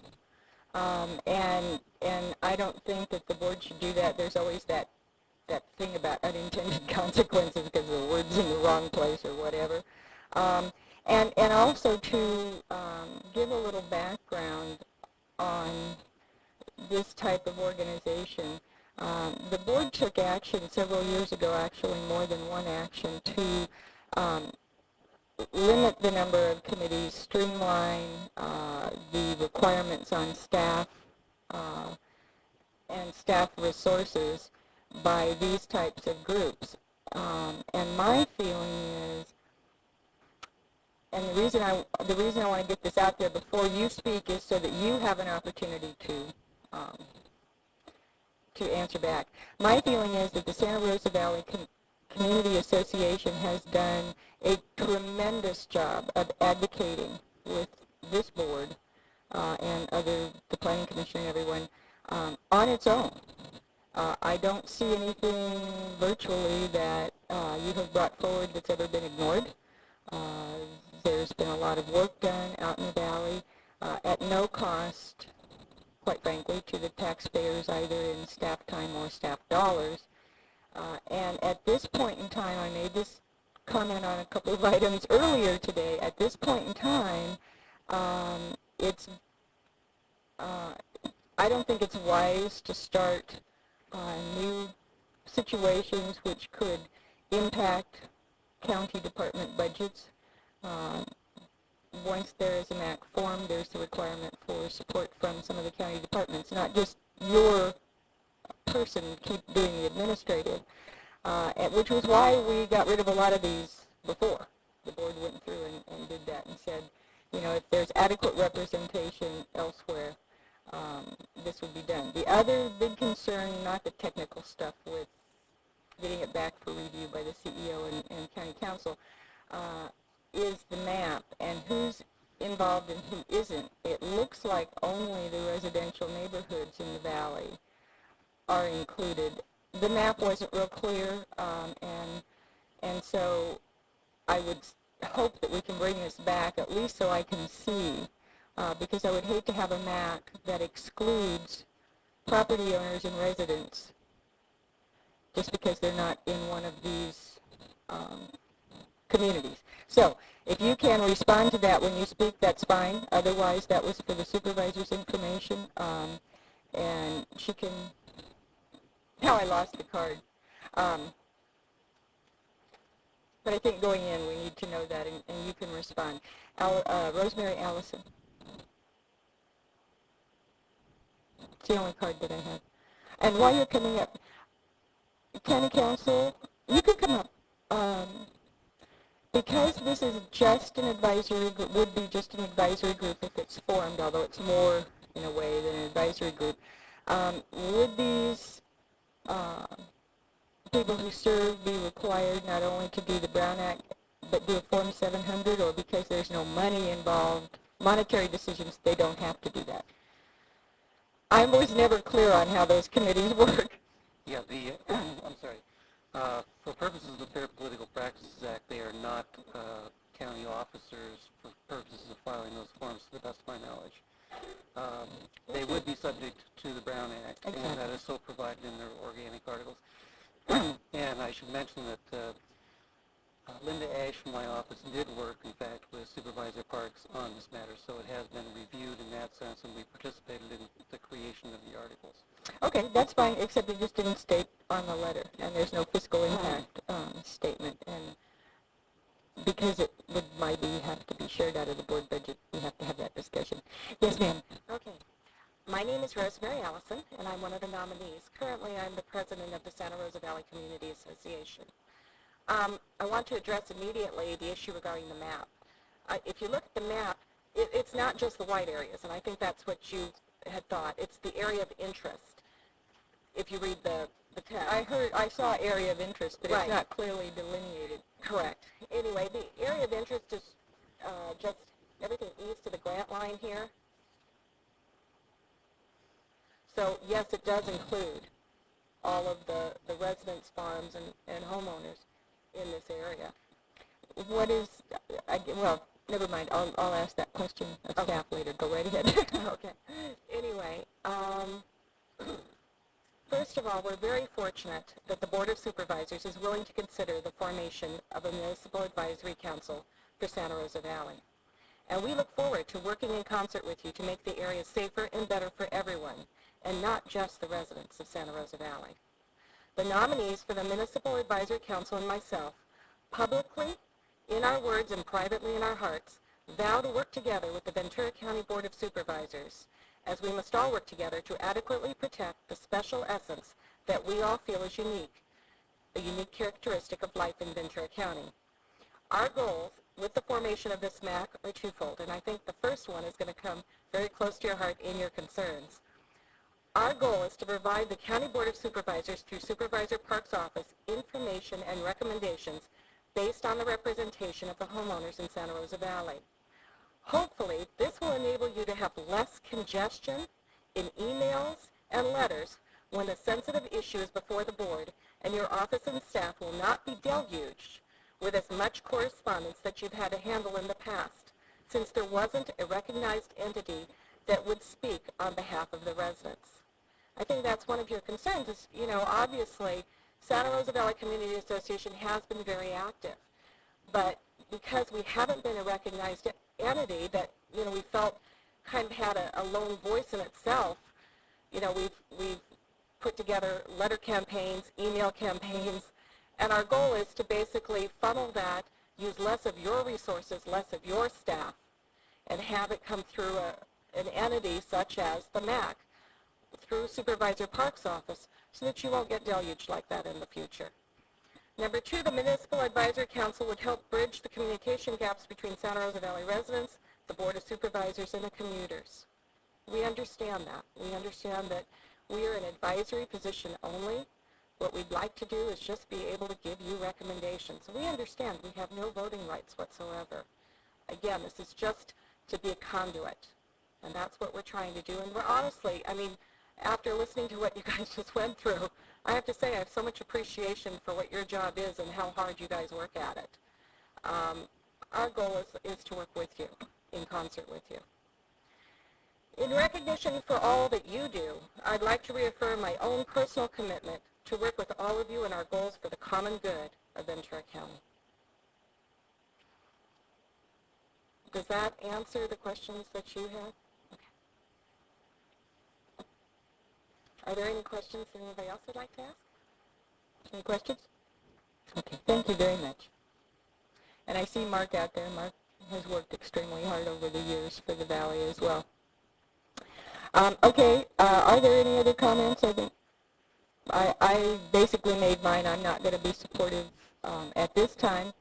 I could be, but the fiscal situation needs to be looked at, because when staff figures our budgets, they look at our base budget, and if we're adding in those kinds of support costs,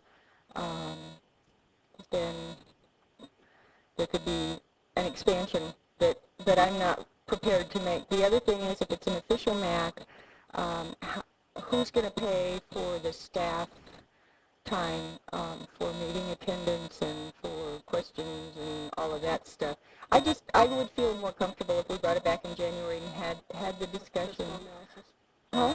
With the fiscal analysis? With the fiscal analysis and how that could relate or not relate to the total board budget. I think those are fair questions, and certainly there's nothing earth-shattering. It could come back in January with more information.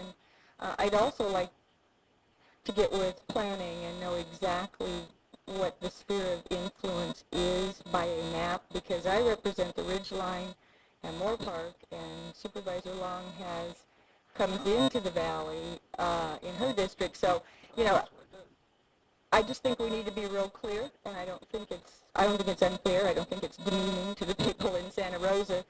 We've just, over the years, had little occasions where we did something and then later came back and said, ooh, we should have thought that through just a little bit more. So that would be my request, but it's certainly up to the board. Can I make some comments? Certainly. I have worked with MAC for a long time. And the MAC is in El Rio, and it's a Municipal Advisory Council. It gives advice to me. And the work with the MAC basically comes from my staff and myself. A person on my staff is the secretary to the MAC. Then there's a lot of volunteer effort from MAC members themselves. What this really does is allow a coordinated way to address some issues and gives the public in the Santa Rosa Valley that kind of opportunity. If there's an issue out there, the staff is going to go out there anyway and try to address the issue. This just puts the staff in front of kind of a coordinated effort by the community itself to answer questions. I know that Butch Britt and his staff must have spent a lot of time out in Santa Rosa Valley lately for the last 2 years or so. But rather than doing it kind of like it's been done. It's going to be done in an organized way. It's not costly at all. My staff does an awful lot of the work. Along with the MAC people and the people from the community, anytime you can bring government right smack up against the community, you're better off. If I may comment, if you look at the resolution, the attendance by county planning staff members at council meetings is only at the direction of the county planning director. Additionally, a lot of, as Supervisor Flynn says, a lot of the work is going to be done by my office. I have someone who, in my office, Al Adam, who is the liaison, the representative that works strictly with Santa Rosa Valley, and he will be attending the meetings. We have a resident out there willing to be the secretary. This is not, to me, any cost that's going to be associated with it will primarily be absorbed by my office.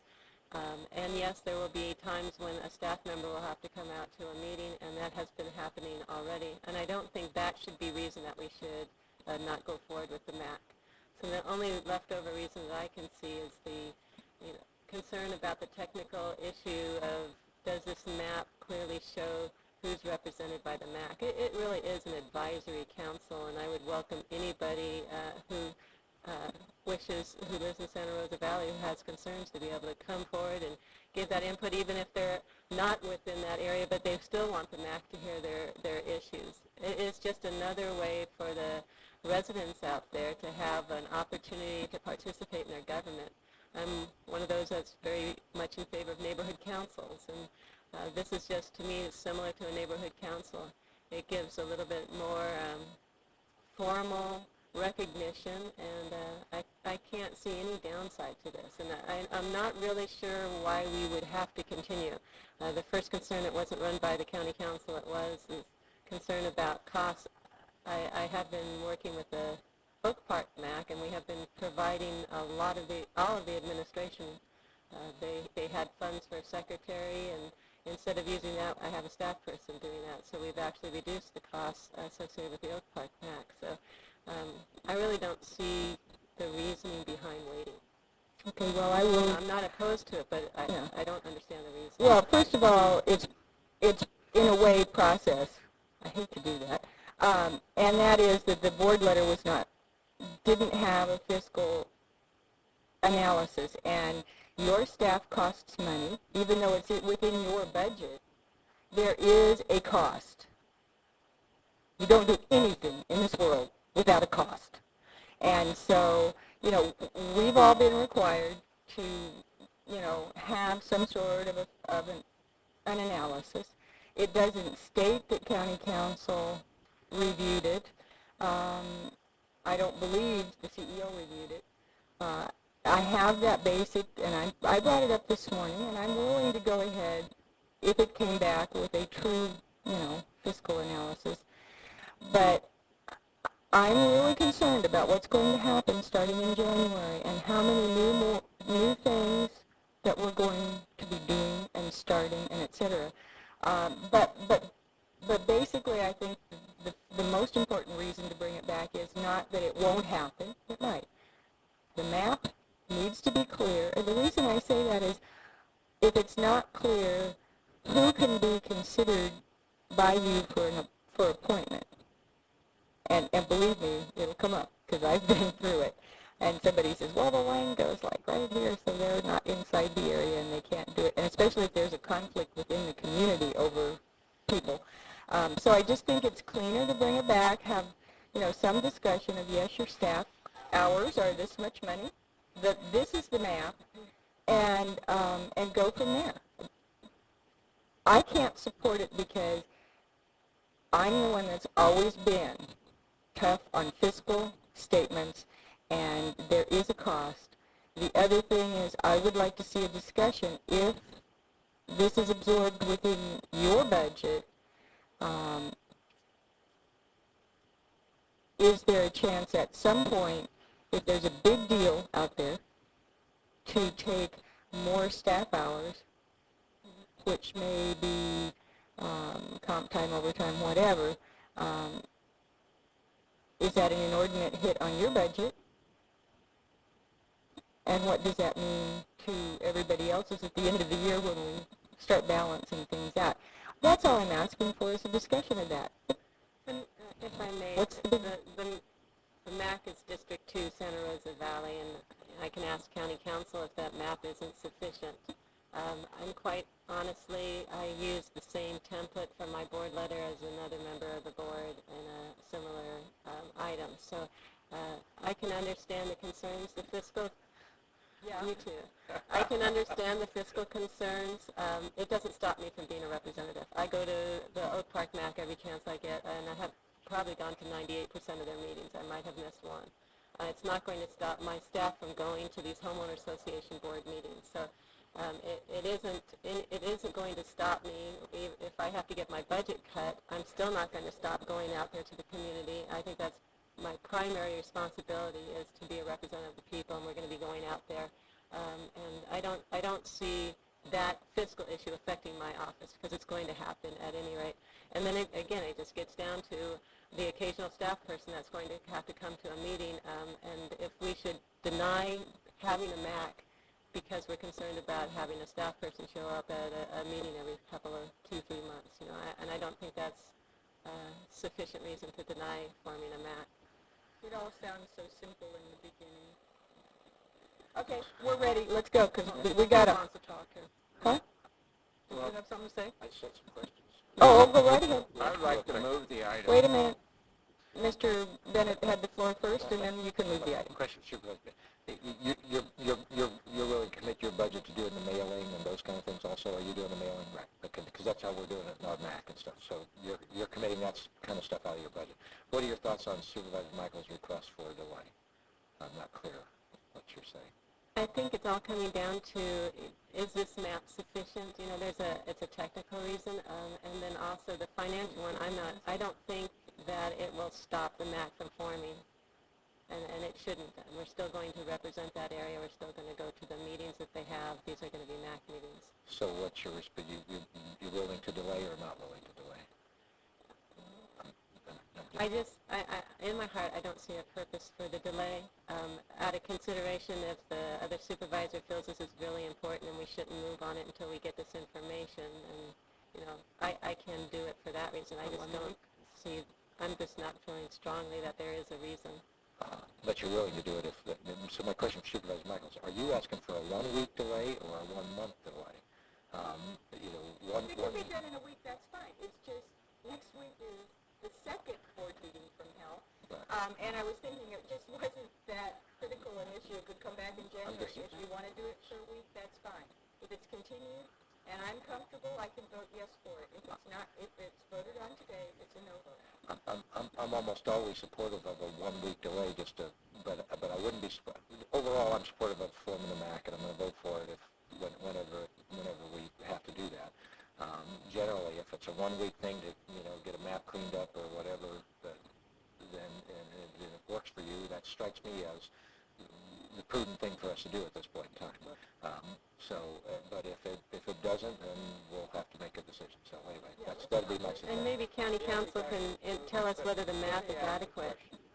We have the experience of MACs, right? It's no big, complicated issue we're dealing with. You've experienced it. Am I right, Mr. Bennett? I've experienced them. The only hardship sometimes is on our own staff because they work more than 8 hours a day. Usually my staff works sometimes 10, 12, and so forth. But they don't get paid overtime for that. The benefits far outweigh the disbenefits. Maybe we ought to do a financial study of all of our MACs and figure out if we should have them. I just can't agree with you, Judy, on this issue. That's why I make the motion. Supervisor Michaels, Supervisor Michaels, if I could, this MAC is going to pass. The question is just do it. Yeah, the question is. I don't want to spend 20 minutes on a exactly. This MAC's going to pass. This question is it going to pass today on a just do it. Unanimous vote or next week? Okay. Do it. And then when the map causes a problem, I'm going to stand up and say, I wish I hadn't told you to do it. Okay. So, do we have a motion? Madam? Do we have a second? Madam Chair. Yes. Okay, discussion. I wanted to have a question too, and my question was also more process and the fiscal analysis side of it then, because I've been chastised for not having that. Now, whether it's a significant analysis or it comes back and says, yes, it's absorbed, then fine. And then if there's the map issued, then that's resolved. So to continue it for 1 week would have been favorable to me, in my thinking also. I don't have a MAC, I have a Piru Neighborhood Council, and they have elections, but they do it all within their, monies they raise through film permits, etc. So there isn't a county expense to it. My staff goes to it, I go to it as needed, and that's how it operates. And it's wonderful, and I think it's wonderful, the concept and the willingness of the residents to do this. It's just unintended consequences having lived through a similar one years ago that it did cost and unexpected cost to us. But that's my comment. All in favor? Aye. Aye. No. Okay, let's move on. I told you I'd support it if I had the right map, but I don't. Okay, let's go back to the. Oh, I'm thrilled.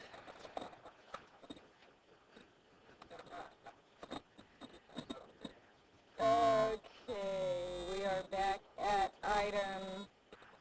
That's okay. One of these days, somebody's going to need my support, and it's not going to be there. We did the library, item 50. Okay, item 50, receipt of information and annual review by board for accounts of funds containing developers' fees. I believe that's Christine. Thank you. On November 25th, we recommended your board receive the information on attachments 1, 2, and 3 regarding the County of Ventura developer fees as required by government code.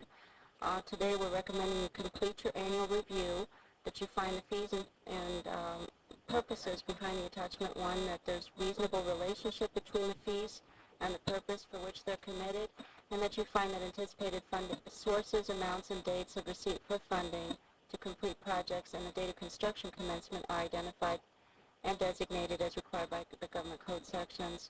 And this is a compilation of information that we have received from several departments. I've asked departments to be available if there are any questions from the board. We also corrected the page as requested last week, attachment 1, page 5, under General Services Agency. With respect to the Piru Community Center, it no longer says it's in Fillmore. The issue there, for edification purposes, was that actually Piru is within the Fillmore sphere of influence for Quimby funds, and that's why GSA had that in there. Okay, are there questions? I have a motion. Opposition? Seeing none, the motion carries. Thank you. So now we're at... and Chair Michaels, I already made this comment relative to this similar thing coming forward. It again refers to taking $54,000 from Lake Shore and giving it to the Camino Rec and Park District to also consider the option of doing it for the public equestrian facility that's being built on Potrero that the city will be running. Thank you. Next item is classification and salary changes, Department of Child Support Services. Staff report. Madam Chair, members of the board, I'm Barbara Journay with Human Resources. The item before you today deals with establishing 5 new classifications for the Department of Child Support Services. Costs for these particular items would be dealt with within the existing allocation for the agency. As you're aware, this department was created in July of 2002, and since that time it has undergone several significant reorganizations and some restructuring, as well as assessment of the various job descriptions and positions within the office. The positions that we are asking for today are part of the Fiscal Services Unit, which even with the department only beginning recently, has managed to increase the collections by approximately $3 million. The positions that we're asking for you to approve today better reflect the duties and responsibilities that are handled by the Child Support Office, as well as fit into the organizational structure overall. Stan Trom and Debbie Fram are here if there are any specific questions about the operation. I'm available to answer any specific questions about the classifications.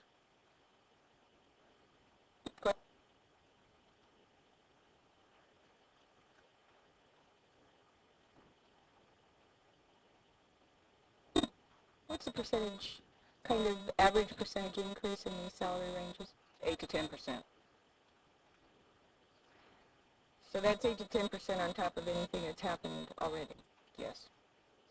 And do we have any precedent for that? Do we have any accounting of how many times that happens when we do these reclasses, and already there's been some sort of raise in the year? I mean, that adds up to maybe 21% or something. Yeah, the difference with these particular classifications is that they were previously fiscal classes, and we were recruiting individuals who anticipated they would be doing direct fiscal activities, whereas these are more in the area of collections with regards to child support activities. So we were having problems with recruitment and retention. In establishing these, we looked at other positions that are similar, such as billing specialists, etc., and we tried to set the salaries in line with those positions. Okay. Which is what I have constantly fought against, which is salary creep. Okay. I have a motion and a second on the floor. Is there, yes, ma'am? I'm sorry if this wasn't covered. I mean, if it was covered. The classifications that these job positions are becoming, will those still be required in the department? The old classifications for the positions? Yes, the old classifications were fiscal positions that are generic and throughout the county, so they would not be deleted. Well, so they're still required for that department to have those positions? Not for that department. Okay, so they aren't going to be in that department anymore? They will not be, they will not be additional. Thank you. Okay. Other question? Whose phone's ringing? Is that yours, John? Is that yours? It's somebody up here. Anyway, any opposition to the motion? Seeing none, the motion carries. Next is authorization to accept grant funds administered by the Department of Insurance for the auto insurance fraud prosecution from District Attorney's Office. Chair Michaels, board members, and Mel Chambers with the DA's office. The item before you is a resolution authorizing us to accept $250,000 in auto insurance fraud grants from the Department of Insurance. I have a motion and a second. We're not adding positions here, are we? No, we're not. Okay. Any opposition? Seeing none, the motion carries. Next item we've dealt with, item 54, is an agreement between Ventura County Watershed Protection District and the County of Ventura, etc., as mentioned in the title, which is far too long. Good evening, Mr. Pratt. Good evening, Chair Michaels, board members, I guess Mr. Johnson's not. My name's Jeff. For the record, I work for the Watershed Protection District. This 54 is actually a county item. 56 is a district item, but it may serve the board's purposes to hear 56 first. Oh, that's right. I apologize, Mr. Coons asked me that, but there's been a whole lot of hoopla since the request, and it's gone. So if that is the easiest, go right ahead and take them in the order in which you think it's most advantageous. I'm talking about item 56 is an agreement between the district and the county for a project that was formerly known as the El Rio Sewer Project. It's been reformulated, and we're now calling it the El Rio 4-Bay Groundwater Contaminant Elimination Project. It's reformulated as you had to make it longer instead of shorter. Yeah, we were looking for a good acronym. Okay. It's been reformulated as a water conservation and groundwater protection project. Staff is recommending with this letter that your board authorize an amount not to exceed $4 million to be used to match grants and any other funds that we can match for the project. The up to $4 million is necessary because it's on projected revenues. We're going to talk a little bit about that in just a minute. Staff feels it's justified making this recommendation for the following reasons. Water conservation, groundwater protection, a part of the district's mission and its history. First project out of the box was a water conservation project. That was Matilaha, of course.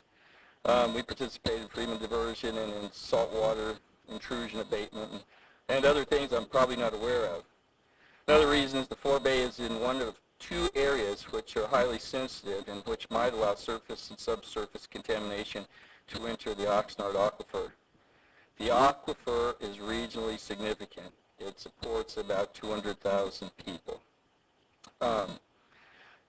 This aquifer, this item, this project has been discussed regionally and locally and has been voted as the top regional water resources priority.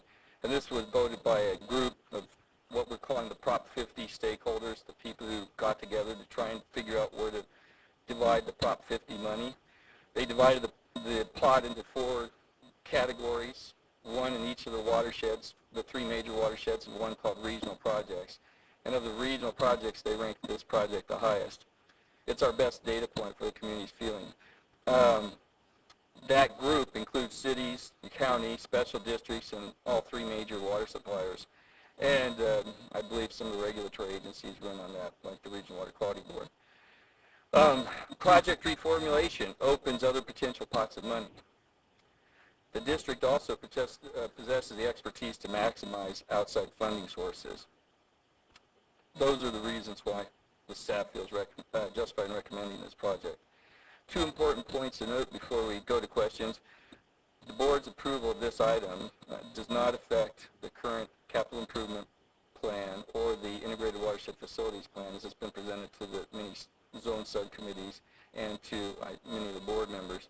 And that is, again, because this is projected revenues. These are not posted yet.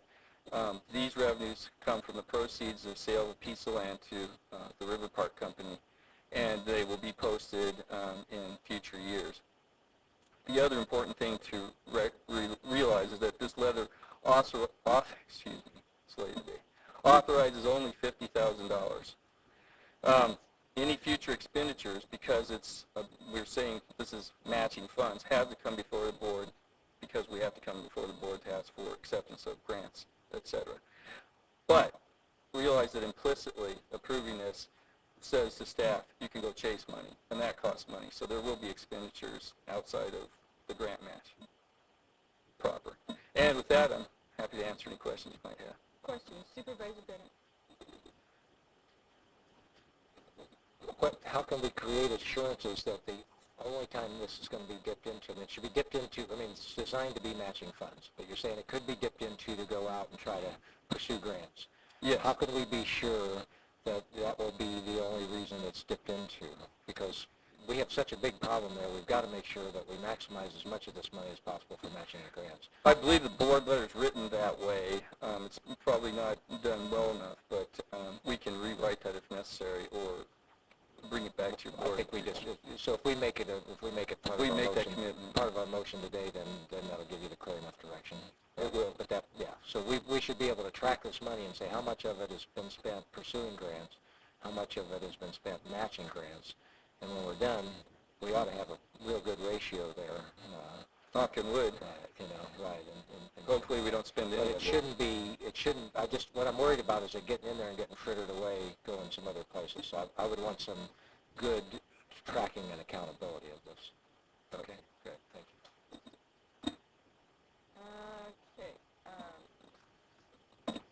Okay. Go ahead and move the item. Pardon? I was willing to move the item. Second, with the proviso that I just, the language that I just, with the language that I just talked about. And I'm just wondering what the acronym spells. So, very good. Okay, wait a minute. Time out. I have a card, and the reason I'm looking so confused is because it's on item 54, but we're discussing item 56. So, do you want to speak now before we take an action, or do you want to wait for the other item? It's up to you. If you want to speak now, please do. I'll hold the vote on the motion that's on the floor. Mr. Calkins is new to kind of government entities. That's why I got confused. I just entered Mr. Calkins as the Public Works Director for the City of Ventura and does a great job for him. I was there when I was there. Thank you. Okay, thank you. And I was trying to figure out what everybody was up to, and I looked at this item 54. Wait a minute. I filled it out a few hours ago. I figured 54 would come before 56. Well, not necessarily. Creative government, Doctor. Yeah, I know. I'm sorry. We shift things around all the time. I You would finish your meetings in less than 8 hours too, don't you? right, usually. Just a couple comments. I would like to say that we support this sewering of El Rio. It is an extremely important water quality project. This item asks for $50,000 plus the rest of $4 million, $3.95 million, and there's an agreement there between the county and the flood control district. And using watershed protection district funds to provide sanitary sewers is a departure from past practice, and it could take away capital funds from other drainage projects. Now that in and of itself may not be a bad policy choice for this board. But meetings have been going on between this watershed protection district staff and the city staff for several years to talk about capital project priorities. And this project has never been prioritized by that group. So the concept sounds good, but we have no way of knowing how the rest of that $4 million would be spent. So in recognition of that, we would recommend that you proceed with this project, you proceed with this agreement, but you authorize the $50,000, which is the staff work that gets the ball rolling, gets some movement in this area, and ask more crisply that any future use of the money, the $3.95 million, that is potential competing with other capital projects, that not be authorized without further direction from this body. Yes, from the Board of Supervisors. Question? And what we just had this discussion to make sure that all of any future authorizations do have to come before this body. Did that address your concern? I guess I just wasn't quite sure if there was some gray area there or not, and that's why at the last minute I brought my card up. Great. Because I thought maybe that's what I was hearing, but I wasn't sure. I think the $50,000 step is the right step. I just was unsure because of the discussion whether or not there might be some use of the $3.95 million, and this body, the Board of Supervisors, wouldn't be in a decision-making role. We just so you know what I just want to clarify what we've heard. I think you're asking for clarification. It's the same clarification I want. Mr. Pratt said all expenditures of this, besides the $50,000, will have to come to the board first. Okay, and so that's part of our motion also. Okay, as we're doing that.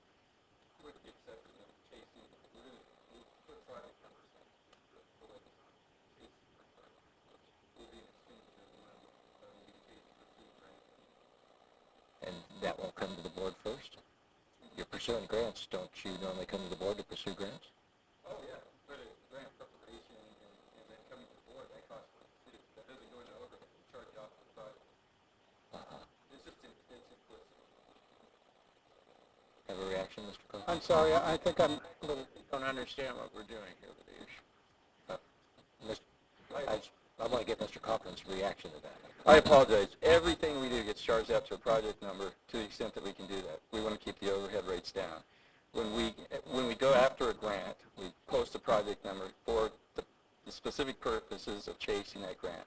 Somebody prepares a proposal. They spend time doing that. Somebody comes to the board and presents it. They spend time doing that. The board says, yes, keep going. But there's money spent before we get to the board to ask for permission to submit the grant. We don't, at least it hasn't been our practice to ask for permission to fill the grant forms out. That's not going to translate into significant percentage of the 3.5. Oh, heck no. But it may be thousands of dollars. Mr. Calkins, I just want to get your reaction since you raised the concern. I guess I'm still a little confused. It seems to me that if this board appropriates $50,000 for initial work, staff work, that's the authority that the staff has, and that's the amount of money that can be spent. If you're going to get into the $3.95 million for things other than leveraging grants or building projects, it seems to me that it would be nice if we were aware of what that authority is. So it seems to me you either appropriate $50,000 or you authorize them to spend into the rest of the $4 million. And I thought what I was hearing was I would be comfortable with a finite amount, whether it's $50,000, $75,000, I don't know what it is, But it seems to me that the amount of money that's going to be going to staff work should be defined, and then the staff can go forth. If they want to use more of the money to actually leverage and get more grants and get ready to build part of the project, I think that's wonderful, but it seems to me that should be considered by this board on a case-by-case basis. Supervisor Michaels, if I could. Yes. My understanding is certainly if they're going to leverage, if they're actually going to take this money and match it with another grant, that will definitely come back to the board. That's real clear. I see Mr. Pratt wants to respond, so I'm going to let him respond, and I think we'll be done with this. Yeah, Supervisor Bentley, I'm sorry. There's some confusion. The $50,000 is going from the district to the county to form a CSA. There's no district money authorized. The district can't use that money. The district will continue to use money that's in that pot. So that may be the confusion. And if the board wants, right, we can say the district can use 25 or up to 25 or up to 50 but that gets down to micromanaging the district, I suppose. And that's at the board's pleasure. Can you report back to us if you go over $25,000? We certainly can. Mr. Bennett, could we modify that to 50? Yeah. I just think that, well, the way that they do it, they're going to spend the staff time anyway to prepare the grant. Other departments don't charge it off to a project. Like, they just are doing a different accounting system than what other departments do. And so if we say 50, that lets them charge off to whatever, project that they're looking for grant money for. That's not significant out of 3.9. I don't believe. Any other comments? Yes, ma'am. Madam Chair, I have just tried to discuss with County Council some language issues. Normally when we see an agreement like this where there's an authorization to spend money in the agreement, I would be obligated to encumber that legal commitment. This agreement refers to $4 million, up to $4 million. However, budgetarily, you're only committing up to $50,000 in the current year. Mm-hmm. So my question to legal counsel was the way the agreement is worded, am I legally obligated to encumber a future financial commitment of $4 million? The question is in the recitals, I'm sorry, on page 2 of the agreement. The agreement says, 1, the district shall use up to $4 million in district funds currently held. If that language read, the district may use, it would be an authorization only. The shall use implies a mandatory commitment of the money. From a legal perspective, I don't know that it makes a lot of difference to me. From the auditor's perspective, it appears to have an effect on how she accounts for the money and or encumbers it. Okay, which exact bullet point were you I'm sorry, using? that's under the Now, second therefore, page of section 1. the agreement. Marked Number I? 1, Part 1. Number 1, district shall use. Okay, you're down there in the now therefores. Right. Well, can we just modify that to may? That would be my recommendation. Okay, that was easy. That was easier than other things we've done today. Supervisor Parks had a question. No, I don't. I was going to, I'll be glad to incorporate that into the motion. Okay. And the seconder's good with that. Okay, do we have any other problems with this? Are you okay with that now? The fact that the board has capped the staff time charged to that money? Okay. Ask, Madam Chair. Jeff, what's the effect of the motion? As I understand it, we'll report back before we go over $50,000 in staff time chasing grants, and hopefully by that time we've obtained some. This will only be used for grant funding, and we're going to change the shall to may in the agreement. The agreement that applies to the $4 million. Yes, the agreement that applies to you may use up to $4 million. It is a sincere hope that we don't use any of it. If we go chase money and we have other pots open to us now, we hope to obtain all of it through grant funding.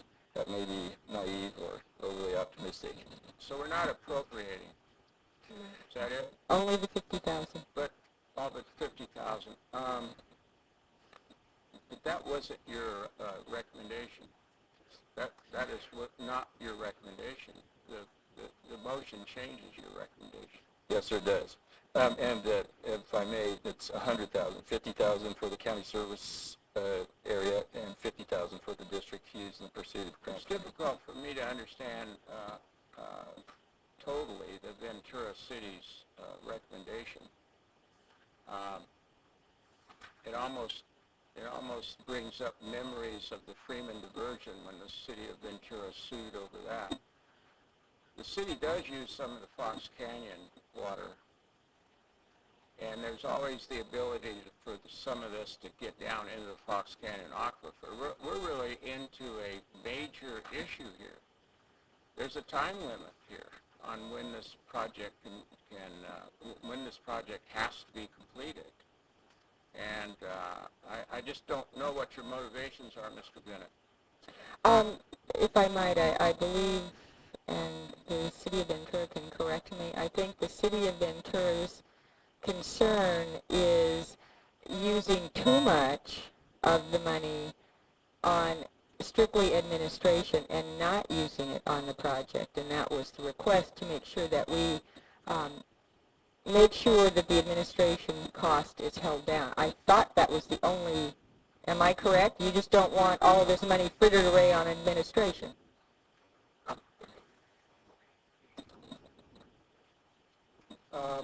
Yes, Madam Chair. There's been a lot of work put in by a lot of different agencies to look at relative priorities and on a lot of different fronts. This is a high priority project. It's a water quality project, but it's coming out of left field in terms of the other priorities. And so I think it's important that this board take it a step at a time. And the first step is to go out there, get the service district in place, go after grant funds, and try to use whatever resources are available to leverage it into actual benefits for the community, and not just wake up and find out that it's been spent on things that aren't delivering what the community needs. Okay, thank you. Your clarification. I'll ask that the item be continued for a week. I'm not clear on what we're doing. Supervisor Bennett, and then we'll ask questions. Ask what my motivation is and what's going to. I think what we're doing is not at all changing the ability to use the $4 million for the El Rio. That's what this does. It allows us to do that. All it does is it clarifies that as they dip into the money, they will report to the board so that the board can keep track of that, so that the money doesn't get inappropriately frittered away. That's all this does. It just says, make sure that you're reporting to us. That's just an extra clarification. Make sure that we are hearing from you as you're dipping into this, because for the very reason you said, we're under a deadline. We don't have enough money. Well, we want to make sure I would accept that, but that seems to be different than what I hear the City of Ventura saying. Is it? Maybe I'm misunderstanding it. Is it different, City of Ventura? Well, it's what Mr. Coons thinks. I think he's shaking his head no. He's saying it's not different. Well, to get it on the record. We have pursued all the funding sources. This is the only funding source we know to come up with the $50,000 to form the district, and also to come up with the money to finance pursuing grants to come up with the overall grant money needs of $25 million or so. So we've just identified this as the best funding source. That's our recommendation. And if the board wants to put a cap on how much money is spent on pursuing those grants at $50,000, we can do that. If we need more money to come back to pursue more, we will come back and ask the board for additional authorizations for more money within this $4 million that you're agreeing to. We wanted to see if the board has the comfort for using $4 million for a groundwater project. I see everybody on the board says yes. I see everybody on the board says form the district. I see everybody on the board saying pursue the grants and bring back as normal process to ask the board's concurrence on making an application for grants like any other grant. I understand all Everything that. is straight up. I understand all that, but the $4 million is a separate issue. The $4 million, according to the City of Ventura, should be up for prioritizing with other projects. Am I right, City of Ventura? If we do what Mr. Bennett said, that's fine with me, as long as that's the motion. There's no problem I have with that. Okay, that's a motion. And the second. Okay, are we okay? Okay, let's vote on this puppy real quick. Is there any opposition? Real fast. Oh, is there opposition? I'm sorry. Okay. Okay, it's done. Now, we're going back to what? 54. Yes, John Crawley, I'm representing This the should county. be faster. County in this matter. You've heard Jeff's presentation. I'll be glad to answer any questions you have. Requesting the same amendment to the agreement? Yes, that's correct. Same amendment, same action as we did on That's the last correct. Second, motion second. Opposition, seeing none, motion carries. Okay, now we're at 57. Am I correct? We've bounced back and forth so much. I don't, huh? 55. Was pulled, that's why. Okay, we are at consultant services contract for CEQA initial studies on private property, item 57. Have a motion and a second. Any opposition? Thanks for waiting, Pat. Seeing none, the motion carries. That's the downside of and item 50. I got a motion and a second, receive and file. That is, no opposition. That is the end of the board's regular agenda. We have a closed session item left, so we will go into closed session to finish up in deference to staff who's sat here through this long, drawn-out, boring meeting all day long. And from there we will adjourn. We will return next Tuesday, and buckle your seatbelts. It's going to be the same kind of meeting. However, the good side is it's our last meeting until after the holidays. So with that, we will go into closed session. And there will be no report out. We're doing, I don't think, what we're doing. No. No.